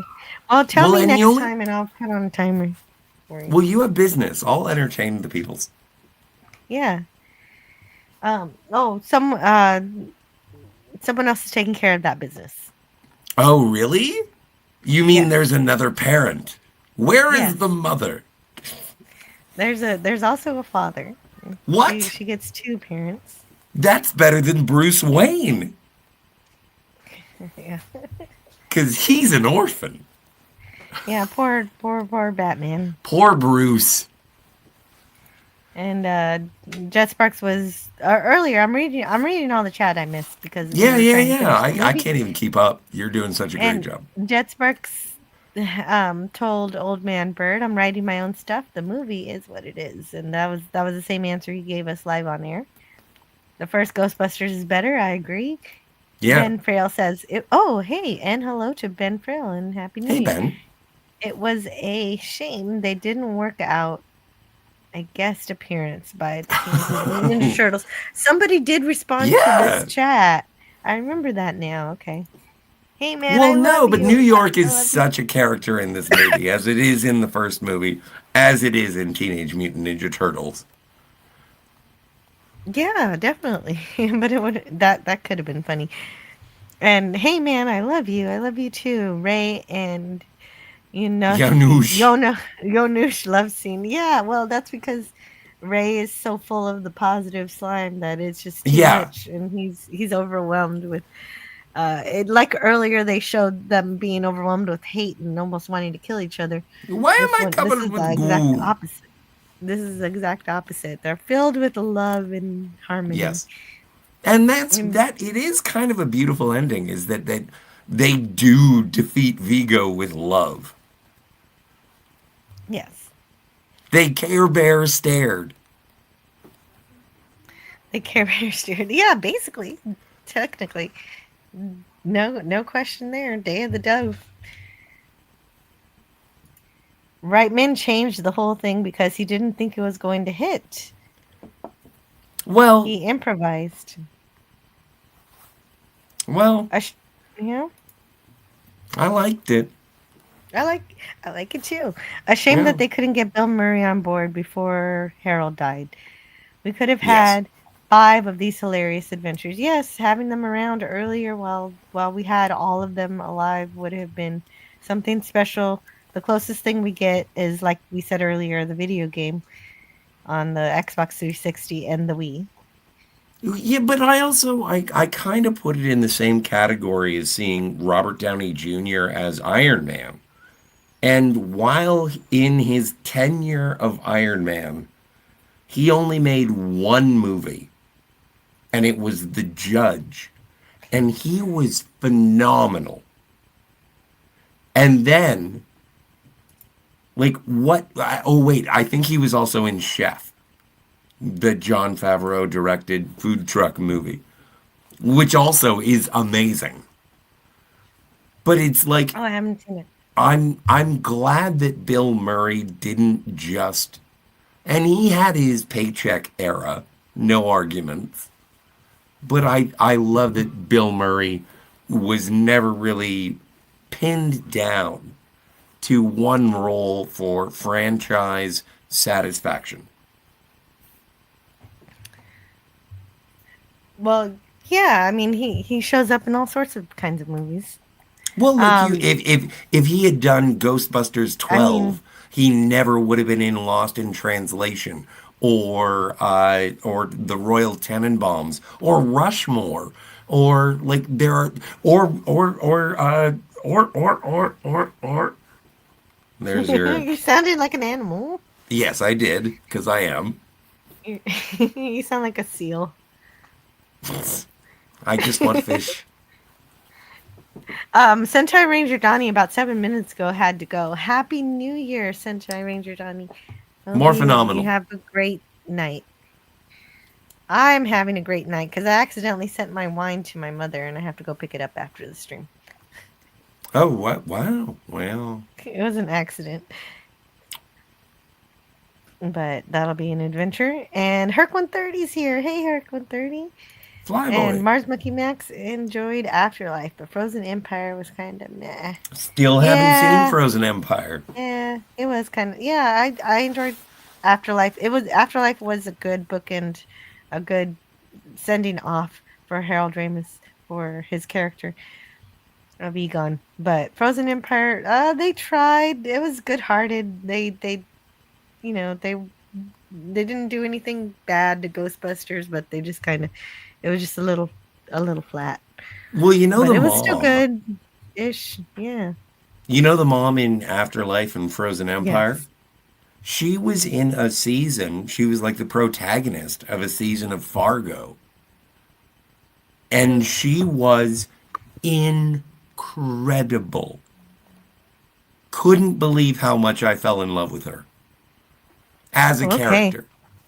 Yeah, and she's a good actress, so that works out. Mm-hmm. Yeah, so we're not going to make it to another Happy New Year here because, Franco Walker is sleeping. That's good timing because, we're about to head out here. We've covered Ghostbusters. Are we done? There's Is lots it over? We're about done. I mean, I could see who else is streaming. Because there are a lot of New Year's Eve parties going on today. Aside from Doomcock, if you're still here, Sigvaldison, of course. I'm going to mention Doomcock's New Year's Eve stream. I just do it towards the end of the show. I didn't want to interrupt the movie with that, but he's he's ringing in the new year. He does it every year. Oh, that's fun. And so he's gonna have fun. And then there's a lot of other. Are there going to be any gay squid? Well, it depends on whether or not you think Harriet is actually Harvey in drag. Oh, there's going to be a drag show. That's fantastic. There's Harriet Cthulhu. And of course there's Dead Man Walking, who's been streaming since last night, since the first country rung in the new year. He does around the world for New Year's Eve to every country in the world. So he really, I guess he works with his wife and his family to make sure that they are streaming for 48 hours once a year. Let's see who else is doing New Hot Year's diggity, parties go today. check it out. Yeah, that's pretty incredible. I think I saw, let me see. Obviously, the Comic Relief Crusader is doing a show right now, the end of the year show. So he's cool. Let's see who else is going. Also, if you like Back to the Future Part 2, not Back to the Future, Ghostbusters 2, if you want to, you can start the movie at 10:32 p.m. Eastern Standard Time. And when midnight rolls around, that is when Peter Venkman will say, Happy New Year. Oh, okay. Well, that's very good. And then that's a good suggestion. Then Price of Reason is ringing in the new year too tonight at 10:45 p.m. Central Time. Oh, I can't forget. King Dolphin TV is also doing it. Also has a New Year's Eve party. There's so many different things to choose into, so you can flip in between the channels. It would be really. It seems like really a lot of fun to do. Well, I'm just gonna draw a bath and manscape. Well, okay. Well, and while you're doing that, you can put on a live stream. I could put it on my iPad. Tell King Dolphin I'm in the water. You just don't tell him exactly what you're doing in the water. I won't tell. No, you don't know what manscaping is. Well, I figured it was. You've never manscaped, Jill. I figured it was just getting rid of unwanted hair. Uh-huh. So yes, I know what it is, but I'm sure even more people are doing fun Why parties. do they call it girlscaping? I don't know. We just call it shaving. It sounds more manly when you say it. When you say manscaping, it sounds dainty. I'm sorry, I know. didn't I mean don't to make go the down rules. this path. Stupid New Year's. I have been eating nonstop since Cirque 130, like a turkey, stuffed like a turkey. Oh, Great. that's good. That's good news. That How is reminds Jill's me, I need a family ringing turkey in for the my new year? bath. I have all the fireworks and wine and Oh, things. dude, you posted like images of how many fireworks you have. Have you ever seen a doctor about like pyrotechnomania? It's but I only use them during the new year, so that's Oh, okay. normal. So you're only a Every part-time lover. All right. everybody. Well, I do love I fireworks, but just like things the blowing fireworks up. stand, the Not very stands. often. It's not like I'm going to buildings and It's blowing them social. up. By the way, do you have any buildings you want Exactly. blown up? No, I don't do that. I only like fireworks when they are safe and done and you follow the rules, you light it up and you stay at a proper distance away from them and you enjoy the show. That explains your marriage. I don't know what you mean by that, Well, I stay a but proper I'm gonna distance away from it. Oh, okay. Yes, this is true. A lot of heat, a lot of explosions. I'll just stand over there. Where are my videos? I don't know. What? What videos? Do you have an OnlyFans? Oh, no, I don't. So don't Oh, ask for that because damn you've it. asked that a lot of times, and every single time I tell you no, and you Well, I still know, ask. but I'm just looking like I think we could network because my No. OnlyFans is taking off. Oh, well, congratulations. No, I I think know I'll leave the profits to you. it's basically a manscaping channel. Oh, actually, I could see that kind of working. Like, it's kind of a weird ASMR. Mars Monkey's back says Jill likes to blow up fireworks. And no, I've never done that. You have a I stockpile of use fireworks and you I don't like use blowing them up? I use them responsibly. This is Yeah. interesting. We just found Jill as pyro. I'm not a pyro. I just You like are. fireworks. You are a pyro. Everybody should tweet it. Hey, maybe I'm pyro, but I'm a responsible. See, even that didn't take much cross-examination. Okay, well, and so I can get to the point where I can start blowing things up in a safe and responsible way to ring in the new year. I want to say Happy New Year to everybody and wherever you are in the world. Wait. I'm going to interrupt Yes. because I want you to have the last word. But the thing is that you have always, like, I am so fortunate this year to have been able to hang out with you and everyone here. And I was saying to Theta's earlier, I was like, I didn't feel like festive at all.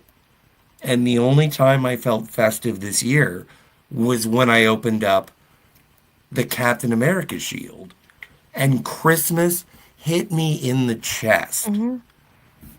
And you did that. So in a time that I was just feeling gray, you brought me a lot of color, and I have to thank you for that. So I'm hoping. I'm glad I could do that.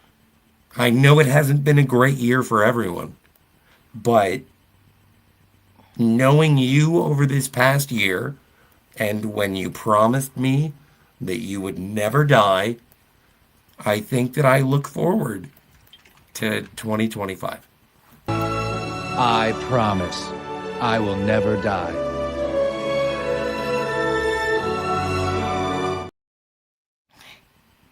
You know I can't actually promise that. No, it's a lie. I like it when you lie to me. Yes. Okay. As long as we're clear on that. Oh, for sure. If you die, I'm not going to be like, fucking liar. Yes, thank you. All 20 of you, have fun. See you around the internet. Well said, Scotty. Yes, definitely happy New Year to everybody. And if things weren't as great for you in this year, hopefully the future brings more success and happiness. And Eugene's awesome. Yeah, Eugene is awesome, and so is everyone who I know here on YouTube. I am very happy that you Yeah, were but here and especially you wanted me, to right? talk to. Like I'm the Yes, best talk to me one, right? about. I can't play favorites. Jill Oh, is fine. I'm not immortal. Yeah, I'm not actually immortal, but No, she is. but That's what she we said. will. She said she would never die. Yeah, that's what I said. But hopefully, uh, just have a just Don't there's die. well, that's what the resolutions are about, to see if you can help the new year be better and Yes. take control of what you can control and have a fun night and have a Get a fun new New high Year's. score. Make sure you see the next James Yeah, Bond movie. get a new high score. I'll see you guys next time I see you. I'll see you all next year.